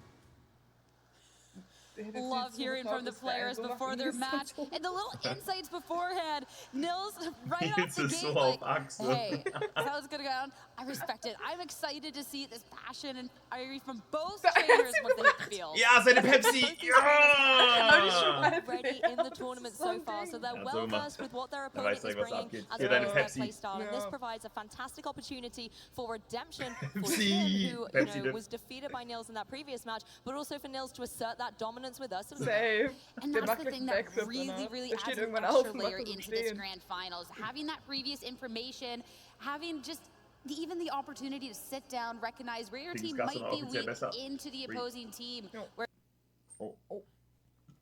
Können gerne eine Wette machen, Mods, für die beiden. Championship Sunday, they definitely have the time to do their homework. And I really like the way Tim acknowledged that this is a fantastic opportunity, particularly in his first full competitive season, to not only have had a fantastic placement on the international stage, but to be here in grand finals and being only one win away from being that champion. Nils, on the other hand, such a formidable opponent, knows what it takes to be in these top stages, has been in positions like top 8 and top 4 at the World Championships previously. He's going to want to be able to add the European International Champion to that roster. einfach most used in ganz VGC aktuell hat. Und Nils halt eben nicht. Und das bin mir sehr sicher. Aber Nils spielt doch einfach You do not get international finals just handed to you, and certainly not that championship title either. And I love the story that's coming through. These trainers have clearly identified Tim running that very standard kind of balanced metagame team. Pokemon that if you're training for this type of competition, you will have anticipated to see. Maybe you've even brought it yourself. Nils, however, decided to completely burst back on the works and say, I'm not bringing these 6 Pokemon, I'm going to bring something a little bit more off the wall, and has really got a team that's perfectly counted to it. Tim, however, definitely has some options. Yeah, when you're looking at something that's a little bit off the wall, you have to look at the consistency throughout a long tournament run. And the fact that it's made its way into the finals, and the fact that it's piloted by a player with this experience, such as Nils, Tim really has to dig deep for those options, because yes, he does have a couple of different ways he can try and break through this. Geh rein in die Wette, Chat. Nils from getting something like that Ich will trick eine room dicke up, Wette you could sehen. find yourself in an advantageous position. But Nils is not going to give that up for free at any opportunity. Ursaluna, I think, is going to be the key piece of the game here for Nils, because having such a strong strategy with something like the Porygon 2, being able to set up that trick room and getting that Ursaluna into the field can give him so much momentum. Tim cannot afford to make a mistake. He has to play every single turn perfectly, because otherwise Nils has so much utility to be able to punish it. Things like bringing the Ursaluna in for free and getting that Flame Orb Guts boost up early. Also, the Flunnermane running that substitute. That could be a brilliant way to punish defensive play from Tim. I'd be looking for a little bit more heads-up plays, a little bit more reads coming out from Tim, because that's going to be a really, really big way to be punishing Nils going on into this match. Since you can't play passive, if you can make the most and not let that Ursaluna get in, whether it takes a bunch of damage, whether you're able to knock off the Flame Orb, never even let it get that Guts boost in the first place, that could be opportune moment. But you said it so perfectly. One wrong step for Tim, and it all goes awry. And that is a lot of pressure for someone on their first time in this Grand Finals in their first year. Exactly, you have to stay calm and composed and just make sure that you hold your nerve through every single turn of this Grand Final. There are some good opportunities for Tim to try and find a way to shut down Nils' side. Pokemon like the Flunnermane, being able to apply pressure with something like a Tortoise Stop, that opposing trick room from even going up, as well as applying some good speed control options with the Icy Wind.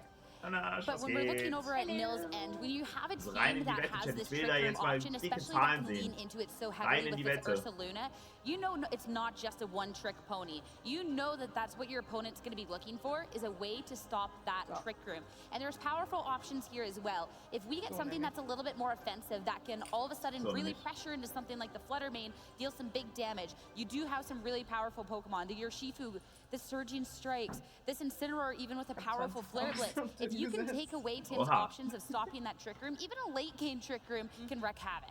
Exactly, and Nils has so much fantastic support on his side of the field. Pokemon like the Incineroar, Pokemon like the Amoonguss can provide that fake out or redirection support and able to help Porygon 2 from setting up that trick room, as well as Ursaluna from getting in on the field safely.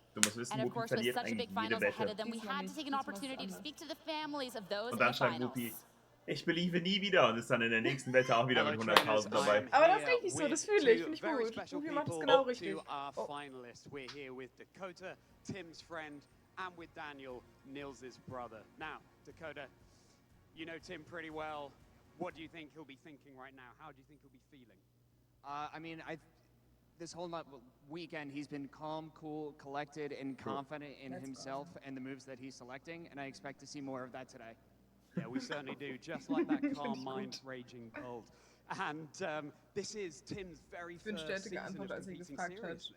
Yeah, so we met back in Harvard at our first regionals together. We were actually round one opponents and we played each other. And afterwards, he hit me up on Twitter to see if we could do some sets, and we've been building from there. Gesagt hat und nicht X. Keiner sagt X. Außerdem, ein Reel zu zitieren, was ich letztens gesehen habe, wenn Elon Musk seine Tochter Dad nehmen kann, dann kann that you make along the way. And coming to you now, Daniel, Nils' brother, you're going to know him better than most other people.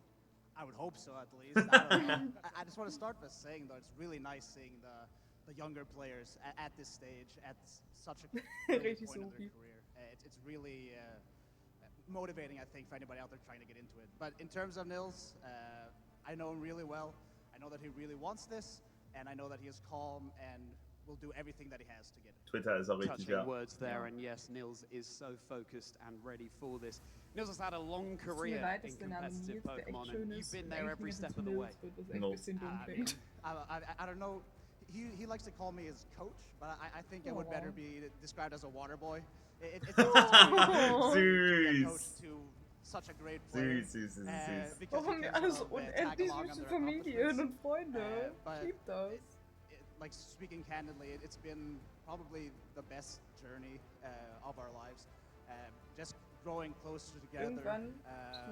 Every trip, learning to be better and better, and finally maybe. Reim kann er nicht stehen. Stimmt, weil er auch auf der Bühne ist. Der ist auch auf der Bühne, nebendran. Ja, aber Jule und ich könnten ja niemals irgendwelche, also wir könnten sagen, wie lieb wir euch haben, aber ich könnte niemals sagen, ich kenne mich nicht mit Pokémon aus, aber ich kenne mich damit aus dem Modus. Das wäre ein bisschen weird. Das wäre so witzig. Das stimmt. Always love to hear from those closest to the finalists. That extra little insight. Key words too. Calm coming out from both players. I think a very different calm as well. A calm in the experience from Nils and a calm in just the demeanor to make it this point for Tim. When you're playing a team like this in that slow balance, I mean, you have to be, as I said, cool, calm, and collected the entire time. Exactly. You have to have that resilience that you've been able to showcase that you have, having gone through grueling days of day 1 and day 2 Swiss, as well as those amazing top cut matches we were able to feature yesterday. It's now just one final hurdle, and you've got to make sure that you stay calm and focused, because this is it. After that, we will have a champion and a runner-up. We will, and of course, we have to make our guess on who is going to be taking the title. And you know what? Oh, damn. Understandable. EU rooting for you, EU. The NA has to root for the NA. I respect it. I mean, what can I say? There's a Porygon 2 on Nils' team as well, and I'm a little bit of a Porygon fan, but I do think this is going to be such a heated match. We have seen in the previous EUIC the trophy go across the pond to NA. I wonder if Tim's going to be able to keep it there, or will Nils be able to reclaim it and bring it home for EU? That's the extra level to it as well. We have to see that pride for these players, but specifically when you want to keep that title here, you actually want to be bringing it back at this point. Now, we talked a little bit about the accomplishments, but a little bit of a deeper dive, because we talked about the accomplishments, but you also have to be looking at the time span at which these two players have completed. And Nils, I mean, this goes back. Exactly, several years of experience, and it wasn't just playing Pokemon, it was getting records as well. Top 4 worlds in 2018, in the previous year, top 8, so not only showing consistency, but showing growth and progression. Most recently as well in 2020, being able to be a regional champion in Richmond, and most recently at Stuttgart, a finalist. When you come runner-up, it just makes you more hungry to get that #1 spot.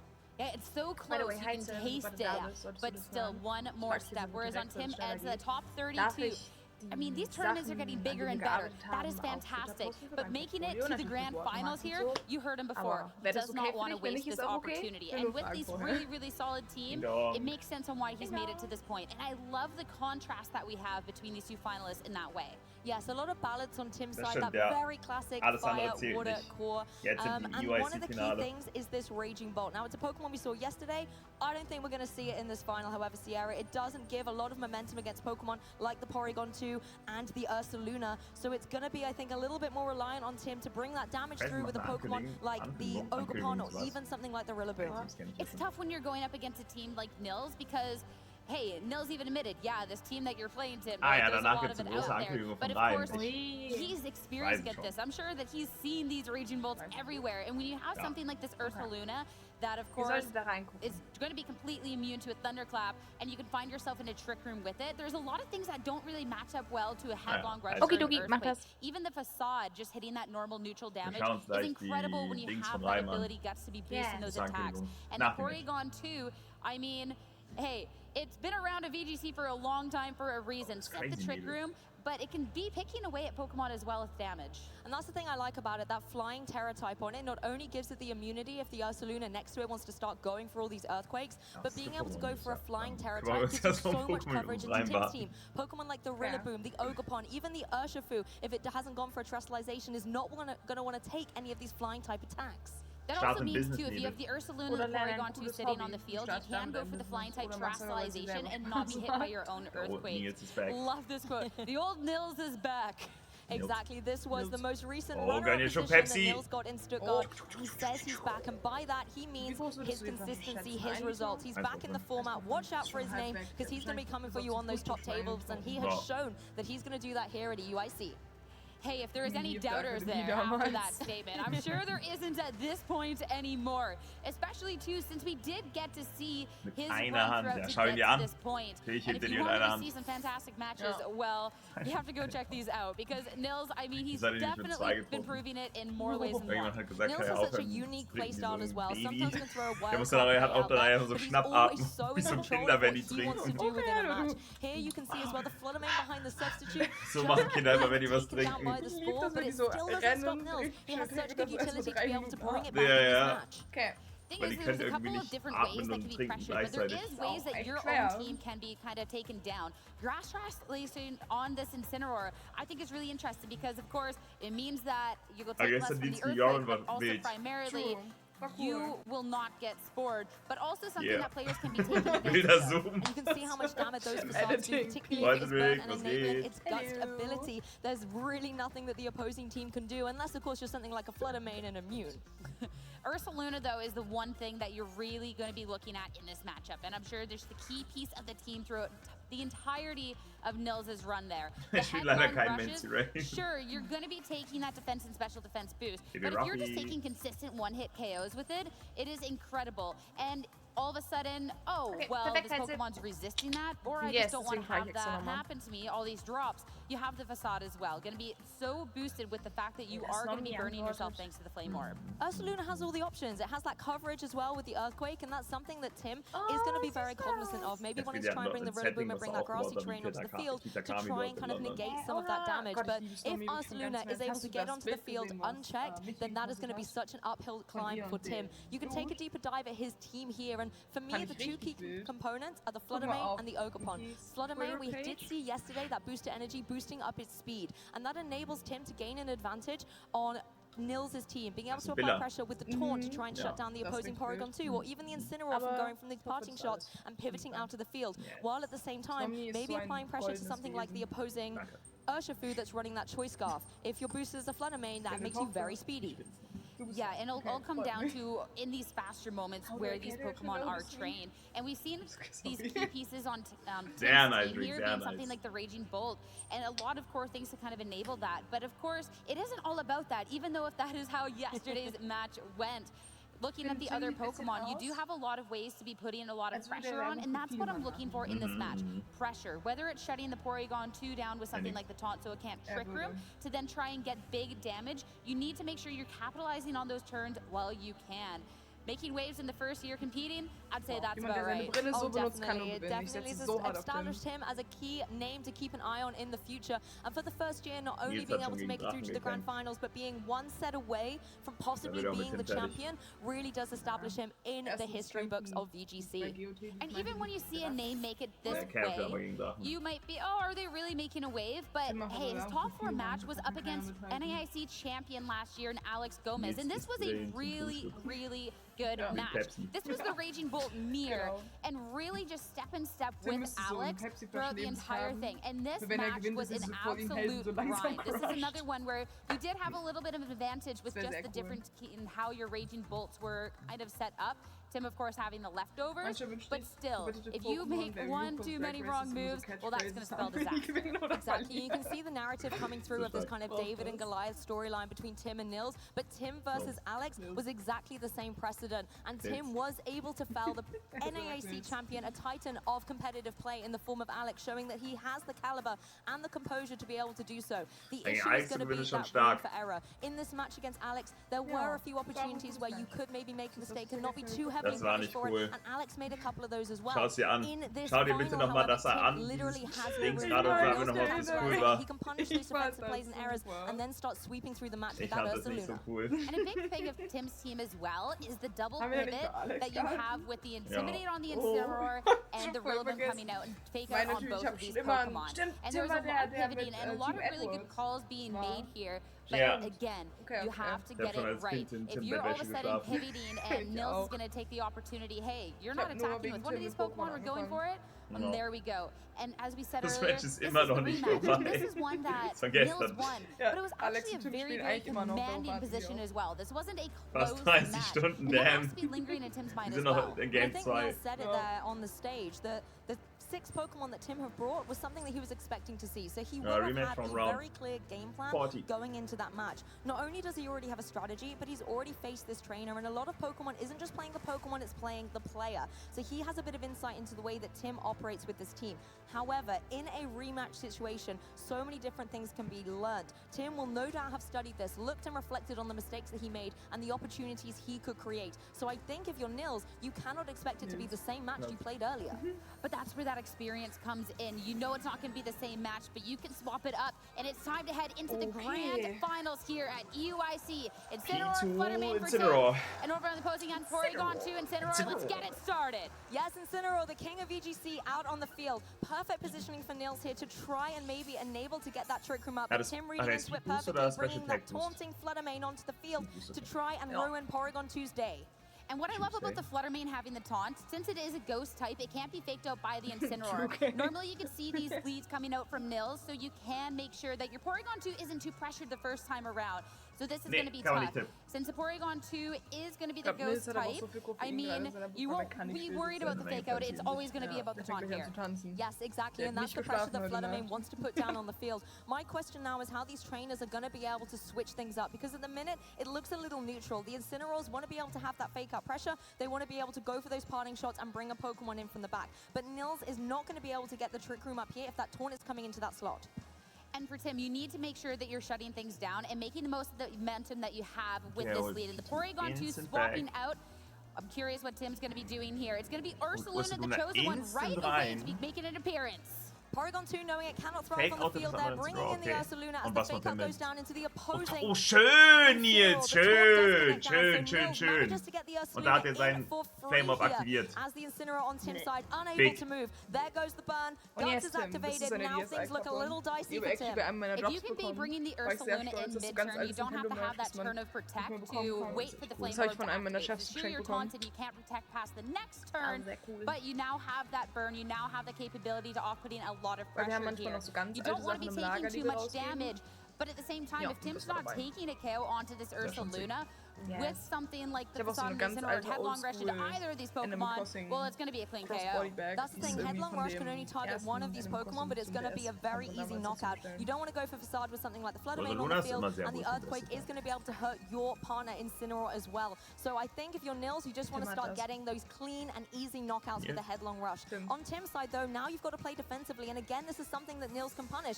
Nils is actually going to take the defensive option, bringing that Incineroar out to intimidate later on, bringing in the bulkier Pokemon like Porygon 2.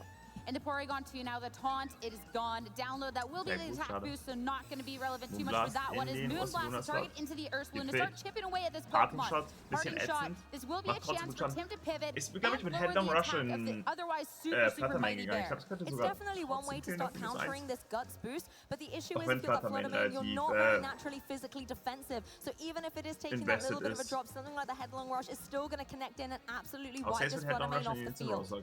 And since you have the boost over on Nils' end, it'll all be about how Pokemon are trained. This is going to be a super hefty Headlong Rush coming out into you, and Tim definitely taking the time, staying calm, looking at what's going to be best to pivot into this. Since the Porygon 2 is in, you want to make sure that you have some way of making sure this Trick Room isn't set up, so Rillaboom will hit the field. This will be the Grassy Surge as well for the grassy terrain. Yes, this also negates the potential Earthquake that Nils could have gone for here, but instead it's that Headlong Rush straight into the let's go! Schön! It is gone from the field. Really like the positioning here by Tim, bringing in the Rillaboom to ensure, hey, if you want to maybe go for the Trick Room, you're going to have a bit of trouble with that. But to be honest, I want to try and stop that Ursaluna in its tracks. Tim is really stuck here on which Pokemon to target down with this potential fake out. There is the possibility for the Porygon 2 here at to actually, this was a blind type terrestrialization, no ghost type, so you can hit into it to stop it with a fake out. That does mean you would be taking an attack from the Ursaluna, and the Ursaluna, it'll either have to attack or go for a swap out on this turn, since it was haunted and doesn't have the option to protect. But Tim can also take advantage of that as well, and going for a power hit into it. I mean, you mentioned the terrestrialization. There is the Ghost Terra type on the Incineroar kommt Ursaluna. rein. Ja, er geht halt -2. Du musst maybe rauswechseln. Und dann hat er 2 Fake-Outs auf dem Feld, ne? KO, particularly considering when the Incineroars just joined the field. A headlong rush into that space is going to Das do a lot of Chaotic damage. kam von Normally denen. Ursaluna without the Das One-Hit-KO-Ding kommt auch von denen. taken one Intimidate, it can still be in range to get a KO. Now that it's maybe taken this one here, it's going to be an interesting turn. it is slowly getting whittled and whittled down the amount of offensive output it'll be able to be putting out here. You can't potentially just go for the swap, try and get a Trick Room up, and then bring it back in later. But when you're staring down this Rillaboom and Incineroar, fake out options on both, well, the Porygon 2 doesn't feel necessarily too safe either. It is a really bulky Pokemon, but you also have to respect the fact that, hey, there is just the fake out option. And it looks like Tim is using that Incineroar to try and kind of target down the Ursaluna. The parting shot previously, the Intimidator. Wechselt beide raus, okay. Ist fein, ist fein, fein. Aber ich glaube, Tim wird hier nicht damit fake outen, oder?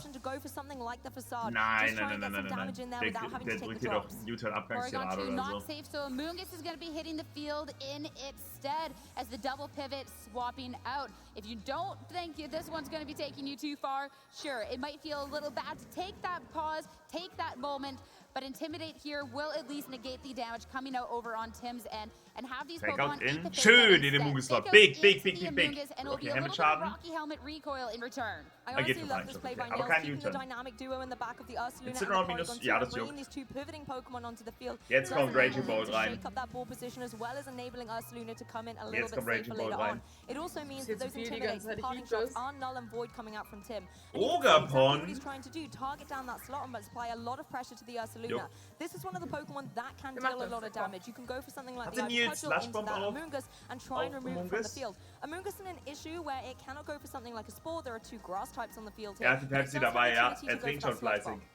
Weil ich habe eine Pollen They're looking at Nils as well. He does have a fake out on this turn, having just swapped into the Incineroar. So Tim, if you're looking to off-put some damage, you have to wonder where this fake out's going to be coming from. Since it is not going to be too pressured by the Amoonguss here, it would just be a little bit of damage. But you want to make sure you can maximize these turns while you can.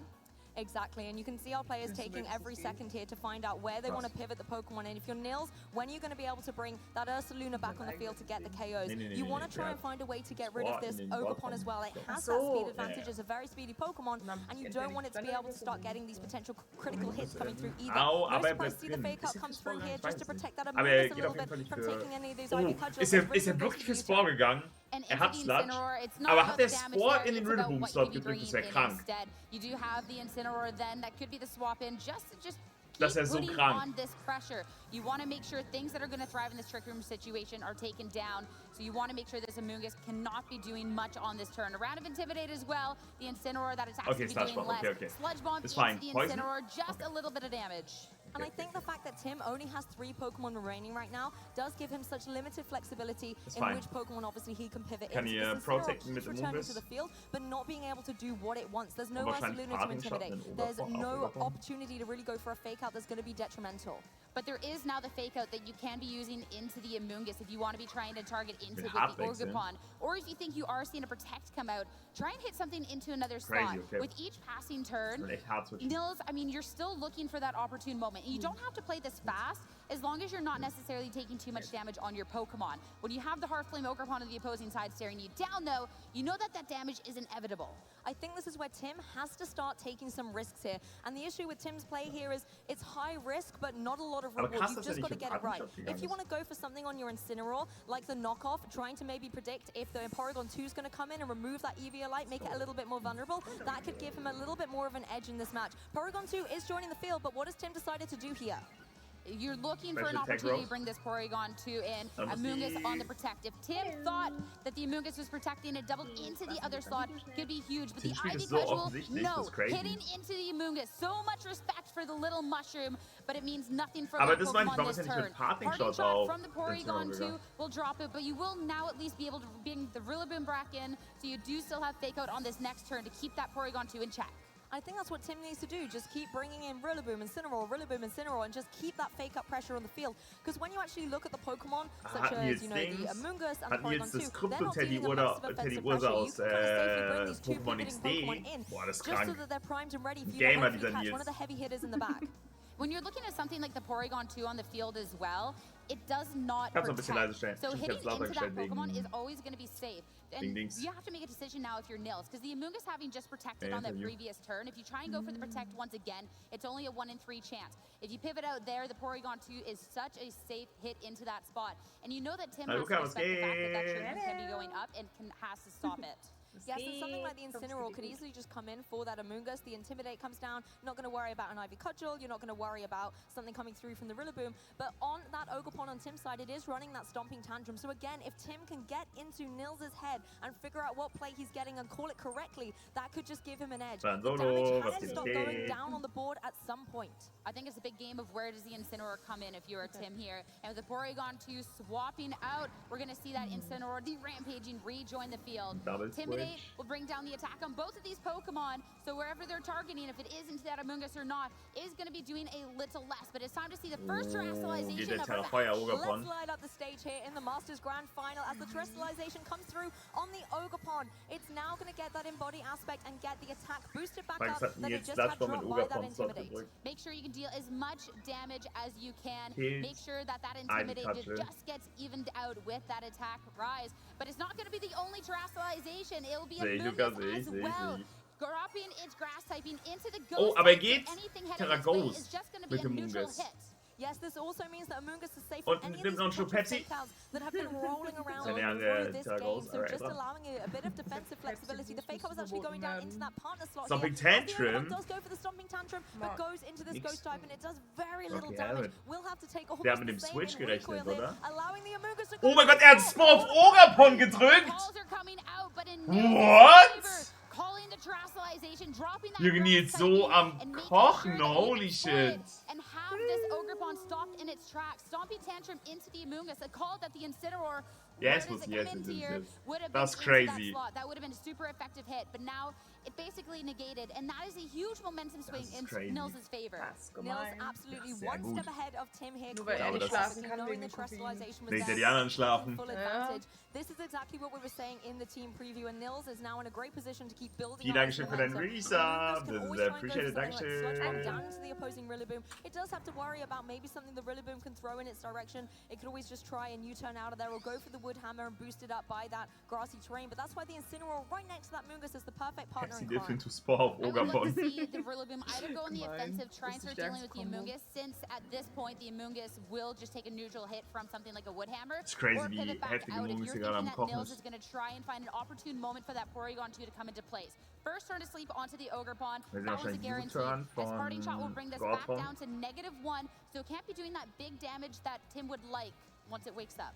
Ogerpon's not having a good time on the field right now. You know, it's taking a little bit of a nap, needs to wake up for these finals, as well as having all these stats dropped. Sobald er halt Trick Room rausholt, as well to try and bring in a Pokemon from the back, because you don't want it to have to take a Spore either. That Incineroar is going to be a prime target to that Amoonguss, and particularly as it has now dropped its weakness, it's a very formidable threat. This U-turn doing nothing, and I think it's really kind of demonstrating on Nils' side the bulk and the brawl that he's got on his team. And with the Porygon 2 coming on in, and the Incineroar hitting the field, this one is that citrus berry variety. So a Spore, if it is targeted into the slot, will be 2 sleeping Pokemon over on Tim's end. The Intimidate, not going to be impactful here. It's all eyes on this Amoonguss. Instead, attack into the Ogerpon. Huge opportunity, but still, you don't have to risk anything too that far ahead. I mean, we've spoken a lot about Ursaluna being the issue on this team, but actually has become this Amoonguss. The Incineroar, the Cloud Watcher, has joined the field, but it needs to watch its step. If it doesn't want to take a Spore from this Amoonguss, you cannot go for the fake out into it now that it has turned into a Ghost type as well, making it so difficult to disrupt. And the Porygon 2, we see the lock-in, feeling safe that this is the primed pose position to try and go for that Trick Room. And from there, if Nils can get the Trick Room set up relatively free, it'll be great. Since there is still the fake-out option into the Porygon 2, you can go for that there, but then you can get punished by the Spore in return. So it is really, well, you gain a little, you lose a lot situation. And even if you go for the fake out, as Tim has done here with a little cheeky critical hit, it doesn't stop the for going for that Trick Room on the next turn.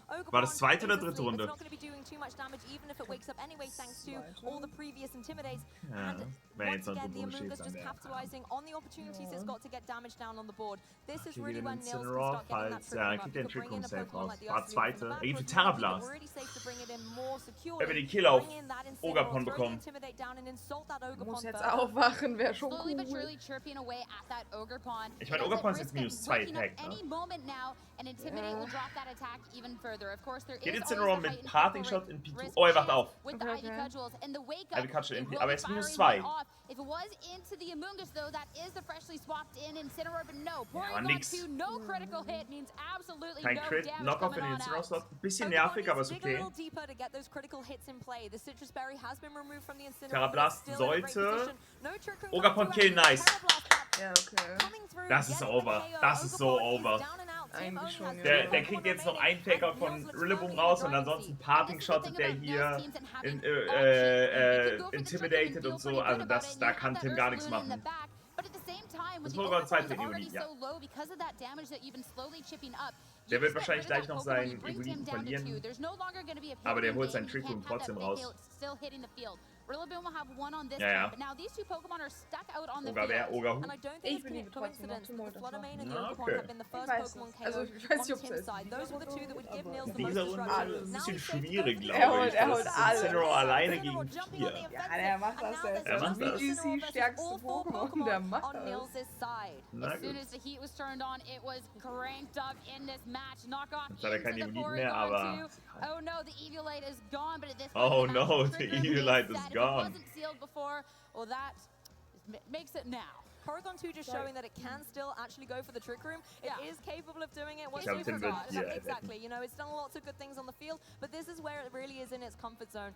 If I was Tim now, I'd start looking towards game 2. I do like the Pokemon options that he brought. It gave him flexibility, it gave him options, but Niels has those by the bucket load. The issue that Tim has got is he has to find a way to capitalize on those moments, trying to catch the Ursaluna instead of allowing it to come in that turn 1, whereas Niels is able to have more flexibility in those. If he doesn't make 1 or 2 reads, it's not going to be super detrimental to his ball position, but if he's able to catch one, the momentum just swings completely in his favor. I think where it was tricky is we saw Tim go ahead and make some of these plays, making these calls. Specifically, the one that stands out to me is when Incineroar could have come in for either slot and targeting the Stomping Tantrum into the onslaught with the Amoonguss, and it wasn't swapped in there, and all of a sudden you're doing no damage. So Tim showing that yes, he will wurde make the space, but eingeladen Nils zu just Montreal, one also in step Kanada ahead. zum Turnier, That der was hat the same gewonnen. turn where we got to see the score fired off, and when you're losing the damage capability over on Tim's end, well then you are just losing so much in this match, and it even just started on that first turn. The Fluttermane start coming out from great way to shut down the Porygon 2, but all of a sudden we saw the swap. Ursaluna comes in and still just so much damage, and the Fluttermane couldn't stand out. But this is what I mean by the flexibility of Niels, because going for that spore, even if it didn't terrestrialize, it wasn't going to lose you the match in that turn. You still had a couple of options, and there wasn't that much capability, minus maybe a critical hit, for Tim to be able to capitalize on it. I think coming into this next match, Tim has the potential to do something with the Urshifu. Urshifu is a very interesting set here where it's running the Focus Sash. And in a format where we see a lot of Choice Scarf or even Mystic Water, having that little bit of respite, having that one second chance you can get from taking damage could be what he needs to be able to get a KO. Something like the Surging Strikes is going to be able to connect down and do big damage into opposing Pokemon like the Ursaluna, into the Incineroar. You've just got to make sure you get the Porygon 2 and the Amoonguss, and that's easier said than done, Sierra. It definitely is, especially when looking at the Amoonguss, since it is the Rocky Helmet Amoonguss over on Nils' end. Fuego sieht ja so cool aus.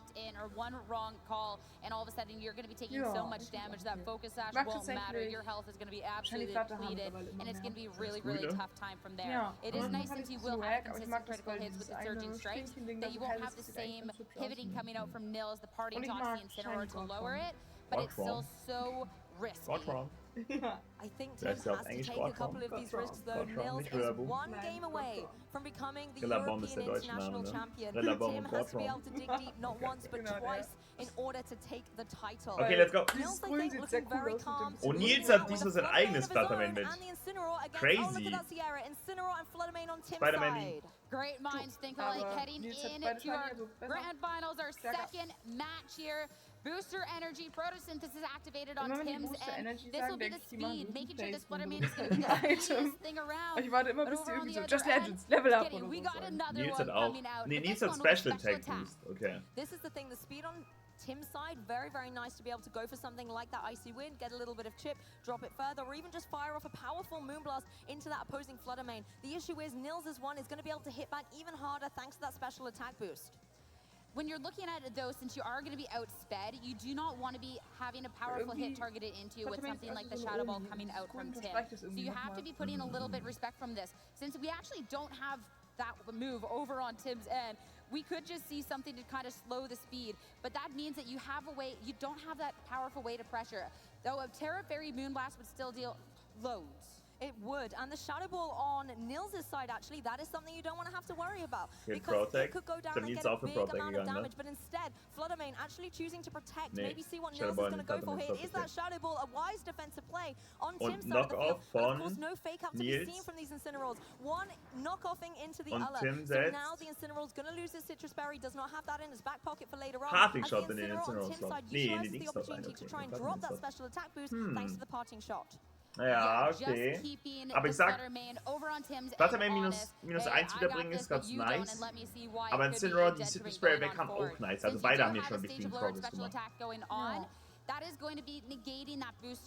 That boosts oh, your dafür energy kann ich that you had. so wenig So you do have to be able to capitalize on this while you can. Since it is slower, you can still be threatening some pressure into it too.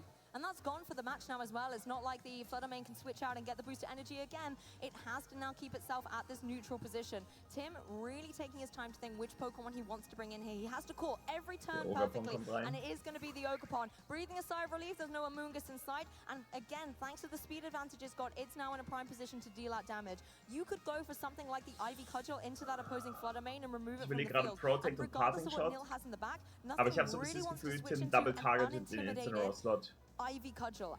You could even take a further Ich glaube, Tim double-targetet den Incineroar-Slot. Note here, now that we get an opportunity to see what Nils has brought to this match, this is a complete pivot. Ich hätte an Tim stellen den Incineroar.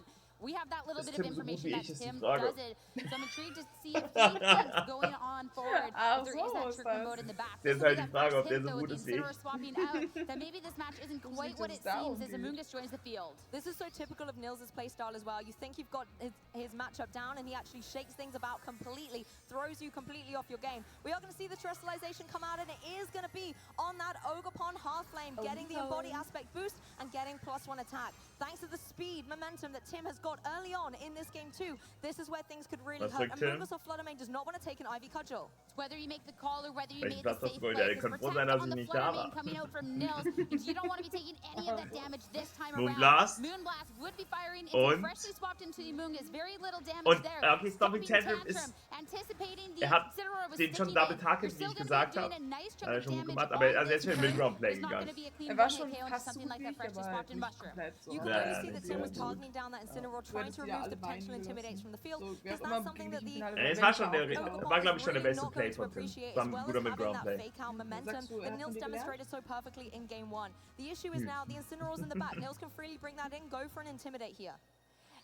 With the Incineroar as well, we fall into that same game as Game 1. Where does the Incineroar swap in? Because the Ivy Cudgel targeted into that slot is not going to be doing much. And if you all of a sudden anticipate, hey, I think the Incineroar swapping in here and hit a Stomping Tantrum into a slot, we already got to see that the damage into the Amoonguss, it wasn't too much. Maybe with that double up, it could just hit that kicker, but it would definitely be close.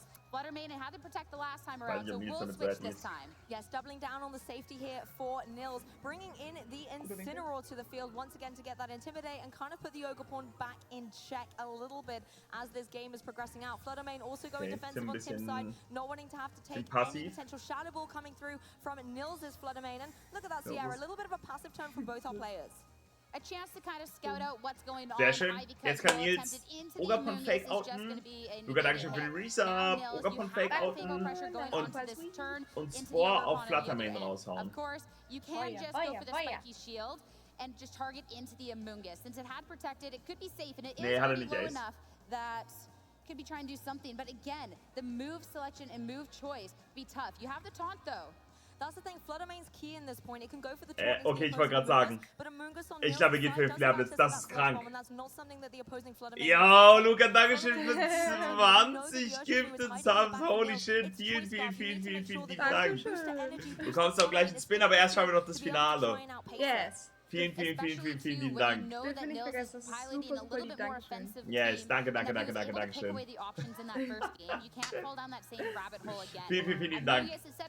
Danke, danke, danke, danke, danke, danke. Yes. take the opportunity to swap out now. And if it is a taunt into the swap, then it would be a wasted turn. Taunt though, okay, Taunt in den Incineroar-Slot. Making sure that we can't see something like a parting shot coming out. Honestly, love to see that as a way to shut down that Incineroar. Ist nicht für Dings gegangen, crazy. Ich mach ganz kurz das in Nerds durchlaufen. Aber ich muss es kleiner machen und wegpacken. Just getting a little bit on the board. Incineroar now going for the Flare Blitz. Again, not getting these KOs, but damage is being dealt from both our trainers. They're starting to switch up onto the offensive.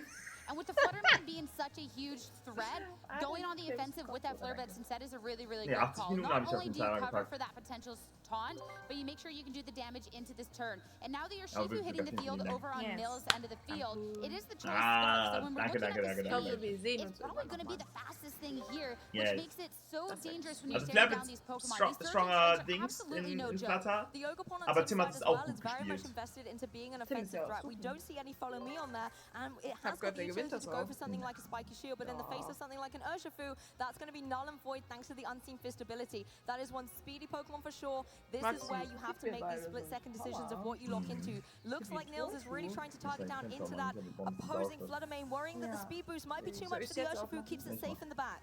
Weren't kidding about the split-second decision. I was getting a little worried here at this point. Amoonguss coming back out onto the field. Icy Wind is going to be lowering both of the speeds of these Pokemon. Nice little chunk of damage onto the Amoonguss, all things considered. You want to keep chipping down at that now even more. Crit gegen Incineroar, naja. The regenerator. Now, you will be able to fire off an attack with this Ogerpon Whatever Woodhammer. Again, great swap coming out from Nils to make sure there's never an opportunity for Tim to get ahead. This Amoonguss really is the thorn in Tim's side. In game 1, it was so disruptive, and now it's just being completely annoying on the field. Flutter Mane does go down, however, Nils has perfectly pivoted in a situation where his Urshifu in the back is safe and sound. Oh, jetzt geht's los. Jetzt ist loaded. So difficult for Tim to maneuver. You already have drop grass typing on that Ogerpon. A Surging Strike is going to be able to get the knockout. The Incineroar, again, not going to be able to appreciate that. But I wonder what Tim's last Pokemon is going to be. It's so tough, though. The Flutter Mane's queen for a reason with the Kingdom falling. Pepsi loaded is over. Potentially chance for things to be falling apart because you needed the speed on your end. You needed the capability to Icy Winds and to shut down Nils' team. And when the things like your Shifu is preserved, we won't even have to play the speed game going down on the line. So even when that Pokemon re-hits the field, there's a possibility for it to wreak havoc. You still have something still potential that your Shifu instead, it's going to be hitting the field. This can't be dealing damage, but it doesn't still have the same speed that Nils does. That's the thing, the Urshifu does have the focus sash, so you do have a tiny bit of respite from maybe taking one super effective attack or just any damage at this point. You can always apply pressure with something like that Surging Strikes into the opposing Incineroar. I just wonder if the damage that the opposing Urshifu had taken on Nils' side is going to be enough to maybe allow the opposing Urshifu to try and get the KO. Nils going to switch things up in the ball position, wants to keep that Intimidate for the Urshifu and the Ogerpon a little bit later on, and brings that Flutter Mane back into the field, which I really think isn't a key piece in this match right now. Ich bin beide gerade so ultra passiv, das ist insane. Ich bin so vorsichtig. There was a close combat into that. It won't do anything. An Ivy Cudgel into the protecting Amoonguss. You don't see protect too often in front of the Urshifu, but making sure you can spry past. Schön, Nils, schön. Again, no momentum. Ist das krass. Straight in his tracks. Nils is making moves and counter moves and calling them perfectly, bringing that Flutter Mane in. It can now apply some pressure with something like a Moonblast or even going for a Shadow Ball just to get some damage on the board. I think you don't want to go for something like the Substitute or Protect here. You just want to make sure you're trying to get some damage and getting that momentum, because as soon as you get rid of the sash on the opposing Urshifu, then your own Urshifu can start cleaning up. You just got to knock out a few Pokemon first. And that's going to be the tough part into this. And Nils has done such a great job at making sure at every step in the way that Tim has not been able to make this move. And Tim, it has to be a huge call going into this next turn, a big KO. And with the Urshifu swapping out, I don't know if he'll be able to get it. Bringing Incineroar back into the field, you'll have to fake out next time around. Also nicht ziemlich gut, aber der hat keine Super Sperry mehr. Nils wechselt jetzt zum Moves raus in Flutter Mane, und wenn ihr jetzt eine Ivy Cudgel in den Moongus slot kommt, wäre übertrieben geil. Nee, der Moongus in den Incineroar und Ivy Cudgel, nee, fürs freigestellt. Ja, ist voll okay. Vollkommen okay für Nils. Das ist schöner Schaden. Oh, der Special Tag Drop, let's go. Just below half health at this point. We do have -1 attack over on the Ogre Pawn, so you do look better and better by the moment. The thing is, you can't safely switch that Ogre Pawn out to try and reset that because you don't want your Urshifu in the back der to kann have jetzt its easy focus Ogre Pawn broken fake outen. unnecessarily. Incineroar looks to Der be kann in a nicht noch little Spike bit of geschieden. a precarious spot about whether it can take another one of those Moonblasts. I think the chip it got earlier from the knockoff was critical Wichtiger there. It Special might be Tag able Drop. to hang on if one more Moonblast finds its mark. And that'll be the key thing going into this. And if you lose that Incineroar, sure, you get the Urshifu in, but I think that you're just going to be down too many strong Pokemon in this match, where Nils, I mean, his Pokemon just feel like they have not been touched. With the constant regenerator from the Amoonguss, you're gaining so much momentum, and even more now. Fake out Damage from Big. Schöner Moonblast. Crit. Holding on this time around. Just able to hang on and go for a parting shot. That's just going to be able to reduce a little bit of the offensive pressure on Fluttermane's side. But I think you make a great observation, Sierra. The damage is all coming through from Nils' side. Tim is constantly being forced to go for these defensive plays or is being intimidated, and the damage is just not stacking up on Nils' side. You do get the Urshifu in here now, so you have the potential to go for these surging strikes, and it is in unintimidated. It is. You still are at risk of taking a very powerful move from this Fluttermane. So you have the sash, you can take one hit, but you have to make the most momentum out of this Pokemon while you can. The Surging Strikes will hit well into either Pokemon on the field, but you also have to anticipate if there is a potential Amoonguss swap that could be dangerous as well. And there is no spread move on the Fluttermane, no dazzling gleam, so it has to choose its target. It's gone for the Moonblast, Urshifu taken right down to its focus. Das hat ihn nicht auf seinen Fokus, das war imaginärer Fokuscode wahrscheinlich. Holy shit. Aber er kriegt jetzt den Kill auf Fluttermane, oder? Ja, aber also... Warte, die Frage ist, Tim ist für Panikshot gegangen, ne? Der ist nicht dafür für den Dings-Kill gegangen, für den, oh, wir können den Incineroar jetzt wieder reinholen. Ogre ist -2. Er kann jetzt hier Urshifu, Free Urshifu reinwechseln, immer Surging Strikes in den Ogre-Slot drücken und mit Incineroar immer in den Urshifu-Slot fake-outen. Immer. Ich meine, Urshifu und Incineroar sind halt barely. It does mean that Nils is in control. And when you're looking at the Urshifu, also das ist komplett free gerade. Je nach Game aus, ja. Ich glaube auch. Fake out in den Urshifu-Slot, Surging Strikes in den Ogre-Slot. Dann danke für den Resub, das ist sehr appreciated, dankeschön. Got a lot of momentum with that Urshifu with that KO, but it really hurt that you couldn't get that critical hit onto the Fluttermane with such great pivoting from Nils to negate the attack. That would have jumped Tim right back into die sind gespielt. Ah ja, das ist GG. Das ist GG. GG. Nils hat. Nils, ich habe immer an dich beliebt. Nils? Ich habe schon immer in Nils Bettwäsche geschlafen. Schon immer. War schon von Anfang an Nils Bett. Let's go! Nils hat das Pepsi-Diff. Das wird die Pepsi-Diff. The Pokemon are celebrating, the crowd is already applauding. You can see Nils as well because he knows the Incineroar is the last Pokemon standing to take him to the title. Go through the formalities, Incineroar hitting the Pepsi, Pepsi, Pepsi, Pepsi. Out of this match. It was well played, but Nils oh, er geht sogar für Terra. Let's go!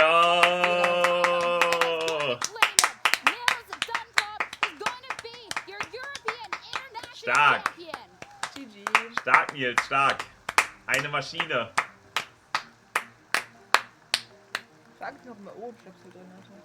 What a match, what a victory. Their Musik hören. Und die anderen musst du tragen wegen Rauschfiltern. And he's shown exactly how having this anti-meta call was indeed the right selection for GG, ich habe immer an Tim geglaubt. In meinem Kopf ist Tim irgendwie wieder der Herzen. Gerne aus sein, Chat. Nein, schade, Rupi. Rupi und ich haben trotzdem Okay. Nächstes Mal Rupi. Der hat sich einen NAC Travel Award verdient, 100%ig.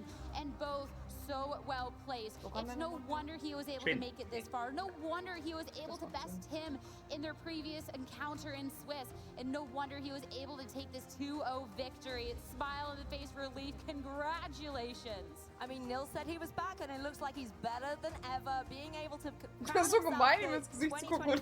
Nee, er hat es in die Kamera gemacht. Also, okay. Huge commiserations to Tim as well. I thought it was a very valiantly fought battle. Tim never gave up. Let's Constantly trying to find those go! openings. Hat er gerade Vamos gerufen? Vamos!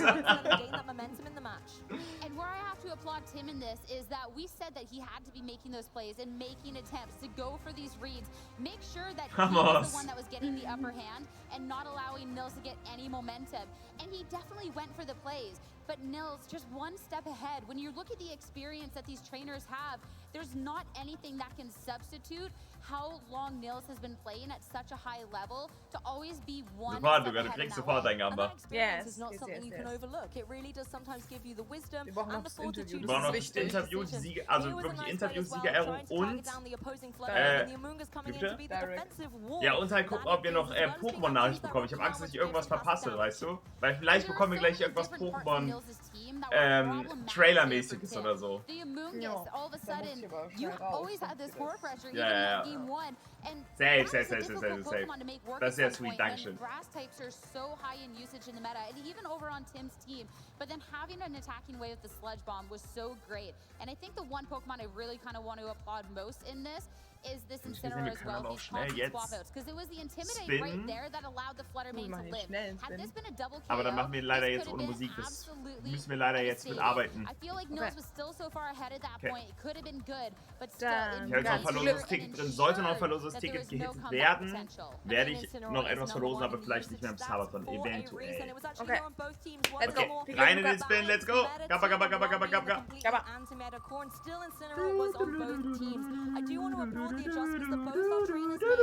Das ist einfach 1,5 Stunden auf den Timer, oh mein Gott.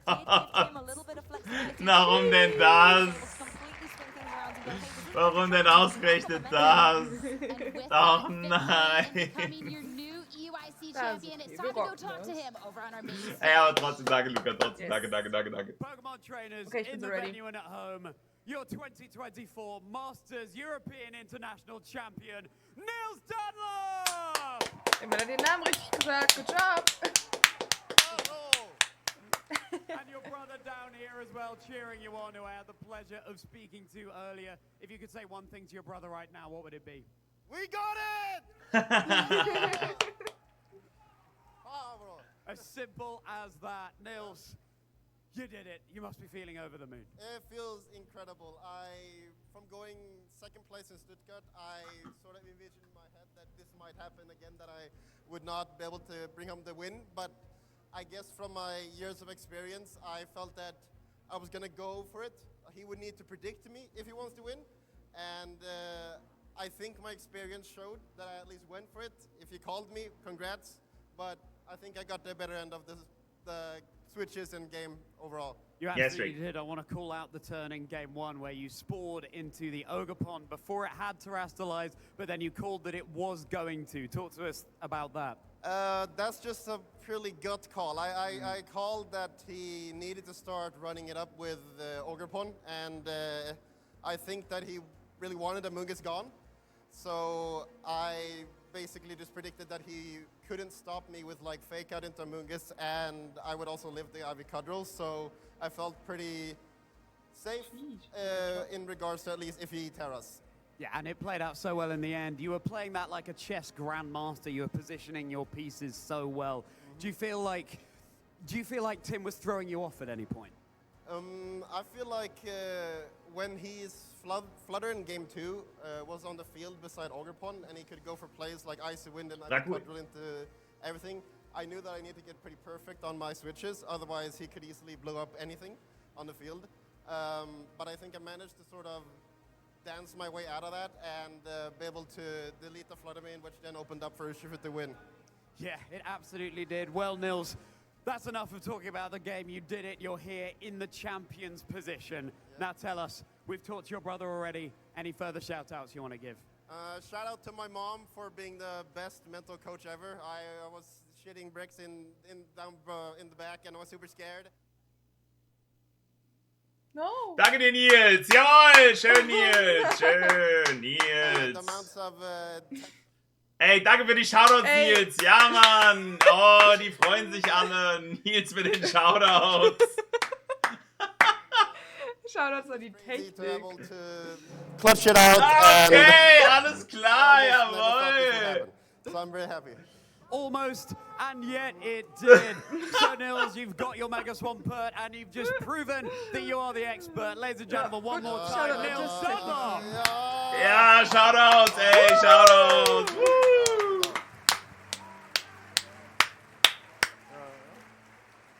Ja. Sierra and Lou, back to you. Gute Shoutouts. Ja. Das tut mir so leid. Thank you very much, Charlie. And you heard it from the man himself, Nils Dunlop, the champion of the Masters Division here at the EUIC. Wir bekommen jetzt gleich vielleicht noch News. Ja. What a way to do it. What a trip. What an experience. And being able to just reach the end of the day right now. I'm a bit sad, but also happy to be able to see such great entertainment throughout the entire weekend. Yeah, it's been phenomenal, hasn't it? From start to finish, we've had absolutely incredible games, some amazing play as well. From all of our players that we've been able to feature over the weekend, and then to have it come to the end this year, bringing it back to Europe has just been phenomenal to see. And you know, I'm going to be so sad to say so long London at the end of this day, but I have to say, being able to see such a variety of teams, you know, we've gone through a lot in Regulation F, and the meta had kind of stabilized. Actually, everything completely surprised me here at EUIC. So many unique team choices, and I mean, look at our winning six. Yeah, and for good reason as well. But what we can do is take a look at the bracket, how we were able to come to this point to crown Nils the champion. He went through one of the most incredible journeys and tough opponents along the way. Alles 2-0 gewonnen in der Top 8, das ist crazy. At Top 8 versus Urian Rhymakers in that clinching Corridon 2 standoff in the semis, all the way through against Tim in the final. Yeah, an incredibly tough matchup from all the way from that top 8 right through to the finals, and then into the finals against Tim as well, because Tim was on an absolute tear this weekend, and real top form. Real formidable opponent to go up against for Nils, and you know, both players doing extremely well. This top cut is absolutely littered with talent. And look at the consistency from Nils as well. 2-0, 2-0, 2-0. In this top 8, it really was his tournament. There was no stopping him, quite literally, all the way to becoming champion. Yeah, and that's sort of the virtue of the world-class trainer that you would expect from Nils, especially going into this. So, yeah, we've seen even Alex Gomez give a shout-out there to our current holding North American international champion, trying to vie for another slot, but that will have to be left for another day. Right now, we have a new champion that has been crowned. So, I guess right there, any very quick highlights that you want to call out from that matchup in particular? Any sort of points that you like seeing from either Nils or Tim? I think the way in which Nils approached it, he never really overcompensated at any time in that match. He was very comfortable, very composed throughout, and I think the whole overall matchup, how he dealt with it, when was the right time to pick up the knockouts, when was the right time to reposition, to get things in the right place. I think it was just perfect from start to finish. And I want to call out that pesky little mushroom on Nils' side. The Amoonguss, we know how disruptive it can be and how annoying it can be to take down, or the way that it can slow your team and its strategy around as well. But the fact that it had this Terra Ghost, something I really wasn't expecting to see, and it utilized it so well to stop the fake outs coming through from Tim and really stop his way of getting back into this match, I thought was a really nice play by Nils, because you have so many heavy hitters on this team, yet the Amoonguss shone through. It really did, but of course, huge congrats as well as commiserations to Tim for being able to embark on this journey as a new player and reach so far through on what has been the absolutely most stacked European International Champion tournament is insane, as we do have a bit of a preview of the finals standings for the Masters Division. Yeah, incredible amount of play. The talent that we've got here, I said before that it's just littered with talent, and these are all extremely accomplished players in their own right. I mean, you start at the bottom down there with Aurelian Sula. Top 8 in this event, the biggest VGC event that we've ever had, is just incredible. So to get to this stage, whatever the outcome is, it's amazing to see. And again, take a look at the meta. Of course, there's a few very familiar faces there. That Fluttermane, that I think a lot of people were saying, hey, let's not let Fluttermane win EUIC, but it was unstoppable. You've also got your Rillabooms, your Raging Bolts coming through, but for me, it's really those unique picks. Taking a look at Davide's team as well, Pokemon like the Dondozo, the Dragonite, all these kind of blast from the past Pokemon being picked up because trainers know how to use them and they can depend on their consistency, I think was really nice to see, as well as a few really interesting choices. Diego, with that Okidogi, love to see it. And of course, there's a lot of bragging rights and achievements that you can go ahead and claim with this tournament, but we also have prizes, monetary prizes, and Neil's running away with that 15,000 up in his wallet, maybe alongside the championship points earned, pushing himself straight through to the North American International Championships. Yeah, which is incredible. I mean, a prize fitting for the performance that he's put together this weekend here in London. Incredible. All of our top 8 players are going to receive at least $5,000 as well, which is just an amazing prize for the accomplishments that they've been able to achieve this weekend. And our junior and senior division as well also get to take away a few prizes, just showing that everyone really has put their best foot forward and put their Pokemon in play this weekend. Indeed. However, there's been a lot that has gone on, of course, throughout this exciting and exhilarating weekend. If you hadn't already been checking everything out, please do make sure that you follow through all over our social media and other platforms available with that /Pokemon on YouTube /Pokemon on Twitch. If you want to go ahead and tune in to even more invigorating major events to be coming off shortly in our seasons with the next couple of weeks. Yeah, because this isn't the last event of the season. Of course, we've got regionals coming up, and of course, all leading up to that next international championships, which I can't wait to happen. A bit sad that we're ended up here now, but it's been phenomenal. We've got NAIC still to come this season. And the meta is going to change and evolve, you know, as different regulations come into the forefront as well, so plenty of action to keep an eye on. No, definitely plenty of actions, of course, to be coming up. I know Regulation G is something that a lot of trainers have already expressed a lot of interest and excitement going into it, but that is for a future time, of course. Here, we are looking to wrap things up, but generally speaking, do we have any sort of final statements now that we're in the later half of the season with North American International Championships coming right up? I am pleased to say that Porygon 2 has not let us down, and it's won an international championship. So that's all I'm like chuffed about that. So yeah, well done, Nils, and all you Porygon 2 advocates out there. Naturally. Yeah, there's actually a little Porygon Z plushie on one of the shelves over there. I thought you were looking over there. Yeah, it's just slightly out of reach, and although it's not a Porygon 2, maybe we should be adding that to our shelf as well, because it's definitely been a really adorable and standout Pokemon at this tournament. And I think kind of advice for trainers going forward, you know, maybe they haven't quite been able to make their Worlds invite yet. Maybe this tournament didn't exactly go their way, but they shouldn't lose that determination. Don't give up. There's still plenty more events that could make you lock in your Worlds invite. Exactly that. I couldn't have put it any better myself. So as we are, of course, looking to go ahead and award our trainers, finalists across all 3 of the divisions, juniors, seniors, and masters, I want to also quickly touch on what has been a great highlight, or the biggest highlight from this entire weekend for the maßgeschneidert für bestimmte Personen. I'll throw it to Luke. I'm already going first before Lee gets to steal it. Very nice. Okay, here we go. Did you not see this coming, guys? Was it not obvious that Flavio Del Pidio bringing the Gastrodon and the Pheasantipede to a credit as well was really, really nice. And I think that's actually testament to kind of my main highlight, was seeing, even in a meta that has been so well developed and at a tournament with such high stakes, trainers were bringing genau, das ist auch drin, alles drum und dran. Trying something a bit new, and I definitely really enjoyed commentating all those amazing games. Very quick. Well, I would just agree with everything that Lou just said, because we do have our award ceremony waiting. Yes, we do. So we're going to go ahead, throw over to the stage for the moment we have been waiting for. Take it away, Charlie. Let's go. Championship Sunday, the pinnacle of competitive Pokemon. Pokemon VG has well and truly made its mark here at the European International Championships 2024. Yet let's unite as Pokemon fans and celebrate our finalists and our champions.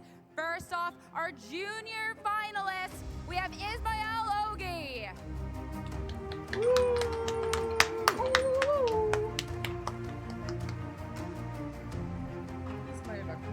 Ja.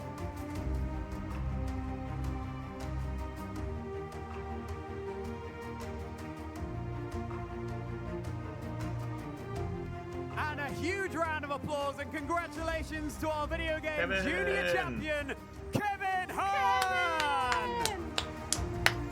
So cool, dass die Teams auch immer so angezeigt werden von den Leuten. Ja, das stimmt.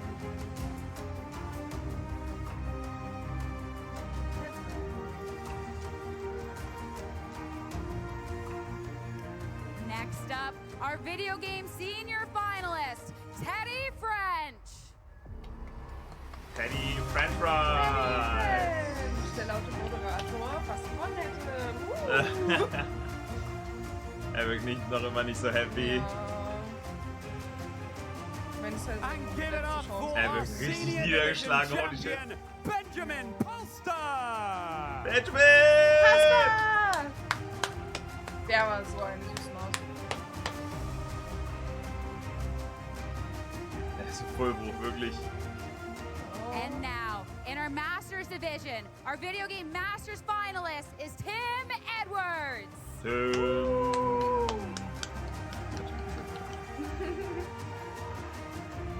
Tim wirkt so humble irgendwie, ne? Ja, deswegen. Tim ist einfach so.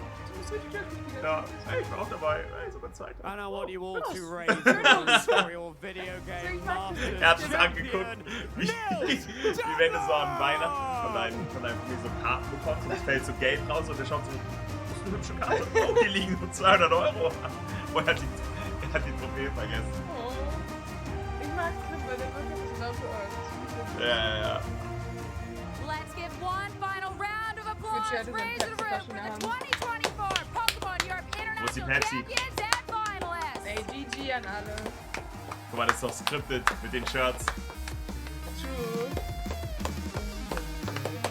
Sind alle sehr weit gekommen und alle auf ihre Art. Das war cool. Alright, trainers. Our European International Championships may be over, but that is far from all for us this season. Champions and finalists, please exit the stage while we let our wonderful audience know what events we have coming up, where you Jetzt sag mal can Worlds-Datum wenigstens. and an invitation to Das wäre cool. Worlds. Das wäre gut, wenn Leute mal irgendwie was buchen können, wenn die da einen wollen.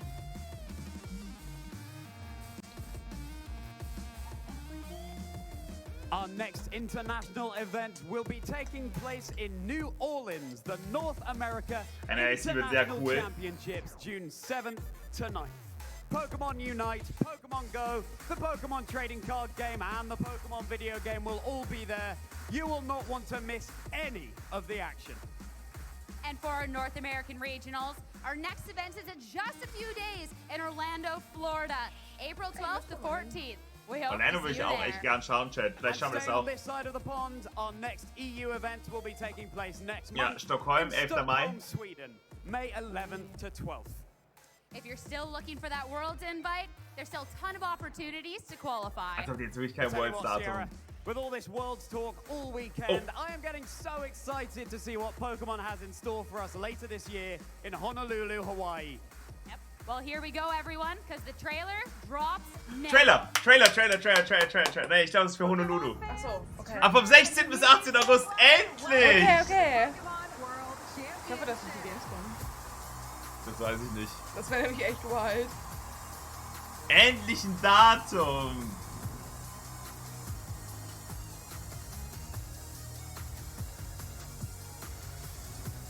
Ich will die Designs sehen von den Logos und so. Yes, please. Das wäre süß. Ich will das Design vom Logo sehen. Schöner Trailer. Oh, da ist Rubik's Master!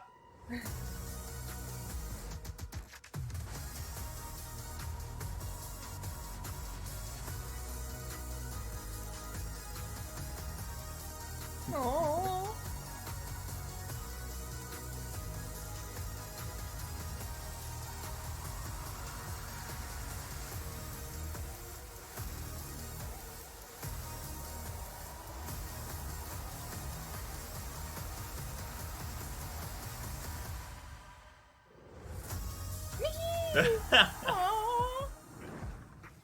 Jo, wie sick das aussieht! Das ist mega schön. Oh, das sind die Gibby ist auch einer von den Signature-Pokémon von den Worlds. Das ist cool. The prestige of being a Pokemon World Champion das ist ein sehr geiles Logo. Das Stil ist auch schön. Ich liebe die Logos wirklich. Das Viola ist auch richtig sick. Trainers for their time and effort. And with that in mind, brace yourselves, because this year's World Championships will have over $2 million in prizing across all our games and age divisions. 2 Millionen. And of course, we'll be broadcasting Worlds on the same channels that you're watching now. So make sure to follow the channel and click that going on notification so you know when we're there. For now, though, a massive thank you to all of the staff, judges, production crew, and countless others who brought EUIC 2024 to London this weekend. It has been a pleasure to showcase Pokémon Unite, Pokémon Go, the Pokémon trading card game, and the Pokémon video game. The Pokemon community sure knows how to support each other, and we want to thank you for showing up, watching online, and cheering on your favorite heroes. The road to the World Championships in Honolulu, Hawaii continues, and we have no idea who will be coming out on top. We hope that you're tuned in to the action all season long, so that you never miss a step, you never miss a battle, you never miss a triumph along the way. Well, that's it for us here in London. We hope to see you soon, trainers. Goodbye! Okay, jetzt gibt kein Trainer, schade. Aber trotzdem. Endlich ein Worlds-Datum immerhin schon mal. Yes, und das Logo ist sehr, sehr sweet. Lass bei Reihen reingucken. Wegen Announcement. Yes.